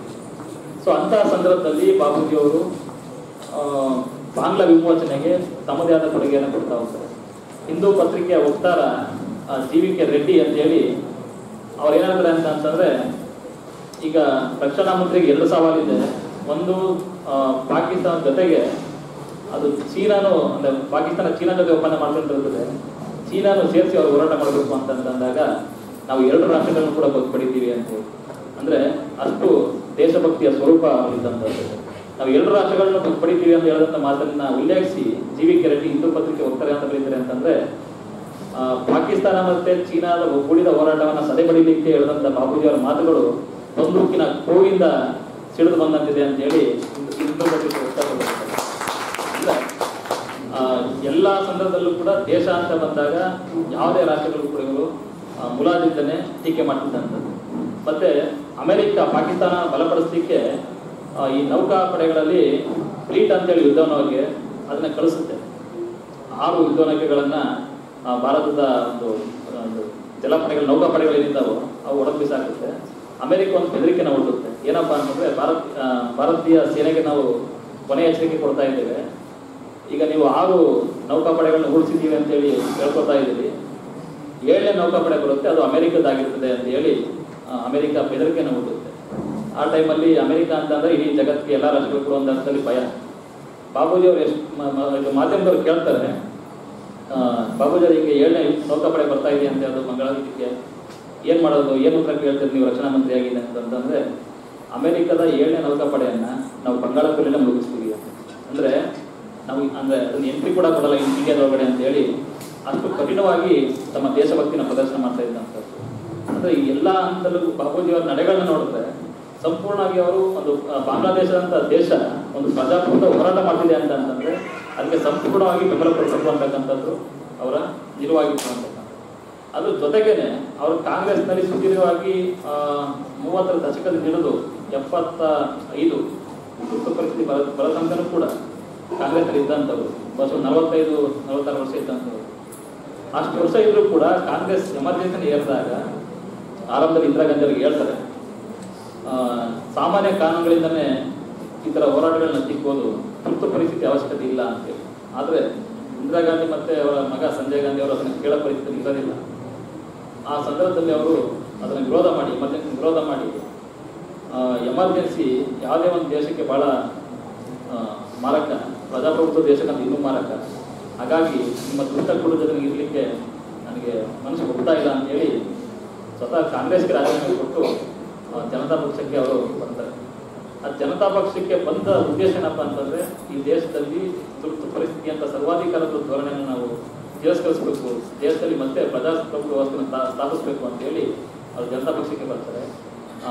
ಸ್ವತಃ ಅವರೇನೆ ಕಾಂಗ್ರೆಸ್ ಫಾರ್ ಡೆಮಾಕ್ರಸಿ, ಪ್ರಜಾಪ್ರಭುತ್ವದ ಅಂತೇಳಿ ಒಂದು ಪಕ್ಷವನ್ನು ಕಟ್ಟಿ ಒಟ್ಟು ಅಂದರೆ ಒಂದು ಮೈತ್ರಿಕೂಟ ರಚನೆ ಮಾಡ್ಕೊಳ್ತಿದ್ದ ಜನತಾ ಪಕ್ಷ ಕಾಂಗ್ರೆಸ್ ಎದುರಿಸಲಿಕ್ಕೆ. ಅದರಲ್ಲಿ 35 ಅಭ್ಯರ್ಥಿಗಳು ಬಾಬೂಜಿ PFD ಪಕ್ಷದಿಂದ ಅಭ್ಯರ್ಥಿಗಳ ಸ್ಪರ್ಧೆ ಮಾಡ್ತಾರೆ. ಅದರಲ್ಲಿ 28 ಜನ ಸಂಸದರು ಅದರಲ್ಲಿ ಆಯ್ಕೆ ಆಗ್ತಾರೆ. ಮತ್ತೆ ಬಾಬೂಜಿ ಕಾಂಗ್ರೆಸ್ ನಿರ್ಗಮನ ಮಾಡಿದ್ದು ಇಂದಿರಾ ಗಾಂಧಿ ಆದಿಯಾಗಿ ಕಾಂಗ್ರೆಸ್ ಅನೇಕ ನಾಯಕರುಗಳಿಗೆ ಬಹಳ ತಲೆನೋವಾಗುತ್ತೆ. ಇವರು ಹೋದ್ರಲ್ಲ, ಏನು ಸಮಾಚಾರ, ಮುಂದೆ ನಮ್ಮ ಪರಿಸ್ಥಿತಿ ಏನು ಅಂತೇಳಿ ಪ್ರಶ್ನೆಗಳನ್ನ ಹಾಕೊಂಡು ಒಂದು ಸಭೆ ಇರ್ತದೆ, ಸಾರ್ವಜನಿಕ ಸಭೆ. ಅದು 77ರಲ್ಲಿ ಮಾರ್ಚ್ ತಿಂಗಳಲ್ಲಿ ರಾಮಲೀಲಾ ಮೈದಾನದಲ್ಲಿ ನಡೀತಕ್ಕಂಥದ್ದು. ಆ ಸಭೆಗೆ ಹೆಚ್ಚು ಜನ ಹೋಗದೇ ಇರಲಿ ಅಂತೇಳಿ ಇಂದಿರಾ ಗಾಂಧಿ ಅವರು ಆಗಿನ ದೂರದರ್ಶನದ ಕಾಲಘಟ್ಟ, ಅದು ಜನ ಮನೇಲೆ ಹೋಗಲಿ ಅಂತೇಳಿ ಬಾಬಿ ಅಂತ ಒಂದು ಪ್ರಸಿದ್ಧವಾದ ಸಿನಿಮಾ ಹಿಂದಿದು, ಅದನ್ನ ಪ್ರಸಾರ ಮಾಡಿರ್ತಾರೆ ದೂರದರ್ಶನ, ಹೆಚ್ಚು ಜನ ಹೋಗದೇ ಇರಲಿ ಅಂತ. ಆದರೆ ಜನ ಆ ಸಿನಿಮಾ ನೋಡ್ಕೊಂಡು ಮನೇಲಿ ಕೊಡಲಿಲ್ಲ. ಬಾಬು ಜಗಜೀವನನ್ನು ಒಳ್ಳಿಸೋದು. ರಾಮಚಂದ್ರ ಗೌಡ ಅಂತ ಇತಿಹಾಸಕಾರರು ಏನಂತ ಬರೀತಾರೆ ಅಂತಂದ್ರೆ, ಬಾಬಿಯನ್ನು ಮೀರಿಸಿದ ಬಾಬೂಜಿ ಅಂತ. ಅಂದ್ರೆ ಜನಪ್ರಿಯ ಸಿನಿಮಾ ಮೀರಿಸಿ ಇವರು ಜನಪ್ರಿಯತೆಯನ್ನು ಸಂಪಾದಿಸಿದ್ರು ಅಂತಕ್ಕಂಥದ್ದು ಇದರಿಂದ ಗೊತ್ತಾಗುತ್ತೆ. ಆದರೆ ಬಾಬೂಜಿಯವರು ಜನತಾ ಪಕ್ಷಕ್ಕೆ ಬಂದ ಮೇಲೆ ಆ ಪ್ರಜಾಸತ್ತಾತ್ಮಕ ನೆರಳಿನಲ್ಲಿ ಅವ್ರಿಗೆ ಪ್ರಧಾನಿ ಆಗಿ ನಡೀಲಿಲ್ಲ. ಎಲ್ಲ ಸದಸ್ಯರು ಕೂಡ, ಯಾಕಂದ್ರೆ ತುರ್ತು ಪರಿಸ್ಥಿತಿ ವಿರುದ್ಧದ ಹೋರಾಟ ಹೇಗಿತ್ತಪ್ಪ ಅಂತಂದ್ರೆ, ಸಾಮಾನ್ಯ ಜನ ಬರ್ತಾ ಇದ್ದಾರೆ, ಸಿಂಹಾಸನ ಖಾಲಿ ಮಾಡಿ ಅಂತ ಹೇಳಿ ಸ್ಲೋಗನ್ ಕೂತ್ಕೊಂಡು ಇಲ್ಲಿ ಡೆಮಾಕ್ರಸಿ ವಿರುದ್ಧವಾಗಿದೆ, ಸರ್ವಾಧಿಕಾರತ್ವ ಇದೆ ಅಂತೇಳಿ ಹೋರಾಟ ಮಾಡಿದಂಥವರೆಲ್ಲರೂ ಕೂಡ ಎಲ್ಲ ಸಂಸದರು ಹೋಗಿ ಗಾಂಧಿಯ ಸಮಾಧಿ ಮುಂದೆ ಇದನ್ನ ಪ್ರಮಾಣ ವಚನ ತಗೊಳ್ತಕ್ಕಂಥದ್ದು. ಆ 77ರ ಸಂದರ್ಭದಲ್ಲಿ ಮಾತ್ರ ಮಹಾತ್ಮ ಗಾಂಧೀಜಿಯವರ ಸಮಾಧಿ ಮುಂದೆ ಹೋಗಿ ಪ್ರಮಾಣ ವಚನ ತಗೊಂಡು ಈ ದೇಶದಲ್ಲಿ ಪ್ರಜಾಪ್ರಭುತ್ವವನ್ನು ಮತ್ತೆ ಮರುಸ್ಥಾಪನೆ ಮಾಡ್ತೀವಿ ಅಂತೇಳಿ ಪ್ರಮಾಣ ವಚನ ಸ್ವೀಕಾರ ಮಾಡ್ತಾರೆ. ಆದರೆ ಪ್ರಧಾನಿ ಆಯ್ಕೆ ಪ್ರಜಾಸತ್ತಾತ್ಮಕವಾಗಿ ಆಯ್ಕೆ ಆಗಲೇ ಇಲ್ಲ. ಅಂದರೆ ಸಂಸದರು ಓಟ್ ಹಾಕಿ ಇವರುಗಳನ್ನ ಗೆಲ್ಲಿಸ್ತಾ ಇಲ್ಲ ಅಂತಕ್ಕಂಥದ್ದು ಭಾಳ ತುಚ್ಛತೆ. ಅಂದರೆ ಒಂದು ವೇಳೆ ಸಂಸದರೇನಾದರೂ ಓಟ್ ಹಾಕಿ ಕೆಲಸ ಅಂತ ಸಂದರ್ಭ 77ರಲ್ಲಿ ಬಂದಿದ್ದರೆ ಬಹುಶಃ ಬಾಬೂಜಿ ಪ್ರಧಾನಿ ಆಗಿದ್ದನ್ನು ಯಾರಿಂದನೂ ಕೂಡ ತಡೀಲಿಕ್ಕೆ ಆಗ್ತಿರಲಿಲ್ಲ. ಆ ನಂತರದಲ್ಲಿ ಕೆಲವು ರಾಜಕೀಯ ಸ್ಥಿತಿಗತಿಗಳಾದವು, ಬೆಳವಣಿಗೆಗಳಾದವು. ಆ ಬೆಳವಣಿಗೆ ಸಂದರ್ಭದಲ್ಲೂ ಕೂಡ ಬಾಬೂಜಿ 2ನೇ ಬಾರಿಗೆ ಪ್ರಧಾನಿಯಾಗಿ ಸ್ಪರ್ಧೆ ಮಾಡ್ತಕ್ಕಂಥ ಅವಕಾಶ ಬಂತು. ಆಗ ಎಲ್ಲ ಸಂಸದರ ಬೆಂಬಲ ಇದ್ದು ಅವ್ರ ಮನೆ ದೆಹಲಿನಲ್ಲಿದೆ. ಅಲ್ಲಿಂದ ರಾಷ್ಟ್ರಪತಿ ಭವನ 1.5 ಕಿಲೋಮೀಟರು, ಮತ್ತು ಅಲ್ಲಿ ತಲುಪಲಿಕ್ಕೆ ಒಂದು 2 ರಿಂದ 3 ನಿಮಿಷ ಇರ್ಬೋದು. ಬಾಬೂಜಿಯವರು ಎಲ್ಲ ಸಂಸದರ ಬೆಂಬಲವನ್ನು ತಗೊಂಡು ರಾಷ್ಟ್ರಪತಿ ಭವನಕ್ಕೆ ತಮ್ಮ ಪ್ರಧಾನಿ ಹುದ್ದೆನ ಅಂದರೆ ಸಂಸದರ ಬೆಂಬಲವನ್ನು ಇದು ಮಾಡಿ ಸರ್ಕಾರ ರಚನೆ ಮಾಡಲಿಕ್ಕೆ ಬರ್ತಾ ಇದೆ ಅಂತ ಕೇಳಿದ ತಕ್ಷಣ ಈ ದೇಶದ ರಾಷ್ಟ್ರಪತಿಗಳು ಸಂಸತ್ತಿನ ವಿಸರ್ಜನೆ ಮಾಡ್ತಾರೆ. ಇದು ಈ ದೇಶದ ಒಂದು ದೊಡ್ಡ ಅಂದರೆ ಜಾತಿಗ್ರಸ್ತ ವ್ಯವಸ್ಥೆ ಹೇಗಿದೆ ಅಂತಕ್ಕಂಥ ದುರಂತ. ಆದಾಗ್ಯೂ ಕೂಡ ಬಾಬೂಜಿಯವರ ನೊಂದುಗಳಲ್ಲ. 80ರ ಸಂದರ್ಭಕ್ಕೆ ಮತ್ತೆ ಇವ್ರನ್ನೇ ಪ್ರಧಾನಿ ಅಭ್ಯರ್ಥಿ ಅಂತೇಳಿ ಜನತಾ ಪಕ್ಷ ಘೋಷಣೆ ಮಾಡಿದ್ರು ಕೂಡ ಇದು ಕೂಟಾಟಿಕೆ, ಸುಳ್ಳು ಅಂತೇಳಿ ಜನ ಇದನ್ನು ತಿರಸ್ಕಾರ ಮಾಡ್ತಾರೆ. ಮತ್ತೆ ಕಾಂಗ್ರೆಸ್ ಅಧಿಕಾರಕ್ಕೆ ಬರ್ತಿದೆ. ಆನಂತರದಲ್ಲಿ ಇಂದಿರಾ ಗಾಂಧಿ ಅವರದ್ದೇ ಆಗುತ್ತೆ, ರಾಜೀವ್ ಗಾಂಧಿ ಅಧಿಕಾರಕ್ಕೆ ಬರ್ತಾರೆ. ಸ್ವತಃ ಬಾಬೂಜಿಯವ್ರನ್ನ ಪ್ರಧಾನಿಯಾಗಿ ರಾಜೀವ್ ಗಾಂಧಿ ಅವ್ರನ್ನ ಕೇಳ್ತಾರೆ, ನೋಡಿ ಬಾಬೂಜಿಯವ್ರನ್ನ ನೀವು ಏನೋ ಒಂದು ಕಾರಣಕ್ಕೆ ಕಾಂಗ್ರೆಸ್ನ ಬಿಟ್ಟರೆ ನಿಮ್ಮ ಉದ್ದೇಶ ಈಡೇರಿದೆ, ಮತ್ತೆ ಕಾಂಗ್ರೆಸ್ಗೆ ಬನ್ನಿ ಅಂತೇಳಿ ಕೇಳಿದಾಗ ನನಗೆ ಅಧಿಕಾರ ಅಂತಕ್ಕಂಥದ್ದು ಕೇವಲ ಏನೋ ರಾಜಕೀಯ ಕಾರಣಕ್ಕೆ ಅಧಿಕಾರದಲ್ಲಿ ಇರಬೇಕು ಅನ್ನೋ ಕಾರಣಕ್ಕೋಸ್ಕರ ಸಿದ್ಧಾಂತದ ಕಾರಣಕ್ಕೆ ನಾನು ಕಾಂಗ್ರೆಸ್ನ ವಿರೋಧ ಮಾಡಿದ್ದು ಈ ದೇಶದ ಸರ್ವಾಧಿಕಾರಕ್ಕೆ ಪೂರಕವಾಗಿದೆ ಮತ್ತು ಪ್ರಜಾತಂತ್ರಕ್ಕೆ ವಿರುದ್ಧವಾಗಿದೆ ಅನ್ನೋ ಕಾರಣಕ್ಕೋಸ್ಕರ ನಾನು ವಿರೋಧ ಮಾಡ್ಕೊಂಡೆ.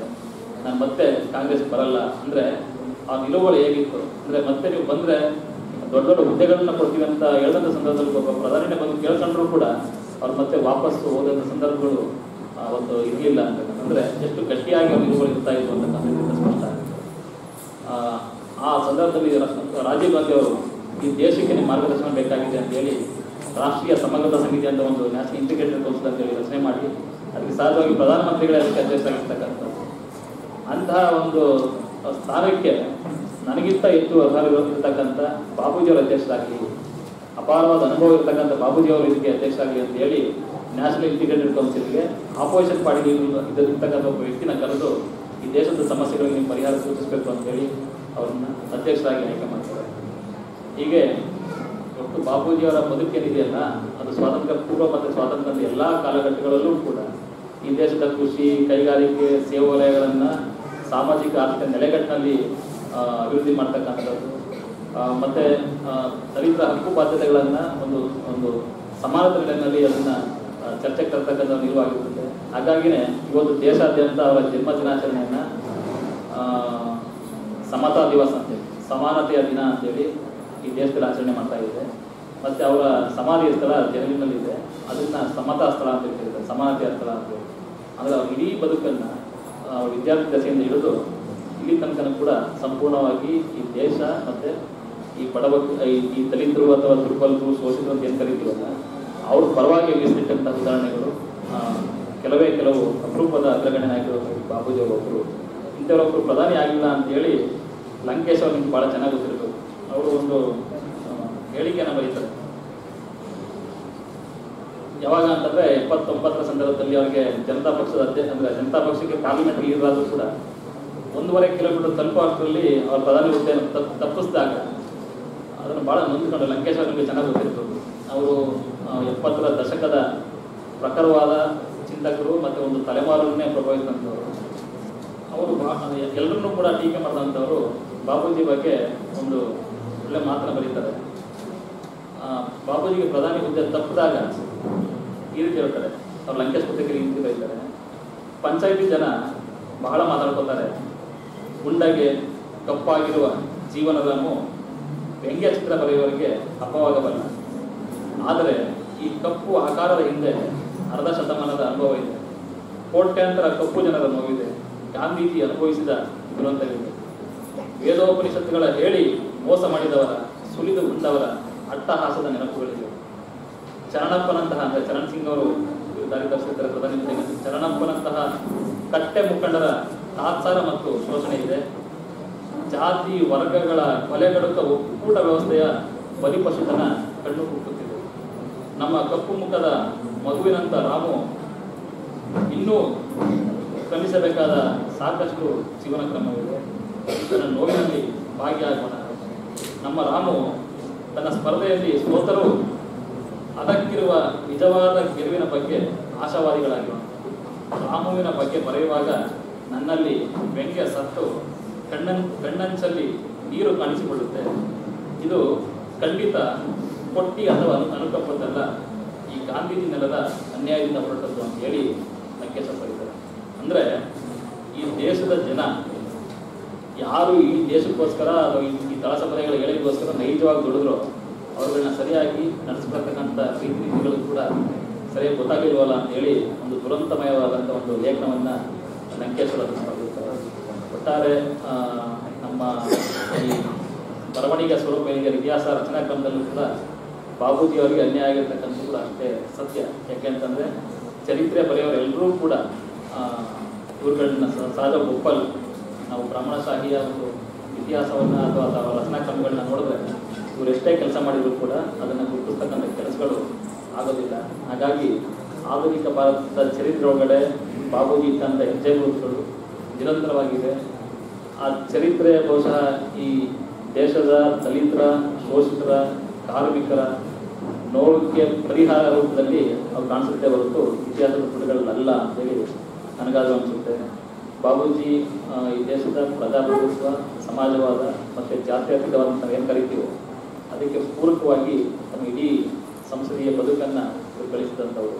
1936ರಿಂದ ಹಿಡಿದು 86 50 ಇಯರ್ಸ್, ಅದು ವರ್ಲ್ಡ್ ರೆಕಾರ್ಡ್. ಇಡೀ ಜಗತ್ತು ಇತಿಹಾಸದಲ್ಲಿ 50 ವರ್ಷದ ಸಂಸದೀಯ ಜೀವನ ಎಲ್ಲೂ ಕೂಡ ಸೋಲ್ಮೇನೆ. ಜನಪ್ರಿಯರಾಗಿಲ್ಲ ಅಂತಂದರೆ ಒಂದೆರಡು ಚುನಾವಣೆಗಳಲ್ಲಿ ಅವ್ರ ವಿರುದ್ಧ ಅಭ್ಯರ್ಥಿಗಳು ಸ್ಪರ್ಧನೆ ಮಾಡ್ತಿರ್ಲಿಲ್ಲ, ಅಷ್ಟು ಜನಪ್ರಿಯರಾಗಿದ್ದಂಥದ್ದು. ಅಂಥ ಜನಪ್ರಿಯವಾದಂಥ ವ್ಯಕ್ತಿ, ದಕ್ಷ ಆಡಳಿತಗಾರ ಈ ದೇಶದ ಪ್ರಧಾನಿ ಆಗದೆ ಹೋದಂಥದ್ದು ದೊಡ್ಡ ದುರಂತ ಅಂತಕ್ಕಂಥದ್ದು ಲಂಕೇಶ್ ಅವರ ಮಾತುಗಳಲ್ಲಿ ಗೊತ್ತಾಗುತ್ತೆ. ಬಹುಶಃ ಬಾಬೂಜಿಯವರ ಈ ನೋವುಗಳನ್ನು ಮುಂದಿನ ತಲೆಮಾರಿನ ಈ ದಲಿತ ನಾಯಕರುಗಳು ಏನಿದ್ದಾರೆ ಅವುಗಳನ್ನ ಅನುಭವಿಸಿದೆ. ಈ ದೇಶದ ಶೋಷಿತ ಸಮುದಾಯದವರು ರಾಜಕೀಯ ಹಕ್ಕು ಮತ್ತು ಅಧಿಕಾರಗಳನ್ನ ಪಡೆದ್ರೆ ಬಹುಶಃ ಬಾಬೂಜಿಯವರ ಆತ್ಮಕ್ಕೆ ನಿಜವಾಗ್ಲೂ ಗೌರವ ಸಲ್ಲಿಸ್ತೇನೆ ಆಗುತ್ತೆ ಅಂತ ಹೇಳಿ ಕೇಳ್ಕೊಂಡು ನನ್ನ ಮಾತು.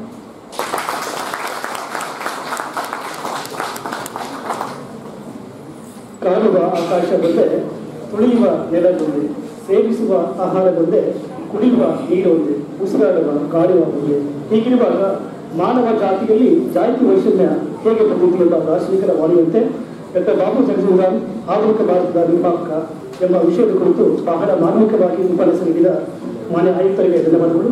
ಇದೀಗ ಕಾರ್ಯಕ್ರಮದ ವಿಶೇಷ ಉಪನ್ಯಾಸ ಡಾಕ್ಟರ್ ಬಾಬು ಜಗಜೀವರಾಮ್ ಆರಂಭಿಕ ಜೀವನ, ಅವರ ಸಾಧನೆಗಳ ಕುರಿತು ಉಪನ್ಯಾಸ ನೀಡಲಿಕ್ಕೆ ನಮ್ಮೊಂದಿಗಿರುವ professor T Gangadhar sir, Kannada ಅಜ್ಞಾನ ಒಕ್ಕೂಟ, ಬೆಂಗಳೂರು ವಿಶ್ವವಿದ್ಯಾಲಯ, ಇವರಲ್ಲಿ ವಿನಂತಿಸಿಕೊಳ್ಳಿ.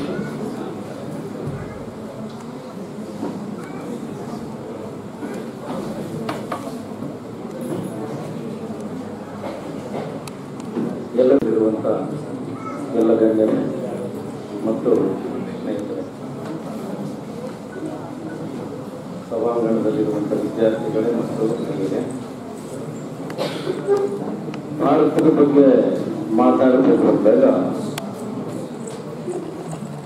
ಭಾರತದಲ್ಲಿ ಮನುಷ್ಯರು ಬದುಕಿದ್ದಕ್ಕಿಂತ ಜಾತಿಗಳು ಬದುಕ್ತಾ ಇರೋದೇ ಜಾಸ್ತಿ.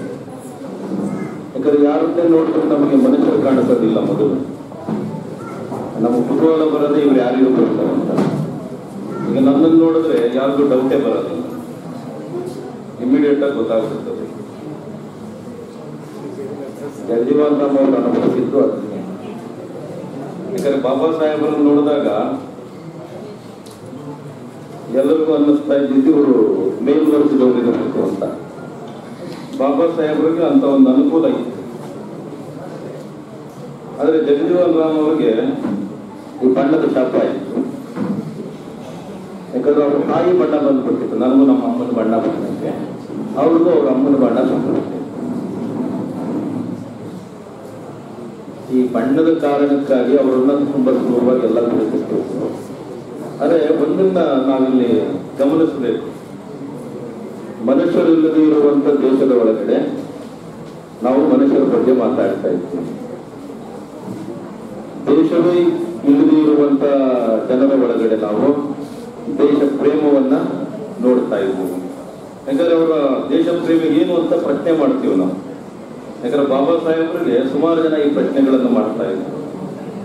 ಯಾಕಂದ್ರೆ ಅವರು ತನ್ನ ಸಮುದಾಯದ ಬಿಡುಗಡೆಗಾಗಿ ಅವರು ಪರಿಶ್ರಮ ಪಡೋದು ಬೇರೆಯವರ ದೃಷ್ಟಿಯಲ್ಲಿ ಅದು ದೇಶ ಪ್ರೇಮದ ಪ್ರಶ್ನೆಯಾಗಿ ಬಿಂಬಿಸೋದಕ್ಕೆ ಅವಕಾಶವನ್ನು ಮಾಡಿಕೊಟ್ಟಿತ್ತು. ಆದರೆ ಜಗಜೀವನರಾಮ್ ಅವರ ಹತ್ರಕ್ಕೆ ಬಂದಾಗ ಅವರ ದೇಶ ಪ್ರೇಮವನ್ನು ಅವರು ಅನೇಕ ಸಂದರ್ಭಗಳಲ್ಲಿ ರುಜುವಾತು ಮಾಡಿ ತೋರಿಸ್ಕೊಳ್ತಾರೆ.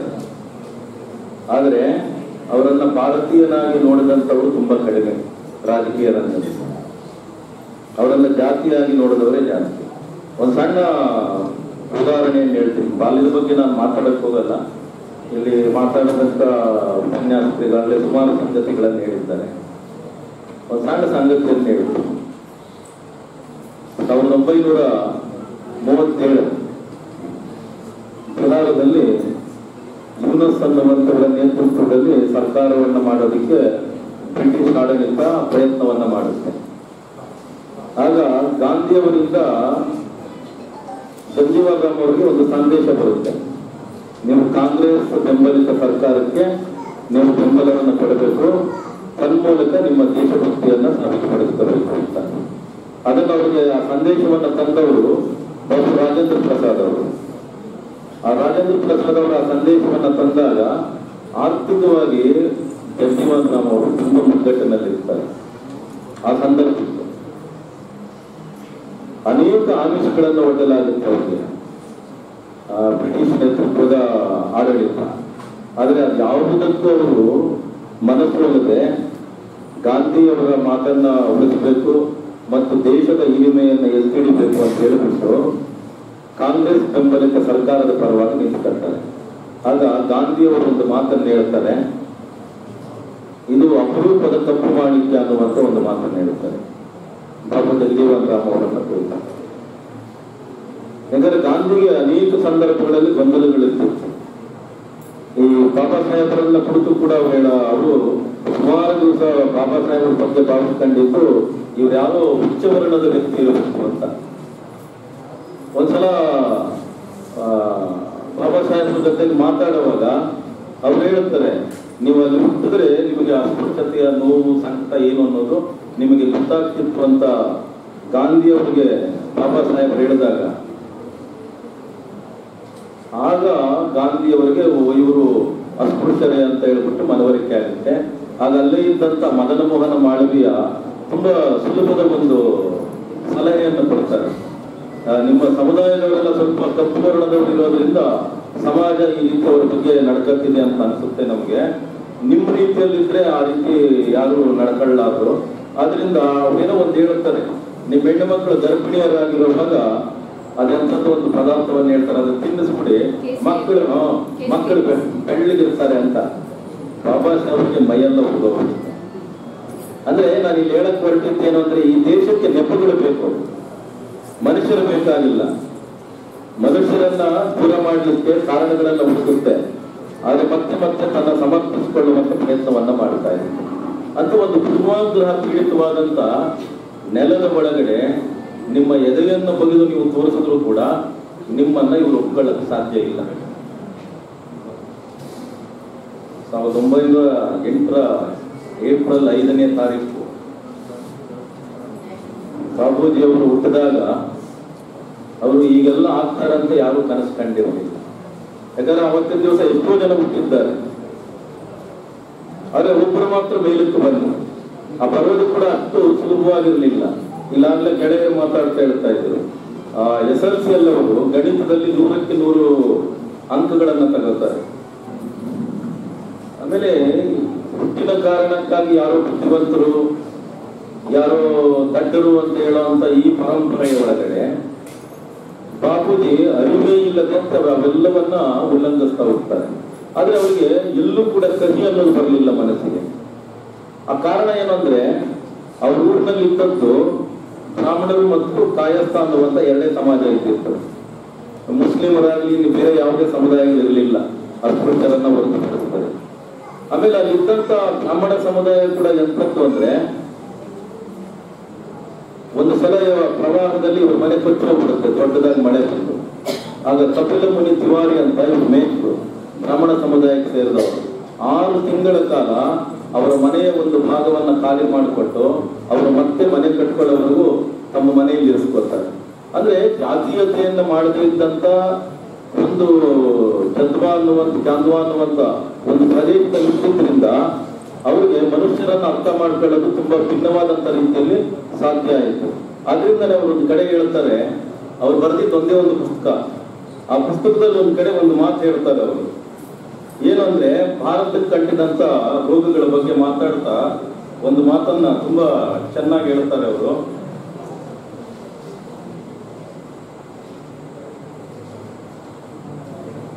ಅವರೊಂದು ಮಾತು ಹೇಳ್ತಾರೆ, ಎಲ್ಲಿಯವರೆಗೆ ಜಾತಿ ಭೇದವನ್ನು ಸಂಪೂರ್ಣವಾಗಿ ಅಳಿಸಿ ಹಾಕಲಾಗುವುದಿಲ್ಲವೋ, ಭೂ ಹಂಚಿಕೆಯನ್ನು ಸರಿಯಾಗಿ ಮಾಡಲಾಗುವುದಿಲ್ಲವೋ, ಅಸ್ಪೃಶ್ಯರೆಂದು ಕರೆಸಿಕೊಳ್ಳುವ ಜನರಿಗೆ ಸಮಾನ ಅವಕಾಶಗಳನ್ನು ಕೊಡಲಾಗುವುದಿಲ್ಲವೋ, ಅಲ್ಲಿಯವರೆಗೆ ಭಾರತದ ಅಭಿವೃದ್ಧಿಯು ಅಸಾಧ್ಯವಾದ ಮಾತು. ಯಾಕಂದ್ರೆ ಭಾರತ ನಾವು ಏನ್ ಬೇಕಾದ್ರೂ ಜಗತ್ತಿನ ಎದುರುಗಡೆ ಹೇಳ್ಕೋಬಹುದು, ಆದ್ರೆ ನಿಜವಾಗ್ಲೂ ನಾವು ಮನುಷ್ಯರಾಗಿದ್ದೀವ? ನಾವು ನಿಜವಾಗ್ಲೂ ಮನುಷ್ಯರಾಗಿದ್ದಾಗ ಬಾಬೂಜಿಯವರ ಬಗ್ಗೆ ಇಷ್ಟು ವರ್ಷಗಳ ನಂತರ, ಅದು ಕೂಡ ಈ ಪ್ರವೃತ್ತಿ ಆರಂಭ ಆಗಿದ್ದಲ್ಲಿ ಅಂದ್ರೆ ಕರ್ನಾಟಕ ಸರ್ಕಾರ ಎಲ್ಲ ವಿಶ್ವವಿದ್ಯಾಲಯಗಳಲ್ಲೂ ಬಾಬು ಜಗಜೀವನ್ ರಾಮ್ ಅವರ ಅಧ್ಯಯನ ಕೇಂದ್ರಗಳನ್ನ ಮಾಡಬೇಕು ಅಂತ ಹೊರಟಾಗ ಅದಕ್ಕೆ ರಾಜಕೀಯ ಕಾರಣಗಳಿರ್ಬೋದು. ಆದ್ರೆ ಆ ರಾಜಕೀಯ ಕಾರಣಗಳಾಚೆಗೂ ಇಲ್ಲಿ ಮುಖ್ಯವಾದಂತ ಸಂಗತಿ ಅಂದ್ರೆ, ಒಬ್ಬ ನಿಜವಾದಂತ ಸಾಧಕನ ಬಗ್ಗೆ ಇಲ್ಲಿ ಭಾರತದಲ್ಲಿ ಎಲ್ಲ ಬಗೆಯ ಮರೆಮಾಚುವ ಕೆಲಸಗಳನ್ನು ಮಾಡಲಾಗ್ತಾ ಇದೆ. ಈಗ ಒಂದು ಅವಕಾಶವನ್ನು ಕೊಟ್ಟಿದ್ರಿಂದ ಇವತ್ತು ಬಾಬು ಜಗಜೀವನ್ ರಾಮ್ ಅವರ ಬಗ್ಗೆ ನಾವು ಮಾತಾಡುವಂತದ್ದಾಗಿದೆ. ಅವರು ಒಂದು ಕಡೆ ಬಾಬಾ ಸಾಹೇಬರ ಶತಮಾನೋತ್ಸವ ಸಂದರ್ಭದಲ್ಲಿ ಮದ್ರಾಸ್ನಲ್ಲಿ ಒಂದು ಸಭೆಯನ್ನ ಕುರಿತು ಮಾತಾಡ್ತಾರೆ. ಅವ್ರು ಹೇಳ್ತಾರೆ ಅಲ್ಲಿ ಆ ಸಭೆಯಲ್ಲಿ 1956ರಲ್ಲಿ ಬಾಬಾ ಸಾಹೇಬರು ತೀರ್ಕೊತಾರೆ. 1957ರಲ್ಲಿ ಅವರು ರೈಲ್ವೆ ಸಚಿವರಾಗಿರ್ತಾರೆ. ಆ ರೈಲ್ವೆ ಸಚಿವರಾಗಿದ್ದಂತ ಸಂದರ್ಭದಲ್ಲಿ ಉದ್ಯೋಗಗಳಿಗೆ ಪದೋನ್ನತಿಯನ್ನು ಕೊಡಬೇಕು. ಆ ಪದೋನ್ನತಿಯನ್ನು ಕೊಡುವಂತ ಸಂದರ್ಭದಲ್ಲಿ ಅವ್ರು ಏನ್ ಮಾಡ್ತಾರೆ, ಮೀಸಲಾತಿಯನ್ನ ತರ್ತಾರೆ, ಬಡ್ತಿ ಮೀಸಲಾತಿಯನ್ನ. ಅದನ್ನ ಸುಪ್ರೀಂ ಕೋರ್ಟ್ ಅಲ್ಲಿ ಪ್ರಶ್ನೆ ಮಾಡ್ತಾರೆ. ಆ ಸುಪ್ರೀಂ ಕೋರ್ಟ್ ಅಲ್ಲಿ ಪ್ರಶ್ನೆ ಮಾಡಿದಾಗ ಅವ್ರು ಹೇಳ್ತಾರಲ್ಲಿ, ಬಾಬಾ ಸಾಹೇಬರು ತೀರ್ಕೊಂಡ ನಂತರ ಮೀಸಲಾತಿ ಅನ್ನೋದು ಇನ್ನೂ ಸರಿಯಾದಂತ ಸ್ವರೂಪದಲ್ಲಿ ಅದನ್ನ ನಿರ್ಣಯ ಮಾಡಬೇಕಾಗಿದ್ದಂತ ತುಂಬಾ ಸಂಕ್ರಮಣ ಕಾಲದಲ್ಲಿ ಬಾಬಾ ಸಾಹೇಬರು ತೀರ್ಕೊಂಡ್ರು. ಆಗ ಅದು ನನ್ನ ಹೆಗಲ ಮೇಲೆ ಬಿತ್ತು. ನಾನು ಅವರಿಗೆ ಕೃತಜ್ಞತೆಗಳನ್ನ ಸಲ್ಲಿಸಿದ್ದು ಯಾವ ರೀತಿ ಅಂದ್ರೆ, ಉದ್ಯೋಗಿಗಳಲ್ಲಿ ಬಡ್ತಿ ಮೀಸಲಾತಿಯನ್ನ ತಂದೆ ನಾನು. ಅದು ಸುಪ್ರೀಂ ಕೋರ್ಟ್ ಹೋಯ್ತು. ಸುಪ್ರೀಂ ಕೋರ್ಟ್ಗೆ ಹೋದಾಗ ಅವರ ಆತ್ಮವಿಶ್ವಾಸದ ಸ್ವರೂಪ ಎಂತದ್ದು ಅಂದ್ರೆ, ಅದನ್ನಾಗ ಪಾರ್ಲಿಮೆಂಟ್ ನಲ್ಲಿ ಅದನ್ನ ಕಾಯ್ದೆಯಾಗಿ ಮಾಡಿಸ್ತಾರೆ ಅವರು. ಸುಪ್ರೀಂ ಕೋರ್ಟ್ ಬೆಂಚ್ ಮುಂದೆ ಆ ಕೇಸ್ ಬರೋ ದಿವಸಕ್ಕೆ ಇದನ್ನು ತಗೊಂಡೋಗಿ ಅಲ್ಲಿಟ್ಟು ಆ ಕೇಸನ್ನ ಗೆದ್ದುಕೊಳ್ತಾರೆ. ಅವರು ಒಂದಷ್ಟು IAS ಅಧಿಕಾರಿಗಳನ್ನು ಕುರಿತು ಮಾತಾಡ್ತಾ ಹೇಳ್ತಾರೆ, IAS ಅಧಿಕಾರಿಗಳು ನೀವು ನಿಮ್ಮ ಜಾತಿಗಳನ್ನು ಹೇಳ್ಕೊಳ್ಳೋದಿಲ್ಲ, ನಿಮ್ಮ ಜನರಿಗೆ ಸಹಾಯ ಮಾಡೋದಿಲ್ಲ, ನೀವು ಅದಕ್ಕೆ ನಿಮ್ಮದೇ ಆದಂತ ಕಾರಣಗಳನ್ನ ನೀವು ಹುಡುಕೊಳ್ತೀರಿ. ಆದ್ರೆ ನಿಮಗೆ ಇಷ್ಟೆಲ್ಲ ಅನುಕೂಲಗಳು ಇವತ್ತು ಸಿಕ್ಕಿರೋದು ಈ ಬೀದಿ ಹೋರಾಟಗಳ ಮೂಲಕ. ಯಾರು ಪರಿಶ್ರಮವನ್ನ ಪಡ್ತಾ ಇದ್ದಾರಲ್ಲ ನಿಮ್ಮ ಸಮುದಾಯದ ಸಾಮಾನ್ಯ ಜನ, ಅವರ ಕಾರಣಕ್ಕಾಗಿ ನಿಮ್ಗೆಲ್ಲ ಈ ಸೌಲಭ್ಯಗಳು ದಕ್ಕಿರೋದು. ಆದ್ರಿಂದ ಅವರ ಬಗ್ಗೆ ಒಂದಿಷ್ಟು ಕೃತಜ್ಞತೆಯಿಂದ ನಡೆದುಕೊಳ್ಳಿ ಅನ್ನುವಂತ ತುಂಬಾ ಸಂಕಟದಿಂದ ಹೇಳ್ಕೊತಾರೆ ಈ ಮಾತುಗಳನ್ನು. ಅಂದ್ರೆ ಅವರು ತೀರಿಕೊಳ್ಳುವ ಸಂದರ್ಭದಲ್ಲೂ ಸಹ ಅವರಿಗೆ ನೆಮ್ಮದಿ ಅನ್ನೋದು ಇರಲಿಲ್ಲ. ಯಾಕಂದ್ರೆ ಭಾರತದ ಚಲನೆ ಅವರು ಅಂದುಕೊಂಡ ರೀತಿಯಲ್ಲಿ ಸಾಧ್ಯ ಆಗಲೇ ಇಲ್ಲ. ಯಾಕಂದ್ರೆ ಜಾತೀಯತೆ ಅನ್ನೋದು ಎಷ್ಟೆಲ್ಲ ಪರಿಶ್ರಮ ಪಟ್ಟರು ಕೂಡ ಈ ದೇಶದಿಂದ ಹೋಗಲಾಡಿಸಲಿಕ್ಕೆ ಸಾಧ್ಯನೇ ಆಗಲಿಲ್ಲ. ಆದ್ರಿಂದ ಬಾಬಾ ಸಾಹೇಬರು 1935ರಲ್ಲಿ ನಾನು ಹಿಂದುವಾಗಿ ಹುಟ್ಟಿದ್ದೇನೆ, ಹಿಂದುವಾಗಿ ಸಾಯೋದಿಲ್ಲ ಅಂತ ಹೇಳಿದಾಗ ಇದೇ ಜಗಜೀವನ್ ರಾಮ್ ಅವರು ಅವ್ರಿಗೆ ಪತ್ರವನ್ನ ಬರೆದಿರ್ತಾರೆ. ಬಾಬಾ ಸಾಹೇಬ್ರೆ, ಈಗ ನಾವು ನೋಡ್ಬೇಕಾಗಿರೋದು, ಯೋಚನೆ ಮಾಡಬೇಕಾಗಿರೋದು ಧರ್ಮದ ಬಗ್ಗೆ ಅಲ್ಲ, ನಮ್ಮ ಸಮುದಾಯಗಳ ಬಗ್ಗೆ ಅನ್ನುವಂತ ಒಂದು ಮಾತನ್ನ ಬರೆದಿರ್ತಾರೆ. ನೋಡಿ, ಅವರಿಬ್ಬರು ಸೇರಿ ಅದನ್ನ ಎಷ್ಟು ಚೆನ್ನಾಗಿ ಸಮುದಾಯಗಳ ಹಿತಾಸಕ್ತಿಯನ್ನ ಕಾಪಾಡುವಂತ ಕೆಲಸವನ್ನ ಮಾಡ್ತಾರೆ ಅಂದ್ರೆ, ಈ ಕರಡು ಸಮಿತಿಗೆ ಸಂಬಂಧಪಟ್ಟಂಗೆ ಪಾರ್ಲಿಮೆಂಟ್ ಅಲ್ಲಿ ನಡಾವಳಿಗಳು ನಡೀತಾ ಇರ್ತವೆ. ಆ ಕರಡಿನಲ್ಲಿರುವಂತ ಪ್ರತಿಯೊಂದನ್ನು ಶಾಸನವಾಗಿ ಒಪ್ಪಿಕೊಳ್ಳಕ್ಕಿಂತ ಪೂರ್ವದಲ್ಲಿ ಅದು ಪಾರ್ಲಿಮೆಂಟ್ ಅಲ್ಲಿ ಚರ್ಚೆಗೆ ಬರ್ತಾ ಇರುತ್ತೆ. ಆಗ ಕತ್ತಿ ಪದ್ಮರಾವ್ ಅಂತ ಹೇಳಿದ್ರು, ತೆಲುಗಿನ ಒಬ್ಬ ದೊಡ್ಡ ಕ್ರಾಂತಿಕಾರಿ ಹೋರಾಟಗಾರ. ಅವರು ಅದನ್ನು ದಾಖಲು ಮಾಡುತ್ತಾರೆ. ಬಾಬಾ ಸಾಹೇಬರಿಗೆ ಈ ಮೂತ್ರವಿಸ ಕೋಶಗಳ ಸಮಸ್ಯೆ ಇದ್ದು ಅವರು ಮೂತ್ರ ಚೀಲವನ್ನು ಅವರಿಗೆ ತೊಡಸಲಾಗಿರುತ್ತೆ. ಅಂದ್ರೆ ತುಂಬಾ ಆರೋಗ್ಯ ತುಂಬಾ ಹದಗೆಟ್ಟಿರುತ್ತೆ ಅವರಿಗೆ. ಆ ಚೀಲವನ್ನು ಹೊತ್ಕೊಂಡೆ ಅವರು ಓಡಾಡಬೇಕಾಗಿರುತ್ತೆ. ಒಂದ್ಸಲ ಈ ಮೀಸಲಾತಿಗೆ ಸಂಬಂಧಪಟ್ಟಂತ ವಿಷಯ ಚರ್ಚೆಗೆ ಬರಬೇಕಾಗಿರುತ್ತೆ. ಮಾರನೇ ದಿವಸ ಬಾಬಾ ಸಾಹೇಬರು ಮತ್ತು ಬಾಪೂಜಿ ಅವರಿಬ್ಬರು ಸೇರಿ ಯೋಚನೆಯನ್ನು ಮಾಡ್ತಾರೆ. ಈ ದೇಶವನ್ನು ಆಳ್ತಾ ಇರುವಂತಹ ಪಕ್ಷದ ಹಿರಿಯರೇನಾದರೂ ಈ ಸಭೆಗೆ ಬಂದುಬಿಟ್ರೆ ಇದರ ವಿರುದ್ಧವಾಗಿ ಅಪಶ್ರುತಿಗಳನ್ನ ಹೊರಡಿಸ್ತಾರೆ. ಆದ್ರಿಂದ ಅವರು ಸಾಮಾನ್ಯವಾಗಿ ಸಭೆಗೆ ಬರೋದು ಸುಮಾರು 10-10:30 ಬರ್ತಿದ್ರಂತೆ. ಅವರು ಆ ದೊಡ್ಡವರು ದೇಶವನ್ನು ಆಳ್ತಾ ಇದ್ದವರು ಅವತ್ತಿದ್ದಂತ ಪಕ್ಷದ ಹಿರಿಯರು. ಅದಕ್ಕೆ ಇವರಿಬ್ಬರು ಯೋಚನೆ ಮಾಡ್ತಾರೆ. ಎಲ್ಲ ದಲಿತ ಸಂಸದರನ್ನು ಕರೆದು ಒಂದು ಸಭೆಯನ್ನು ಮಾಡ್ತಾರೆ. ಹಿಂದಿನ ದಿವಸ ಅವ್ರು ಬರೋದಕ್ಕೆ 10-10:30 ಆಗುತ್ತೆ. ಅಷ್ಟರಲ್ಲಿ ನಾವು 8 ಗಂಟೆಗೆ ಸಭೆ ಆರಂಭ ಆಗುತ್ತೆ. 8 ಗಂಟೆಗೆ ಎಲ್ಲರೂ ಬನ್ನಿ, ನಮಗೆ ಸಂಖ್ಯಾಬಲ ಸಿಗುತ್ತೆ. ಆಗ ಆ ಸಂಖ್ಯಾಬಲವನ್ನು ಇಟ್ಕೊಂಡು ಅವರು ಬರುವಷ್ಟರಲ್ಲಿ ಈ ಕಾಯ್ದೆಯನ್ನು ನಾವು ಪಾಸ್ ಮಾಡ್ಬೋಣ. ಅಂದ್ರೆ ಈ ಸಮುದಾಯಗಳಿಗೋಸ್ಕರ ಇವರಿಬ್ಬರು ಕೂಡ ಜೋಡೆತ್ತುಗಳ ರೀತಿಯಲ್ಲಿ ಯೋಚನೆಯನ್ನು ಮಾಡಿ ದುಡಿಸಿದ್ರು. ಒಬ್ರು ಕಾಂಗ್ರೆಸ್ ಪಕ್ಷದ ಒಳಗಿದ್ರು ಕೂಡ ದೇಶಭಕ್ತಿಯನ್ನ ಬಿಟ್ಟವರಲ್ಲ ಅವರು. ಮತ್ತು ದೇಶಭಕ್ತಿಯ ಕಾರಣಕ್ಕಾಗಿನೇ ಕಾಂಗ್ರೆಸ್ ಅವರನ್ನ ತಗೊಂಡಿತ್ತು. ಯಾಕಂದ್ರೆ 1928 ಸಂದರ್ಭದಲ್ಲಿ ಇನ್ನು 20 ವರ್ಷದ ಹುಡುಗ ಜಗಜೀವನ್ ರಾಮ್ ಕಲ್ಕತ್ತಾದ ವಿದ್ಯಾಸಾಗರ ಕಾಲೇಜಿನಲ್ಲಿ PhD ಅನ್ನು ಓದ್ತಾ ಇರ್ತಾರೆ. ಅವರು ಆ PhD ಅನ್ನು ಓದುವಾಗ ಅಲ್ಲಿದ್ದಂಥವರೆಲ್ಲ ಕೂಡ ಕೃಷಿ ಕಾರ್ಮಿಕರು ಮತ್ತು ಕಾರ್ಖಾನೆಯ ಕೂಲಿ ಕಾರ್ಮಿಕರು ಬಿಹಾರದ ಪ್ರದೇಶದಿಂದ ಬಂದಿದ್ದವರಾಗಿರ್ತಾರೆ. ಆದ್ರಿಂದ ಅವರನ್ನ ಇವರು ಏನ್ ಮಾಡ್ತಾರೆ, 10,000 ಜನರನ್ನ ಸಂಘಟಿಸಿ ವೆಲ್ಲಿಂಗ್ಟನ್ ಸ್ಕ್ವೇರ್ ಅಂತ ಕಲ್ಕತ್ತಾದಲ್ಲಿ ಅಲ್ಲಿ ದೊಡ್ಡ ಬಹಿರಂಗ ಸಭೆಯನ್ನ ಮಾಡ್ತಾ ಇರ್ತಾರೆ. ಆಗ ಈ ಸುಭಾಷ್ ಚಂದ್ರ ಬೋಸ್, ಚಂದ್ರಶೇಖರ್ ಆಜಾದ್ ಈ ತರದವರ ಕಣ್ಣಿಗೆ ಇವರು ಕಾಣಿಸ್ತಾರೆ. ಆಗ ಅವರು ಇವರನ್ನ ಭೇಟಿಯಾಗಿ, ನಿನ್ನಂತ ಒಬ್ಬ ಯುವಕ, ಇಂಥ ಸಂಘಟನಾ ಚಾತುರ್ಯವನ್ನು ಹೊಂದಿರುವಂತ ಯುವಕ ಕಾಂಗ್ರೆಸ್ ಪಕ್ಷಕ್ಕೆ ಬೇಕು ಅಂತ ಅವರು ಕರ್ಕೊಂಡು ಹೋಗೋರು. ಇವರಾಗಿ ಇವರು ಕಾಂಗ್ರೆಸ್ ಹೋದವರಲ್ಲ. ಇವರ ಸಂಘಟನಾ ಚಾತುರ್ಯ ಮತ್ತು ಇವರ ವೈಚಾರಿಕ ವಿಸ್ತರಣೆಯ ಕಾರಣಕ್ಕಾಗಿ ಕಾಂಗ್ರೆಸ್ ಪಾರ್ಟಿ ಇವರನ್ನು ಅನಿವಾರ್ಯ ಅಂತ ಭಾವಿಸಿ ತನ್ನ ಜೊತೆ ಕರೆತಂತು. 34ರಲ್ಲಿ ಬಿಹಾರದಲ್ಲಿ ಭೂಕಂಪ ಆದಾಗ ಗಾಂಧಿ ಅವರು ಅಲ್ಲಿಗೆ ಬರ್ತಾರೆ ಸುತ್ತಾಡೋದಕ್ಕೆ, ಅಲ್ಲೆಲ್ಲ ನೋಡೋದಕ್ಕೆ, ಜನರಿಗೆ ಸಾಂತ್ವನ ಹೇಳಕ್ಕೆ. ಆಗ ಜಗಜೀವನ್ ರಾಮ್ ಅವರನ್ನ ಜೊತೆಯಲ್ಲಿ ಇಟ್ಕೊಂಡು ಎಲ್ಲ ಕಡೆ ಸುತ್ತಾಡ್ತಾರೆ. ಆಗ ಜಗಜೀವನ್ ರಾಮ್ ಅವರ ಸಾಮರ್ಥ್ಯ ಏನು ಅನ್ನೋದು ಅವ್ರಿಗೆ ಗೊತ್ತಾಗುತ್ತೆ. ಇಲ್ಲಿ ಜಗಜೀವನ್ ರಾಮ್ ಅವರ ಬಗ್ಗೆ ನಮ್ಮ ಸಂದರ್ಭದಲ್ಲಿ ಏನಾಗಿದೆ ಅಂದ್ರೆ ಕಾರಣಗಳೇನು ನನಗೆ ಗೊತ್ತಿಲ್ಲ. ಅವ್ರ ಬಗ್ಗೆ ತಪ್ಪುಗಳನ್ನು ಹೇಳುವಂಥದ್ದು ನಡೀತಾ ಇದೆ. ನೀವು ಅನೇಕ ಚರಿತ್ರೆಯನ್ನ ಗಮನಿಸಿ. ನೀವು ಅವರು ವಿಮಾನಯಾನ ಖಾತೆ ಸಚಿವರಾಗಿದ್ದರು, 8ನೇ ತಾರೀಕಿನವರೆಗೂ ಸಚಿವರಾಗಿದ್ದರು. ಯಾಕಂದ್ರೆ ಬಾಬಾ ಸಾಹೇಬರ ಮರಣ ಮತ್ತು ಇವರ ವಿಮಾನ ಖಾತೆ ಸಚಿವರಾಗಿದ್ದನ್ನ ಎರಡನ್ನು ಜೋಡಿಸಿ ಬಾಪೂಜಿಯವರ ಬಗ್ಗೆ ಗುಮಾನಿ ಬರುವ ರೀತಿಯಲ್ಲಿ ಬರವಣಿಗೆಗಳನ್ನು ಕರ್ನಾಟಕದಲ್ಲಿ ಮಾಡಲಾಗಿದೆ. 6ನೇ ತಾರೀಕು ಬಾಬಾ ಸಾಹೇಬರು ತೀರ್ಕೊತಾರೆ, ಡಿಸೆಂಬರ್ 6ನೇ ತಾರೀಕು. ಆ ಶಿಷ್ಯರೆಲ್ಲ ಹೋಗ್ತಾರೆ ಇವ್ರ ಹತ್ರ. ಅವ್ರ ಹತ್ರ ದುಡ್ಡಿರೋದಿಲ್ಲ, ಬರೀ 300 ರೂಪಾಯಿ ಇದೆ ಅಂತ ಹೇಳ್ತಾರೆ. ಬಾಬೂಜಿ ಅವರು ಹೇಳ್ತಾರೆ, ಬಾಬಾ ಸಾಹೇಬರು ಸ್ವಾಭಿಮಾನದಿಂದ ಬದುಕಿದಂಥವ್ರು, ಅವರ ಆತ್ಮಗೌರವಕ್ಕೆ ಧಕ್ಕೆ ತರುವ ರೀತಿಯಲ್ಲಿ ಅವರ ಮರಣ ನಂತರ ನಾವು ನಡ್ಕೋಬಾರದು, ಅವರ ಆತ್ಮಗೌರವವನ್ನು ಎತ್ತಿಡಿಯುವ ರೀತಿಯಲ್ಲಿ ನಾವು ನಡ್ಕೋಬೇಕು. ಶಿಷ್ಯರೆಲ್ಲ ಎಷ್ಟೆಷ್ಟಾಗುತ್ತೋ ಸೇರಿಸಿ ಅವರನ್ನು ನಾವು ಗೌರವದಿಂದ ನಡೆಸ್ಕೋಬೇಕು ಅಂತ ಹೇಳ್ತಾರೆ. ವಿಮಾನವನ್ನ ಉಚಿತವಾಗಿ ಬಾಬಾ ಸಾಹೇಬ್ ಯಾವತ್ತು ಕೇಳೋರಲ್ಲ ಅನ್ನೋದು ಬಾಬೂಜಿ ಅವರ ನಿಲುವಾಗಿರುತ್ತೆ. ಸರ್ಕಾರದಿಂದ ಏನನ್ನು ಉಚಿತವಾಗಿ ಪಡ್ಕೊಂಡವರಲ್ಲ ಬಾಬಾ ಸಾಹೇಬರು. ಅವರ ಮರಣದ ನಂತರ ಅವರ ವ್ಯಕ್ತಿತ್ವಕ್ಕೆ ಅವಮಾನ ಮಾಡಬಾರ್ದು ಅನ್ನೋದು ಬಾಬೂಜಿ ಅವರ ನಿಲುವಾಗಿರುತ್ತೆ. ಆಗ ಅವ್ರು ಹೇಳ್ತಾರೆ, ಆಗ ಇವರು ಒಂದಷ್ಟು ಹಣವನ್ನು ಕೊಡ್ತಾರೆ. ಕೊಟ್ಟು ಆ ಡಿಸ್ಕೌಂಟ್ ಅಲ್ಲಿ ತಗೊಂಡು ಇನ್ನು ವಿಮಾನವನ್ನ ಅವರ ಪಾರ್ಥಿವ ದೇಹವನ್ನ ಸಾಗಿಸಲಾಗುತ್ತೆ. ಇದು ನಡೆದಿದ್ದು 6ನೇ ತಾರೀಕು.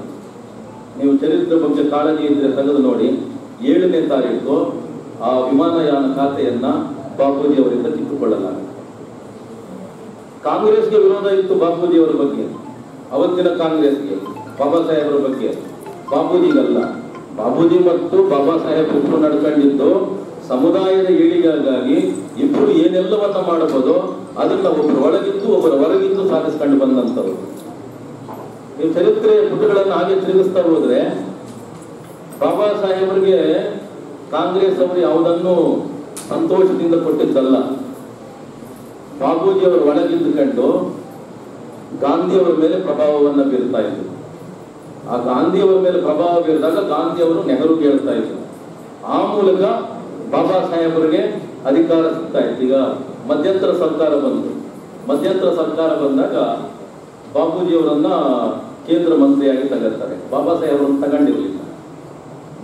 ಆಗ ಬಾಬೂಜಿಯವರು ಗಲಾಟೆ ಇಡ್ತಾರೆ. ಮುಸ್ಲಿಮರು ಈ ದೇಶದಲ್ಲಿ ಎಷ್ಟು ಸಂಖ್ಯೆಯಲ್ಲಿದ್ದಾರೆ, ಅವರಿಗೆ ನೀವು ಎಷ್ಟು ಪರ್ಸೆಂಟೇಜ್ ಕೊಟ್ಟಿದ್ದೀರಾ ಮಂತ್ರಿಮಂಡಲದಲ್ಲಿ? ಅಲ್ಲಿ 2 ಕೊಟ್ಟಿದ್ದೀರಾ ನೀವು. ನಮ್ಮ ಜನಸಂಖ್ಯಾನುಸಾರವಾಗಿ 5 ಜನ ಬರಬೇಕು ನಾವು ಅಂತೇಳಿ ಅವರು ತಮ್ಮ ವಾಗ್ವಾದವನ್ನು ಆರಂಭ ಮಾಡಿದಾಗ ಬಾಬಾ ಸಾಹೇಬರಿಗೆ ಆ ಅವಕಾಶವನ್ನ ಮಾಡಿಕೊಡ್ತಾರೆ. ಅಂದ್ರೆ ಚರಿತ್ರೆಯನ್ನ ಇಲ್ಲಿ ಕೆಲವರು ಉದ್ದೇಶಪೂರ್ವಕವಾಗಿ ಮುಚ್ಚಿಡ್ತಾ ಇದ್ದಾರೆ.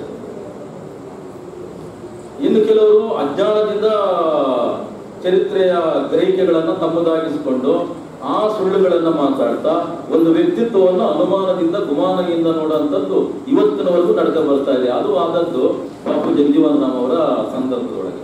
ನಾನು ಯಾಕೆ ಈ ಮಾತುಗಳನ್ನು ಹೇಳ್ತಾ ಇದ್ದೇನೆ ಅಂದ್ರೆ, ನಾನು ಒಂದು ಕಾಲಕ್ಕೆ ಈ ಕರ್ನಾಟಕ ಸರ್ಕಾರ ಏನು ಘೋಷಣೆ ಮಾಡ್ತಲ್ಲ ಎಲ್ಲ ವಿಶ್ವವಿದ್ಯಾಲಯಗಳಲ್ಲೂ ಜಗಜೀವನ್ ರಾಮ್ ಅಧ್ಯಯನ ಕೇಂದ್ರ ಬರಬೇಕು ಅಂತ, ಅವತ್ತಿನ ದಿವಸದವರೆಗೂ ನಾನು ಕೂಡ ಅಜ್ಞಾನಿಗಳ ಸಾಲಿನಲ್ಲಿ ಇದ್ದವನು ಬಾಬೂಜಿಗೆ ಸಂಬಂಧಪಟ್ಟಂಗೆ. ಆದರೆ ಅವತ್ತೊಂದು ಸಣ್ಣ ಘಟನಾವಳಿ ನಡೆದು ನಾನು ವಿಶ್ವಮಾನವಾಗಿದ್ದೆ ಅಲ್ಲಿವರೆಗೂ. ಅವತ್ತು ಸಣ್ಣ ಘಟನೆ ನಡೆಯಿತು. ಸರ್ಕಾರ ಇದನ್ನು ಘೋಷಣೆ ಮಾಡಿತ್ತು. ದಲಿತ ಕವಿ ಸಿದ್ದಲಿಂಗಯ್ಯ ಅವರು, ನಾನು ಮತ್ತು ನಮ್ಮ ಸಹೋದ್ಯೋಗಿ ಒಬ್ಬರು ವೈಸ್ ಚಾನ್ಸಲರ್ ಹತ್ರ ಹೋಗಿದ್ವಿ. ಮಾತಿನ ಮಧ್ಯೆ ಈ ಅಧ್ಯಯನ ಕೇಂದ್ರವನ್ನು ಸ್ಥಾಪನೆ ಮಾಡಬೇಕು ಅನ್ನೋ ಮಾತು ಬಂತು. ನಮ್ಮ ಗೆಳೆಯರು ಹೇಳಿದ್ರು, ನನ್ನ ಸಹೋದ್ಯೋಗಿ ಮಿತ್ರ, ಈ ಸೆಂಟರ್ ಏನಾದರೂ ಇಲ್ಲಿ ಬಂದ್ರೆ ರಕ್ತಪಾತ ಆಗುತ್ತೆ ಅಂತ ಹೇಳಿದ್ರು. ನನಗಿದೇನು ರಕ್ತಪಾತ? ಓ, ಬಾಪೂಜಿಯವರು ಅಂತ ಮಹಾನ್ ಅಪರಾಧ ಏನ್ ಮಾಡಿದ್ದಾರೆ? ಯಾಕಂದ್ರೆ ನಾವೆಲ್ಲ ಕಿವಿಗಳಿಗೆ ಬಿದ್ದದ್ದು. ಯಾಕಂದ್ರೆ ನಾವೆಲ್ಲ ದಲಿತ ಸಂಘಟನೆಗಳಲ್ಲಿ ಇದ್ದಂತ ಹುಡುಗರು ನಾವೆಲ್ಲ. ಅಲ್ಲಿ ಅವ್ರ ಬಗ್ಗೆ ಗೌರವಯುತವಾದಂತ ಮಾತುಗಳೇನು ಮಾತಾಡ್ತಾ ಇರಲಿಲ್ಲ. ಸರಿ, ಆಮೇಲೆ ನಮ್ಮ ಮೇಟ್ರು ಸಿದ್ದಲಿಂಗಯ್ಯವರು ಹೇಳಿದ್ರು, ಇಲ್ಲ ಒಬ್ಬ ವ್ಯಕ್ತಿ ಬಗ್ಗೆ ತಿಳ್ಕೊಳ್ಳದೆ ಹಾಗೆಲ್ಲ ಮಾತಾಡಬಾರ್ದು ನೀವು.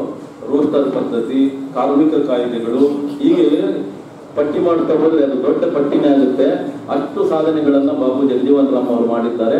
ಆದ್ರೆ ಭಾರತದ ಚರಿತ್ರೆಕಾರರು ಅದನ್ನ ನಿಮಗೆ ತಲುಪಿಸ್ತಾ ಇಲ್ಲ. ದಯವಿಟ್ಟು ನೀವು ಜವಾಬ್ದಾರಿಯುತವಾದಂತ ಸ್ಥಾನದಲ್ಲಿದ್ದೀರಾ, ಅಧ್ಯಾಪಕ ಸ್ಥಾನದಲ್ಲಿ. ತಿಳ್ಕೊಳ್ಳದೆ ಯಾವುದರ ಬಗ್ಗೆನೂ ಮಾತಾಡಬಾರದು. ವಿದ್ಯಾರ್ಥಿಗಳಿಗೆ ತಪ್ಪು ಸಂದೇಶವನ್ನು ಕೊಟ್ಟಾಗ ಆಗುತ್ತೆ ಅಂತ ಅವರು ಬುದ್ಧಿ ಮಾತು ಹೇಳುವಾಗ ಅದು ನನಗೂ ಬುದ್ಧಿ ಮಾತಾಗಿದೆ. ಆಮೇಲೆ ನಾನು ಓದಕ್ಕೆ ಆರಂಭ ಮಾಡಿದಾಗ ಭಾರತ ಅಂದ್ರೆ ಏನು, ಭಾರತದಲ್ಲಿ ಚರಿತ್ರೆ ಅಂದ್ರೆ ಏನು ಅಂತ ಗೊತ್ತಾಯ್ತು. ಏನಿಲ್ಲ, ಒಂದು ಸಣ್ಣ ಘಟನೆ ಹೇಳ್ತೀನಿ. ಭಾರತದಲ್ಲಿ ಚರಿತ್ರೆಯನ್ನ ಯಾವ ರೀತಿ ಬಿಂಬಿಸ್ತಾರೆ ಅನ್ನೋದು. ಬಿಹಾರದಲ್ಲಿ ಒಂದು ಜನಪದ ಗೀತೆ ಲಾವಣಿ. ಆ ಲಾವಣಿ 1857ರ ಸಿಪಾಯಿ ದಂಗೆ ಬಗ್ಗೆ ಮಾತಾಡ್ತಾ ಹೋಗುತ್ತೆ. ನಮ್ಮ ಯಾವ ಚರಿತ್ರೆಕಾರರು ಅದರ ಬಗ್ಗೆ ಮಾತಾಡಲಿಲ್ಲ. ಯಾರೋ ಒಬ್ಬರು ಮಹಾನುಭಾವ ಅದನ್ನ ಮೊದಲನೇ ಏನೋ ಸ್ವಾತಂತ್ರ್ಯ ಚಳುವಳಿ ಅಂತ ಹೇಳ್ಬಿಟ್ರು. ಉಳಿದವರೆಲ್ಲ ಅದನ್ನ ಹಂಗೆ ಬಾಯ್ಪಾಠ ಮಾಡ್ಕೊಂಡು ಗಿಳಿಗಳ ರೀತಿಯಲ್ಲಿ, ತಲೆಗಳಿಲ್ವಲ್ಲ ನಮಗೆ, ಗಿಳಿಗಳಿಗೆ ತಲೆ ಇರೋದಿಲ್ಲ, ಅದೇನು ಹೇಳ್ಕೊಡ್ತೇವೆ ಅದನ್ನ ಪುನರಾವರ್ತನೆ ಮಾಡ್ತಾ ಇದ್ವಿ. ನಾವೆಲ್ಲರೂ ಈಗ ಅದನ್ನು ಪುನರಾವರ್ತನೆ ಮಾಡ್ತಾ ಇದ್ದೀವಿ. ಆದ್ರೆ ನಾನು ಓದ್ಕೊಳ್ಳೋಕೆ ಶುರು ಮಾಡಿದ ಮೇಲೆ ಅದನ್ನ ಹೇಳಿದವ್ರು ಯಾರು, ಅವ್ರ ಹಿನ್ನೆಲೆಯನ್ನು, ಅವ್ರು ಯಾಕಾಗಿ ಹೇಳಿದ್ರು, ಉಳಿದವರೆಲ್ಲ ಯಾಕೆ ಮೂರ್ಖರ ರೀತಿಯಲ್ಲಿ ಅದನ್ನೇ ಪದೇ ಪುನರಾವರ್ತನೆ ಮಾಡ್ತಾ ಇದ್ದಾರೆ ಅಂತ ಗೊತ್ತಾಯ್ತು. ಅದು ಬರುತ್ತೆ 1857ರ ಘಟನಾವಳಿಗೆ ಸಂಬಂಧಪಟ್ಟಂಗೆ ಬಿಹಾರದ ಅನಕ್ಷರಸ್ಥ ಜನಪದರು ಒಂದು ಲಾವಣಿಯನ್ನು ಕಟ್ಟಿದ್ದಾರೆ. ಆ ಲಾವಣಿಯಲ್ಲಿ ಏನ್ ಹೇಳ್ತಾರೆ ಅವರು, ಮಾತಾದಿನ್ ಭಂಗಿ ಅಂತ ಒಬ್ಬ ಬ್ರಿಟಿಷ್ ಸೈನಿಕ, ಅಲ್ಲೇನೆ ಈ ನಮ್ಮ ಮಂಗಲ್ ಪಾಂಡೆ ಉದ್ಯೋಗಿ ಆಗಿರ್ತಾರೆ. ಇವರೆಲ್ಲ ಉದ್ಯೋಗಿಗಳು. ಈ ಮದ್ದನ್ನ ಅರಿಯೋ ಕೆಲಸ ಮಾಡ್ತಾ ಇರ್ತಾರೆ ಅಲ್ಲಿ ಫ್ಯಾಕ್ಟರಿಯಲ್ಲಿ. ಆಗ ಇವರು ಸೂಪರಿಂಟೆಂಡೆಂಟ್ ಆಗಿರ್ತಾರೆ, ಯಾರು, ಮಂಗಲ್ ಪಾಂಡೆ. ಮಾತಾದಿನ ಬಗ್ಗೆ ಅಲ್ಲಿ ನೌಕರರಾಗಿರ್ತಾರೆ, ಕೈಯೆಲ್ಲ ಮದ್ದಾಗಿರುತ್ತೆ. ಕೇಳ್ತಾರೆ ಯಾರಿಗೆ, ಮಂಗಲ್ ಪಾಂಡೆಗೆ, ಹಣ ಸ್ವಲ್ಪ ನೀರು ಕುಡಿಯೋಕ್ಕೆ ಅಂತ. ಇವ್ರಿಗೆ ಯಾಕಂದ್ರೆ ಮನುಷ್ಯರು ಇಲ್ವಲ್ಲ ದೇಶದಲ್ಲಿ, ಜಾತಿಗಳಿರೋದು. ಏನ್ ನಿನ್ನ ಸ್ಥಾನಮಾನ ಮರೆತುಬಿಟ್ಟ ನೀನು, ಬ್ರಿಟಿಷ್ ಇದರಲ್ಲಿ ನಾವಿಬ್ರು ಒಂದೇ ನೌಕರಿಯಲ್ಲಿ ಇದ್ದ ಮಾತ್ರಕ್ಕೆ ಜಾತಿ ಎಲ್ಲ ಮರೆತುಬಿಟ್ಟು ಮಾತಾಡ್ತಿದ್ಯಾ, ಎಷ್ಟು ಅಹಂಕಾರ ನಿನಗೆ ಅಂತ ಅಂದ್ಕೊತಾರೆ. ಆ ಮಾತಾದಿನ ಭಂಗಿಗೆ ಮೈಯೆಲ್ಲ ಉರಿದೋಗ್ಬಿಡುತ್ತೆ. ಅವ್ರು ಕೆಟ್ಟದಾಗ ಅಂತಾರೆ, ಎಲ್ಲಿದೆ ನಿನ್ ಜಾತಿ ಹೋಗಿ ಎಷ್ಟೋ ದಿವಸ ಆಯ್ತು ಹೋಗಲ್ಲ ಅಂತಾರೆ. ಅವಾಗ ಏನು ಅಂತ ಅವ್ರು ಕೇಳಿದಾಗ ಹೇಳ್ತಾರೆ, ದಿನಾ ಆ ತೋಟಗಳನ್ನ ಬಾಯಿಂದ ಎಳೆದೆಳೆದಾಗ್ತಾ ಇದೆಯಲ್ಲ, ಅದಕ್ಕೆ ಹಸು ಕೊಬ್ಬನ್ನ ನಾನೇ ಸೌತ್ ಕೊಡ್ತಾ ಇದ್ದೀನಿ. ಆಗ ಮಂಗಲ್ ಪಾಂಡೆಗೆ ಮೈಯೆಲ್ಲ ಉರಿದೋಗುತ್ತೆ, ಬ್ರಿಟಿಷರ ಮೇಲೆ ಸಿಟ್ಟು ಬರುತ್ತೆ. ಆಮೇಲೆ ಅಲ್ಲೇ ಮುಂದಷ್ಟು ಮುಸ್ಲಿಂ ಧರ್ಮವನ್ನು ಅನುಸರಿಸುವವರು ಕೂಡ ಸೈನಿಕರಾಗಿರ್ತಾರಲ್ಲ, ಅವರ ಗಮನಕ್ಕೆ ಇವ್ರೇನ್ ಮಾಡ್ತಾರೆ, ಅದು ಬ್ರೈನ್ ತಲೆಯ ಕೆಲಸ. ಅದು ಅವ್ರಿಗೆ ಹೋಗಿ ಇವ್ರೇನ್ ಮಾಡ್ತಾರೆ, ಅಪಪ್ರಚಾರ ಮಾಡ್ತಾರೆ ಮುಸ್ಲಿಂ ಸೈನಿಕರ ಮಧ್ಯೆ. ಏನಂತ, ನಿಮಗೆ ಹಂದಿ ಗುಬ್ಬನ್ನು ಸವರದಂತ ಫೋಟೋಗಳನ್ನು ಕೊಡಲಾಗ್ತದೆ. ಈಗ ಇವರು ಎಲ್ಲ ಮಹಾನ್ ಧರ್ಮವಾದಿಗಳು ಇವರೆಲ್ಲ ಸೇರ್ಕೊಂಡು ದಂಗೆ ಹೇಳುತ್ತಾರೆ. ಯಾರು ದೇಶ ಪ್ರೇಮಕ್ಕಾಗಿ ದಂಗೆ ಎನ್ನುತ್ತವರು ಹೇಳಿ, ಅದನ್ನು ಮೊದಲನೇ ಸ್ವಾತಂತ್ರ್ಯ ಸಂಗ್ರಾಮ ಅಂತ ನಾವು ಕರಿಬೇಕಾದ್ರೆ ದೇಶಭಕ್ತಿ ಇರಬೇಕಲ್ಲ. ಬಾಬೂಜಿ ಅವರು ನೋಡಿ 37ರಲ್ಲಿ ಯೂನಿಟ್ ಸರ್ಕಾರಕ್ಕೆ ಬೆಂಬಲ ಕೊಡು, ನಿನಗೆ ಅಷ್ಟು ಕೊಡ್ತೀವಿ ಇಷ್ಟು ಕೊಡ್ತೀವಿ ಅಂತ ಆಮಿಷ ತೋರಿಸಿದ್ರು. ದೇಶದ ಕಾರಣಕ್ಕಾಗಿ, ದೇಶಭಕ್ತಿಯ ಕಾರಣಕ್ಕಾಗಿ ಅವರು ವಿಚಲಿತರಾಗಲಿಲ್ಲ. ಆದ್ರೆ ಇಲ್ಲಿ ಇವರು ವಿಚಲಿತರಾದದ್ದು ತಾವು ಧರ್ಮಭ್ರಷ್ಟರಾಗುತ್ತಿದ್ದೇವೆ ಅಂತ. ದೇಶಭಕ್ತಿ ಇದ್ದಿದ್ರೆ ಅವರು ಮಿಲಿಟರಿಯಲ್ಲಿ ಯಾಕಿರ್ಬೇಕಾಗಿತ್ತು? ಹೊಟ್ಟೆಪಾಡಿಗಾಗಿ ಮಿಲಿಟರಿಯಲ್ಲಿ ಇದ್ದವರು ಧರ್ಮಕ್ಕೆ ಧಕ್ಕೆ ಮಾಡ್ತಿದ್ದಾರೆ ಅಂದಾಗ ಈ ದೇಶದಲ್ಲಿ ಮೊದಲ ಬಾರಿಗೆ ಜನ ಸಿಡಿದು ಹೊರಗೆ ಬಂದರೆ ಹೊರತು ದೇಶಭಕ್ತಿಯ ಕಾರಣಕ್ಕಾಗಿ ಬಂದದ್ದಲ್ಲ. ಚರಿತ್ರೆಯಲ್ಲಿ ನಮಗೆ ಈಗ ತಪ್ಪುಗಳನ್ನು ಬೋಧಿಸಲಾಗ್ತಾ ಇದೆ.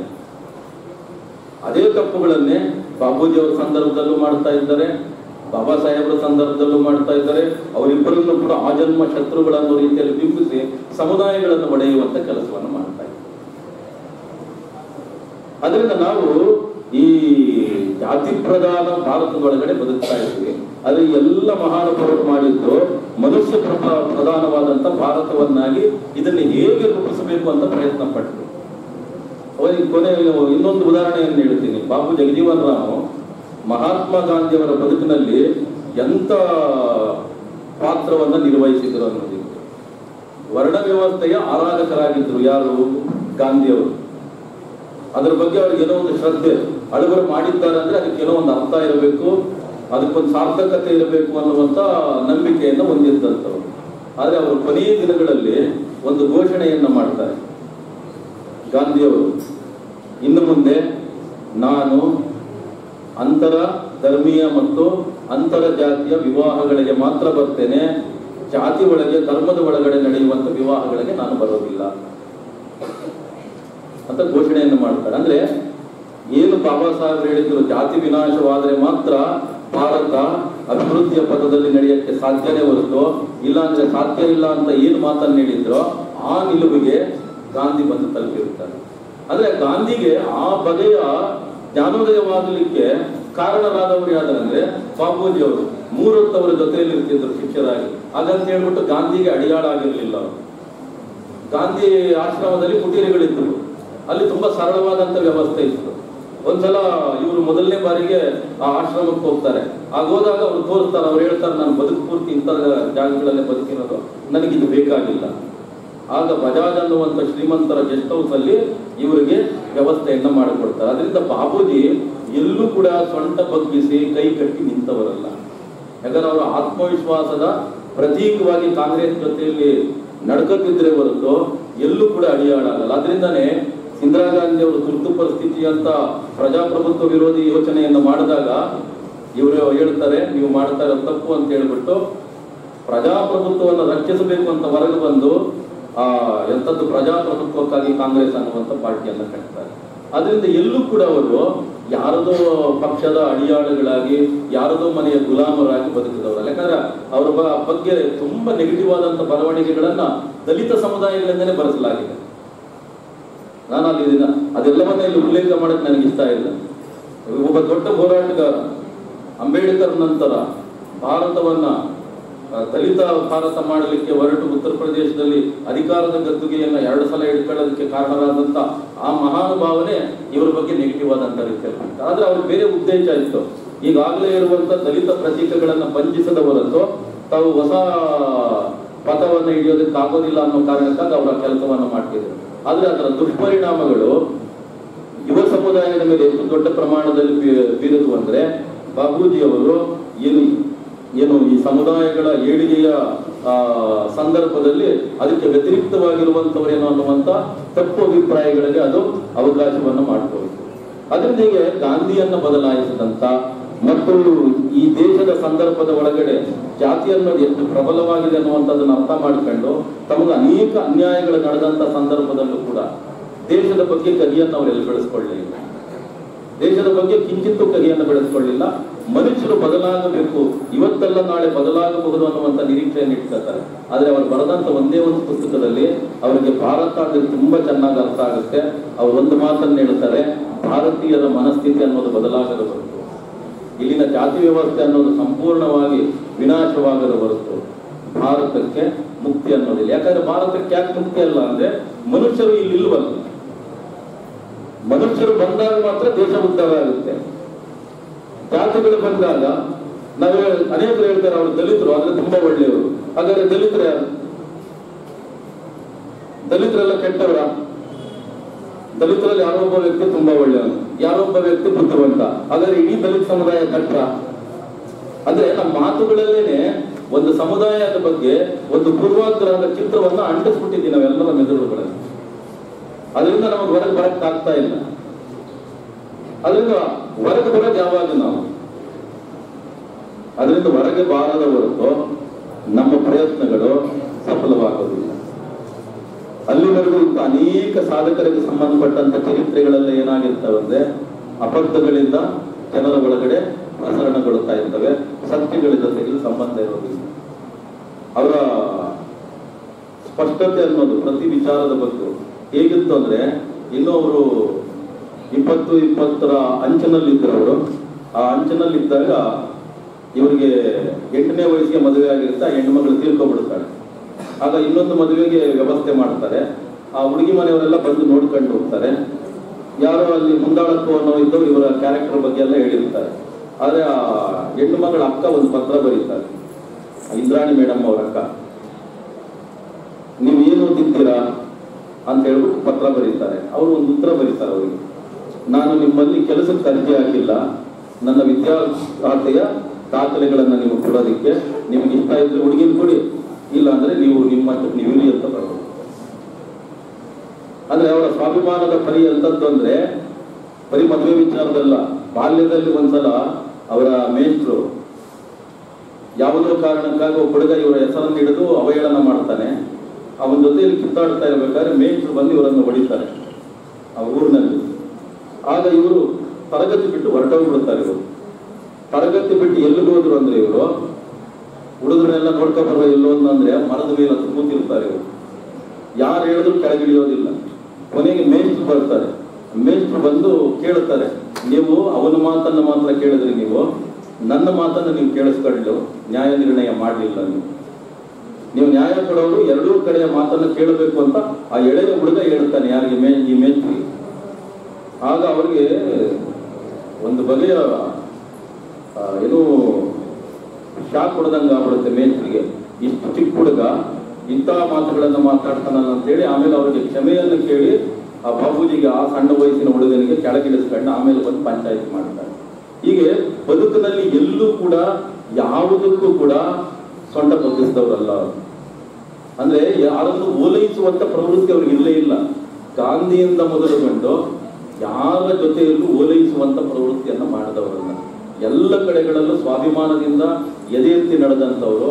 ಅಂತಹ ಒಬ್ಬ ಯುವ ಸಮುದಾಯಕ್ಕೆ ಆದರ್ಶವಾಗಬಹುದಾದಂಥ ವ್ಯಕ್ತಿಯನ್ನ ನಾವು ತಪ್ಪಾಗಿ ಚಿತ್ರಿಸ್ಬಿಟ್ಟಿದ್ದೀವಿ. ಇವತ್ತು ನೋಡಿ, ಎಲ್ಲಿ ನೋಡಿದ್ರು ನೀವು ಮಿನಿಸ್ಟರ್ಗಳನ್ನ ಓಲೈಸುವಂತ ಮೇಷ್ಟ್ರುಗಳನ್ನು ನೋಡ್ತೀವಿ. ಮೇಷ್ಟ್ರುಗಳು ಹೆಂಗಿರ್ಬೇಕು? ಆತ್ಮಾಭಿಮಾನದ ಪ್ರತೀಕವಾಗಿರ್ಬೇಕು. ಇಲ್ಲೇ ಒಬ್ಬ ಮೇಷ್ಟ್ರು ಇದ್ರು, ಕುವೆಂಪು ಅಂತ. ಮಹಾರಾಜರ ಮನೆಯಿಂದ ಪತ್ರ ಬರುತ್ತಂತೆ ಅವರಿಗೆ, ನಮ್ಮ ಮನೆಗೆ ಬಂದು ನಮ್ಮ ಹುಡುಗರಿಗೆ ಪಾಠ ಮಾಡಿ ಅಂತ. ಆ ಪಾಠ ಮಾಡಿ ಅಂತ ಪತ್ರ ಬಂದಾಗ ಕುವೆಂಪು ಅವರು ತುಂಬಾ ದಾಷ್ಟ್ಯದಿಂದ ಅದನ್ನು ನಿರಾಕರಿಸ್ತಾರೆ. ಬೇಕಾದ್ರೆ ಇಲ್ಲಿ ನಾನು ಹುಡುಗರಿಗೆ ಉಚಿತ ಕ್ಲಾಸ್ಗಳನ್ನು ಮಾಡ್ತಾ ಇದ್ದೀನಿ, ಹೆಚ್ಚುವರಿಯಾಗಿ ಅಲ್ಲಿ ಬಂದು ಅಟೆಂಡ್ ಮಾಡಕ್ಕೆ ಹೇಳಿ ಅಂತ.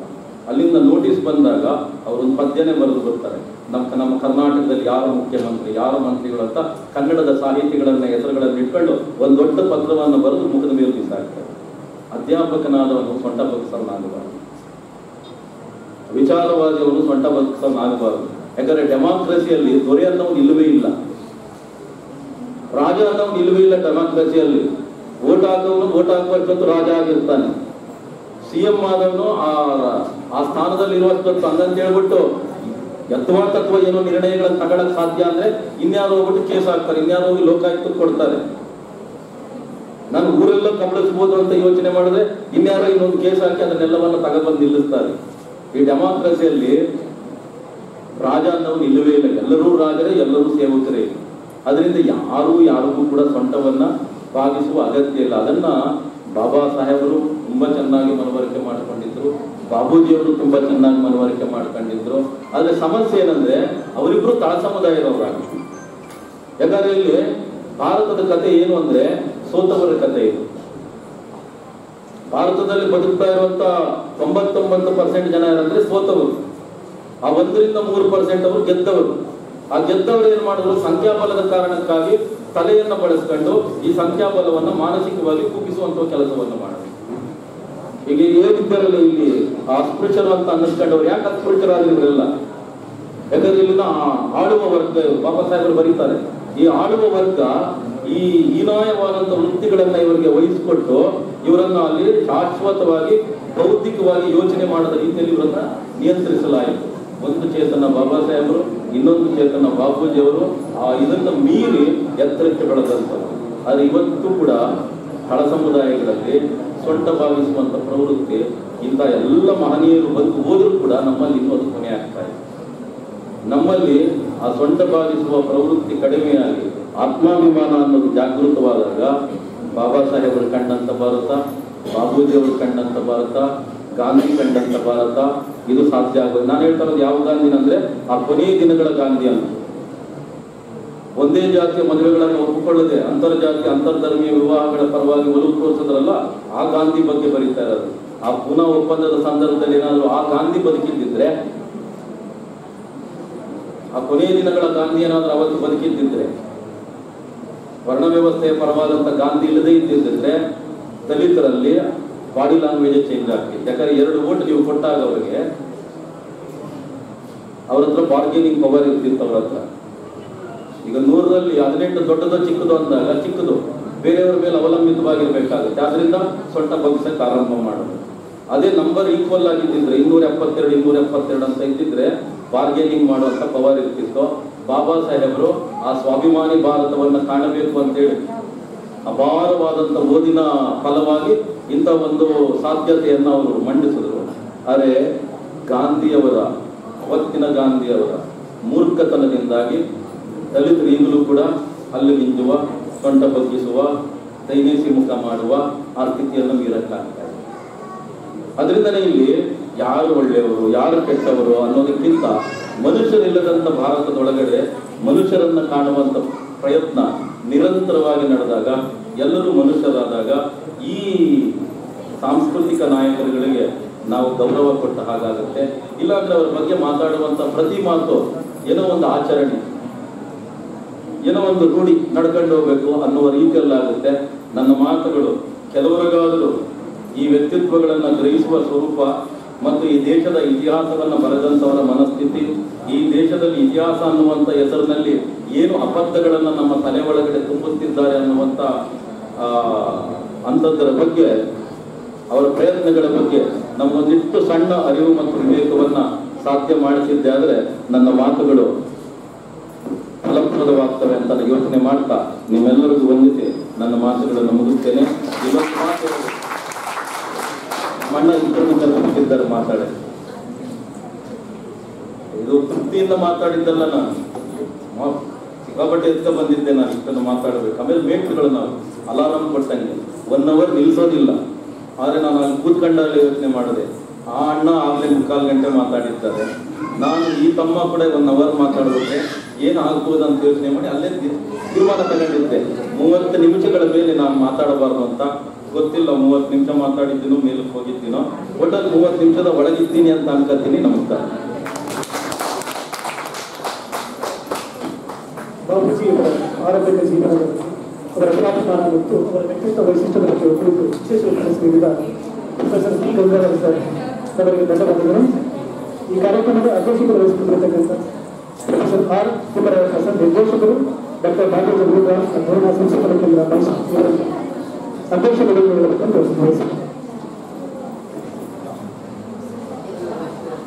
ಮೈಕ್ ಸ್ವಲ್ಪ ಏನೋ ಸಮಸ್ಯೆ ಆಗ್ತಿದೆ, ಕೇಳಿಸ್ಕೊಳ್ಳೋ ಕಿರಿಕಿರಿ ಆಗ್ತದೆ, ಡಬಲ್ ಸೌಂಡ್ ಬರುತ್ತೆ. ಎಲ್ಲರಿಗೂ ನಮಸ್ಕಾರ. ವೇದಿಕೆ ಮೇಲೆ ಇರುವ ಗಣ್ಯರೇ, ತಪಾಗಿದ್ದಾರೆ ನನ್ನ ನೆಚ್ಚಿನ ವಿದ್ಯಾರ್ಥಿಗಳು. ಮುಖ್ಯವಾಗಿ ನಮ್ಮ ವಿದ್ಯಾರ್ಥಿಗಳಿಗೆ ವಿಶೇಷವಾದ ಧನ್ಯವಾದ ಹೇಳಬೇಕು. ಯಾಕೆಂದರೆ ತಾಳ್ಮೆಯಿಂದ 2 ಗಂಟೆ ಹೆಚ್ಚಾಗಿ ಇಲ್ಲಿ ನಿಂತಿರೋದು. ಈಗಾಗಲೇ ಬಾಬೂಜಿಯವರ ಬಗ್ಗೆ ಈ ದಿನದ ಇಬ್ಬರು ಸಂಪನ್ಮೂಲ ವ್ಯಕ್ತಿಗಳು ವಿಶೇಷ ಉಪನ್ಯಾಸವನ್ನು ನೀಡಿ ಬಾಬೂಜಿಯವರ ಬಗ್ಗೆ ಗೊತ್ತಿಲ್ಲದ ವಿಚಾರವನ್ನು ನಮ್ಮ ಮುಂದೆ ಮಂಡಿಸಿದ್ದಾರೆ. ನಾನು ಮುಂದೆ ಒಂದು ಅಂಶವನ್ನು ಹೇಳಿ ನಂತರ ವಂದನಾ ಪ್ಯಾನೆಲ್ ಸಹ ನಾನೇ ಮಾಡ್ತೀನಿ. ಈಗೆಲ್ಲ ಗೊತ್ತು, 20ನೇ ಶತಮಾನದಲ್ಲಿ ಈಗಿನ ಕಾಲಘಟ್ಟದಲ್ಲಿ ಆರ್ಟಿಫಿಷಿಯಲ್ ಇಂಟೆಲಿಜೆನ್ಸ್ ಕೃತಕ ಬುದ್ಧಿಮತ್ತೆ ನಿಮಗೆ ಗೊತ್ತು. ಗೂಗಲ್ ಒಂದು ಆ್ಯಪನ್ನು ಅಭಿವೃದ್ಧಿಪಡಿಸಿದ್ದಾರೆ. ಅದು ಜೆಮಿನಿ ಆರ್ಟಿಫಿಷಿಯಲ್ ಇಂಟೆಲಿಜೆನ್ಸಿಂದ. ನಾನು ಸುಮ್ಮನೆ ಕೇಳಿದೆ ಬಾಬೂಜಿ ಅವ್ರ ಬಗ್ಗೆ ಇವರು ಆರ್ಟಿಫಿಷಿಯಲ್ ಇಂಟೆಲಿಜೆನ್ಸ್ ಏನಾದ್ರು ಡೆವಲಪ್ ಮಾಡಿದ್ದಾರೆ ಅಂತ ಹೇಳ್ಬಿಟ್ಟು ಒಂದು ಪ್ರಶ್ನೆಯನ್ನೇ ಹಾಕ್ತೆ. Why you have to study Babu Jagjivan Ram achievements and life ಅಂತ ಹೇಳ್ಬಿಟ್ಟು ಒಂದು ಪ್ರಶ್ನೆಯನ್ನು ಕೇಳಿದೆ ಆರ್ಟಿಫಿಷಿಯಲ್ ಇಂಟೆಲಿಜೆನ್ಸ್. ಅದು 7 ಪಾಯಿಂಟ್ಗಳನ್ನು ಕೊಡ್ತು. 7 ಪಾಯಿಂಟ್ ಕೊಟ್ಟಾಗ ನನಗೆ ಅರಿವಾಯಿತು ಪ್ರಪಂಚದಾದ್ಯಂತ ಇವರ ಕಾಂಟ್ರಿಬ್ಯೂಷನ್ನು ಇದೆ ಅಂತ ಹೇಳಿದ್ರು. ಅದು 7ನ್ನ ಏನು ಕೊಡ್ತು ಅಂದರೆ is the champion of social justice and equality ಅಂತ ಫಸ್ಟ್ ಹೇಳುತ್ತೆ. 2ನೇದು ಹೇಳುತ್ತೆ ಅದು ಇನ್ಫ್ಲೂಯೆನ್ಷಿಯಲ್ ಪೊಲಿಟಿಕಲ್ ಲೀಡರ್ ಅಂತ ಹೇಳುತ್ತೆ. ಅದಕ್ಕೆ ಕಾರಣ ಕೊಡುತ್ತೆ, ಇಡೀ ಪ್ರಪಂಚದಲ್ಲಿ ಸತತವಾಗಿ 50 ವರ್ಷ ಯಾರು ಮೆಂಬರ್ ಆಫ್ ಪಾರ್ಲಿಮೆಂಟ್ ಆಗಿಲ್ಲ, ಅದರಿಂದ is highly influential political leader ಅಂತ ಹೇಳುತ್ತೆ. 3ನೇದು ರೋಲ್ ಇನ್ ನೇಷನ್ ಬಿಲ್ಡಿಂಗ್ ಅಂತ ಹೇಳುತ್ತೆ. ರೋಲ್ ಇನ್ ನೇಷನ್ ಬಿಲ್ಡಿಂಗ್ ಅಂತ ರೀಸನ್ ಏನು ಕೊಡುತ್ತೆ ಅಂದರೆ ಅವರು ಕಾರ್ಮಿಕ ಮಂತ್ರಿಯಾಗಿ, ರೈಲ್ವೆ ಮಂತ್ರಿಯಾಗಿ, ರಕ್ಷಣಾ ಮಂತ್ರಿಯಾಗಿ, ಸಂಪರ್ಕ ಮಂತ್ರಿಯಾಗಿ ಇವನ್ನೆಲ್ಲ ನಿಭಾಯಿಸಿದ್ರಿಂದ ಭಾರತ ತಳ ಸಮುದಾಯಕ್ಕೆ ಮೂಲ ಸೌಕರ್ಯವನ್ನು ಕೊಡ್ತು ಅಂತ ಅದು ಆನ್ಸರ್ ಮಾಡ್ತು. ನಂತರ ಇನ್ಸ್ಪಿರೇಷನ್ ಫಾರ್ ಸೋಷಿಯಲ್ ರಿಫಾರ್ಮ್ಸ್, ಸಾಮಾಜಿಕ ಸುಧಾರಣೆ ಬಗ್ಗೆ ಇವರ ಸಂಘಟನೆ ಬಹಳ ಪೂರಕವಾಗಿದೆ ಅಂತ. ರವಿದಾಸ್ ಸಭಾ ಇರ್ಬೋದು, all India depress class league ಇರ್ಬೋದು, ಇದು ಸಾಮಾಜಿಕ ಸುಧಾರಣೆಗೆ ದಾರಿ ಮಾಡಿಕೊಡ್ತು ಅಂತ ಅದು ಆನ್ಸರ್ ಮಾಡ್ತು. ನಂತರ ಹಿಸ್ಟಾರಿಕಲ್ ಸಿಗ್ನಿಫಿಕೆನ್ಸ್ ಅಂತ ಹೇಳ್ತಾರೆ. ಅದು ಐತಿಹಾಸಿಕವಾಗಿ ಮಹತ್ವ ಇದೆ ಬಾಬೂಜಿಯವರ ಕೊಡುಗೆ. ಅದಕ್ಕೆ ಅದು ಏನಂತ ಆನ್ಸರ್ ಮಾಡ್ತಂದ್ರೆ ಇಂಡೋ ಪಾಕ್ ವಾರ್ ಅಂತ ಹೇಳ್ತಾರೆ. 1979ರಲ್ಲಿ ಇಂಡೋ ಪಾಕ್ ವಾರಲ್ಲಿ ಜಯಗಳಿಸೋದಕ್ಕೆ ಇವರ ರಕ್ಷಣಾ ಮಂತ್ರಿಯಾಗಿ ಕೊಟ್ಟ ಕೊಡುಗೆ ಬಹಳ ಮುಖ್ಯವಾಗಿ ಇದೆ ಅಂತ ಹೇಳ್ಬಿಟ್ಟು ಆರ್ಟಿಫಿಷಿಯಲ್ ಇಂಟೆಲಿಜೆನ್ಸ್ ನಮಗೆ ಆನ್ಸರ್ ಮಾಡುತ್ತೆ. ನಂತರ ಹೇಳ್ತಾರೆ ಅಂಡರ್ಸ್ಟ್ಯಾಂಡಿಂಗ್ ಸೋಷಿಯಲ್ ಇಶ್ಯೂಸ್ ಅಂತ. ಇವರು ಬಾಬಾ ಸಾಹೇಬ್ ಅಂಬೇಡ್ಕರ್ ಅವರು, ಬಾಬೂಜಿ ಅವರು ಭಾರತದಲ್ಲಿ ಬೇರು ಬಿಟ್ಟಿರುವ ಜಾತಿಯರಿಗೆ ಕಾರಣ ಏನು ಅಂತ ಚೆನ್ನಾಗಿ ಗ್ರಹಿಸಿದ್ರು ಅಂತ ಹೇಳ್ತಾರೆ. ನಂತರ ಲಾಸ್ಟ್ ಹೇಳ್ತೇವೆ ಮಾರಲ್ ಆ್ಯಂಡ್ ಎಥಿಕಲ್ ಲೆಸನ್ಸ್ ಅಂತ. ಅಂದರೆ ಬಾಬೂಜಿ ಅವರಿಂದ ಇವರು ತಮ್ಮ ಸ್ಥಾನಕ್ಕೆ ರಾಜೀನಾಮೆ ಕೊಟ್ಟು ಇಂದಿರಾ ಗಾಂಧಿ ಕ್ಯಾಬಿನೆಟಿಂದ ಹೊರಗಡೆ ಬಂದಾಗ ಈ ಒಂದು ಪಕ್ಷವನ್ನು ಕಟ್ತಾರೆ ಅವರು, ಕಾಂಗ್ರೆಸ್ ಫಾರ್ ಡೆಮಾಕ್ರಸಿ ಅಂತ. ಅದು ಹೈಲಿ ಎಥಿಕಲ್ ಆ್ಯಂಡ್ ಇಶ್ಯೂಸ್ ಅಂತ. ಇವರು ಅಧಿಕಾರಕ್ಕೆ ಅಂಟಿಕೊಂಡಿಲ್ಲ. ಇವು 7 ಪಾಯಿಂಟನ್ನು ಕೊಟ್ಟಿದ್ದು ಆರ್ಟಿಫಿಷಿಯಲ್ ಇಂಟೆಲಿಜೆನ್ಸಿ 20ನೇ ಶತಮಾನದಲ್ಲೂ ಸಹ ಇವರ ಕೊಡುಗೆ ಬಹಳ ಪ್ರಾಮುಖ್ಯತೆ ವಹಿಸಿದೆ ಅಂತ ಹೇಳ್ಬಿಟ್ಟು ನಮ್ಮ ಸಂಪನ್ಮೂಲ ವ್ಯಕ್ತಿಗಳು, ನಮ್ಮ ಗೃಹ ಸಚಿವರು ಎಲ್ಲ ನಿಮ್ಮ ಮುಂದೆ ನಿಲ್ಲಿಸಿದ್ದಾರೆ. ನೀವು ಸಹ ಜೆಮಿನಿ ಆರ್ಟಿಫಿಷಿಯಲ್ ಇಂಟೆಲಿಜೆನ್ಸಿಗೆ ಕ್ವಶನ್ ಕೇಳಿದಾಗ ಅದೆಲ್ಲ ಆನ್ಸರ್ ಮಾಡುತ್ತೆ. ಆಗ ನಾವು ಇವರ ಸಾಧನೆಯನ್ನು ಯಾಕೆ ಓದಬೇಕು ಅಂದರೆ ಅವರು ಎಕ್ಸಾಂಪ್ಲರಿ ಲೀಡರ್ಸ್, ಅಂದರೆ ಅನುಕರಣೀಯ. ಅವರು ಅಧ್ಯಯನಶೀಲರಾಗಿದ್ದರು. ನೀವು ಸಹ ನಿಮ್ಮ ವಿಷಯಗಳಲ್ಲಿ ಅಧ್ಯಯನಶೀಲರಾದಾಗ ನೀವು ಇವರಿಗೆ ಸಾಧನೆಯನ್ನು ಮಾಡುವುದು ಅಂತ ನಮಗೆ ಒಂದು ದಾರಿದೀಪ ಆಗಿದೆ ಅಂತ ಹೇಳಿ ನನ್ನ ಅಧ್ಯಕ್ಷಿಣ ಭಾಷಣವನ್ನು ಮುಗಿಸ್ತೇನೆ. ಈಗ ನಮ್ಮ 3 ಜನ ಗಣ್ಯರು ಇದ್ರ ಮೇಲಿದ್ದಾರೆ. ನಮ್ಮ ಕೇಂದ್ರದ ವತಿಯಿಂದ ಅವರೊಂದು ಪುಟ್ಟ ಸನ್ಮಾನವನ್ನು ಮಾಡ್ತಾರೆ.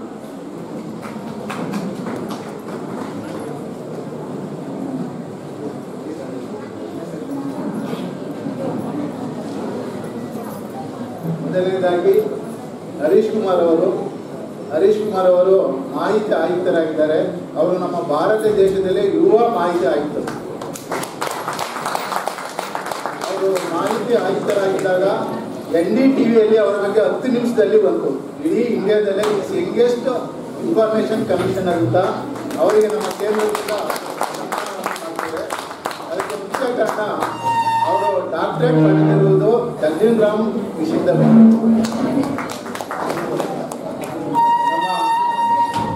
ಮಾನ್ಯ ಕುಲಸಚಿವರು ಅವರಿಗೆ ಸನ್ಮಾನ ಮಾಡಬೇಕೆಂದು ನಾವು ಕೇಳಿದ್ದೇವೆ.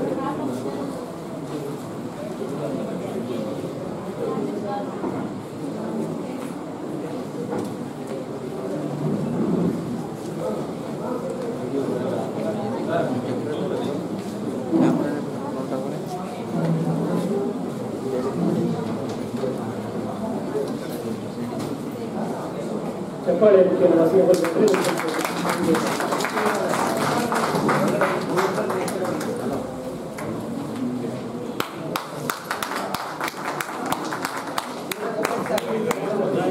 ಹಾಗೆ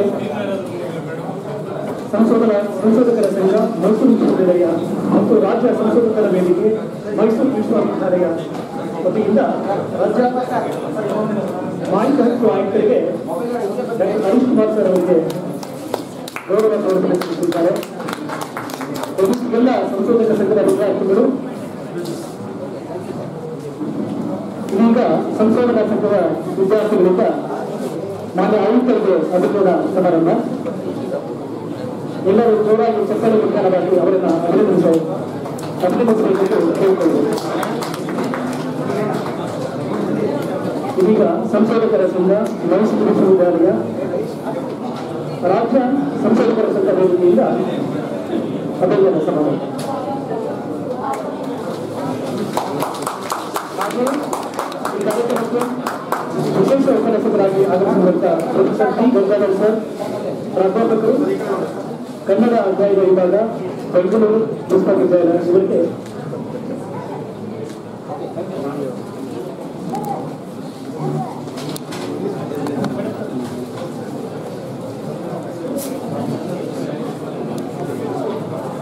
ನಂತರದಲ್ಲಿ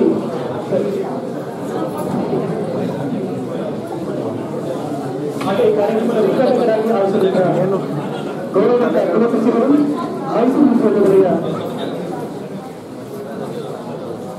ಪ್ರೊಫೆಸರ್ ಡಿ ಗಂಗಾಧರ್ ಸರ್, ಪ್ರಾಧ್ಯಾಪಕರು, ಕನ್ನಡ ಅಧ್ಯಯನ ವಿಭಾಗ, ಬೆಂಗಳೂರು ವಿಶ್ವವಿದ್ಯಾಲಯ, ಬೆಂಗಳೂರಿಗೆ ಅಭಿನಂದನಾ ಕಾರ್ಯಕ್ರಮ. ಚಪ್ಪಾಳೆ ಮುಖೇನವಾಗಿ ಅವರಿಗೆ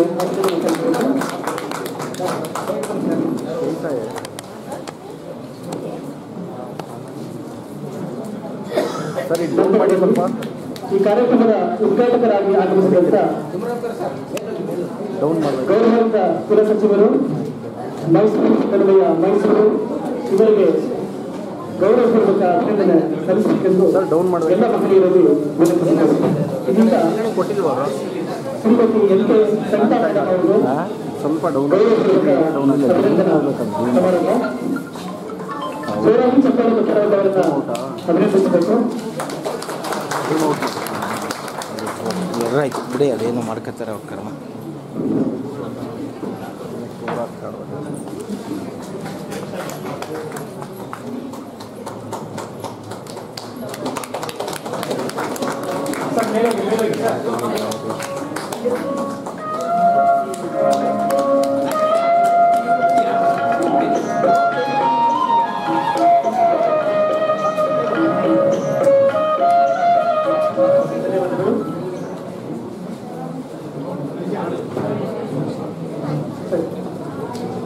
ಹಾಗೆ ತದನಂತರದಲ್ಲಿ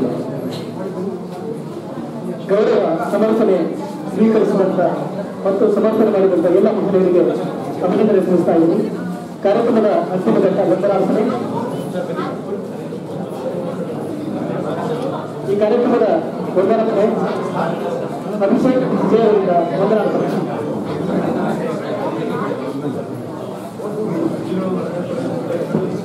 ಕಾರ್ಯಕ್ರಮದ ಅಂತಿಮ ಘಟ್ಟ ತಲುಪಿದ್ದೇವೆ. ಪ್ರತಿಯೊಬ್ಬ ರಾಜನು ಹಿಂದೆ ಅಳುವ ಕೂಸಾಗಿದ್ದಾನೆ. ಪ್ರತಿಯೊಂದು ಅವತ್ತಿಂದ ಕಟ್ಟಡವೂ ಕೂಡ ಖಾಲಿ ನಕ್ಷೆ ಅಂದರೆ ಖಾಲಿ ಜಾಗವಾಗಿರುತ್ತೆ. ನಾವೀಗ ಎಲ್ಲಿದ್ದೀವಿ ಹೇಳ್ತೇವಲ್ಲ, ಮುಂದೆ ಏನಾಗಿದ್ದೀವಿ ಅನ್ನೋದೇ ಮುಖ್ಯ. ಆದ್ಮೇಲೆ ಈ ಕಾರ್ಯಕ್ರಮದ ಉದ್ಘಾಟನೆಯನ್ನು ನೆರವೇರಿಸಿದಂತ Shrimati M K Savita madam ಅವರಿಗೆ ಸಂಸ್ಥೆಯ ಹಾಗೂ ತಮ್ಮೆಲ್ಲರ ಪರವಾಗಿ ಆತ್ಮೀಯವಾಗಿ ವಂದನೆಗಳನ್ನು ಹೇಳಬಯಸುತ್ತೇನೆ. ಹಾಗೂ ಈ ಕಾರ್ಯಕ್ರಮದ ಮುಖ್ಯ ಅತಿಥಿಯಾಗಿ ವಿಶೇಷ ಉಪನ್ಯಾಸ ನೀಡಿದಂತಹ ಡಾಕ್ಟರ್ ಹರೀಶ್ ಕುಮಾರ್ ಸರ್ ಅವರಿಗೆ ತಮ್ಮೆಲ್ಲರ ಪರವಾಗಿ ಹೃದಯಪೂರ್ವಕವಾದ ವಂದನೆಯನ್ನು ಹೇಳಬಯಸುತ್ತೇನೆ. ವಿಶೇಷ ಆಶ್ವಾಸವನ್ನು ನೀಡಿದಂತಹ ಪ್ರೊಫೆಸರ್ ಗಂಗಾಧರ್ ಸರ್ ಅವರಿಗೂ ಸಂಸ್ಥೆ ಪರವಾಗಿ ಹಾಗೂ ತಮಿಳಿನ ಪರವಾಗಿ ಹೃತ್ಪೂರ್ವಕ ವಂದನೆಗಳನ್ನು ಹೇಳ ಬಯಸ್ತೇನೆ. ಈ ಕಾರ್ಯಕ್ರಮದ ಅಧ್ಯಕ್ಷತೆಯನ್ನು ವಹಿಸಿ ಅಧ್ಯಕ್ಷೀಯ ಮಾತನಾಡಿದ ಪ್ರೊಫೆಸರ್ ಆರ್ ಶಿವರಾಮಪ್ಪ ಸರ್ ಅವರಿಗೂ ವೇದಿಕೆ ಪರವಾಗಿ ಹಾಗೂ ತಮಿಳಿನ ಪರವಾಗಿ ಹೃತ್ಪೂರ್ವಕ ವಂದನೆಗಳನ್ನು ತಿಳಿಸುತ್ತೇನೆ. ಹಾಗೂ ಈ ಕಾರ್ಯಕ್ರಮದಲ್ಲಿ ಉಪಸ್ಥಿತರಿರುವಂತಹ ಶ್ರೀ ಮಂಜುನಾಥ್ KM ಸರ್ ಅವರಿಗೂ ಎಲ್ಲರ ಪರವಾಗಿ ಹೃತ್ಪೂರ್ವಕ ವಂದನೆಯನ್ನ ಹೇಳ ಬಯಸುತ್ತೇನೆ. ಈ ಕಾರ್ಯಕ್ರಮದ ನಿರೂಪಣೆಯನ್ನ ಸುಲಭವಾಗಿ ಚುಕ್ಕಟ್ಟಾಗಿ ನೆರವೇರಿಸಿದಂತಹ PT ಆನಂದ್ ಸರ್ ಅವರಿಗೂ ಹೃತ್ಪೂರ್ವಕವಾದ ವಂದನೆಗಳನ್ನು ತಿಳಿಸುತ್ತೇನೆ. ಈ ಕಾರ್ಯಕ್ರಮಕ್ಕೆ ಪ್ರತ್ಯಕ್ಷವಾಗಿ ಮತ್ತು ಪರೋಕ್ಷವಾಗಿ ಸಹಕಾರ ನೀಡಿದ ತಮಗೆಲ್ಲರಿಗೂ ಅನಂತ ವಂದನೆಗಳನ್ನು ಸಲ್ಲಿಸುತ್ತಾ ವಂದನಾತ್ಮಕ ವಿರಾಮವನ್ನು ಸೂಚಿಸುತ್ತೇನೆ. ಧನ್ಯವಾದಗಳು. ನೋಡಿ ಅದು ಸರಿಯಾಗಿ ರೆಕಾರ್ಡಿಂಗ್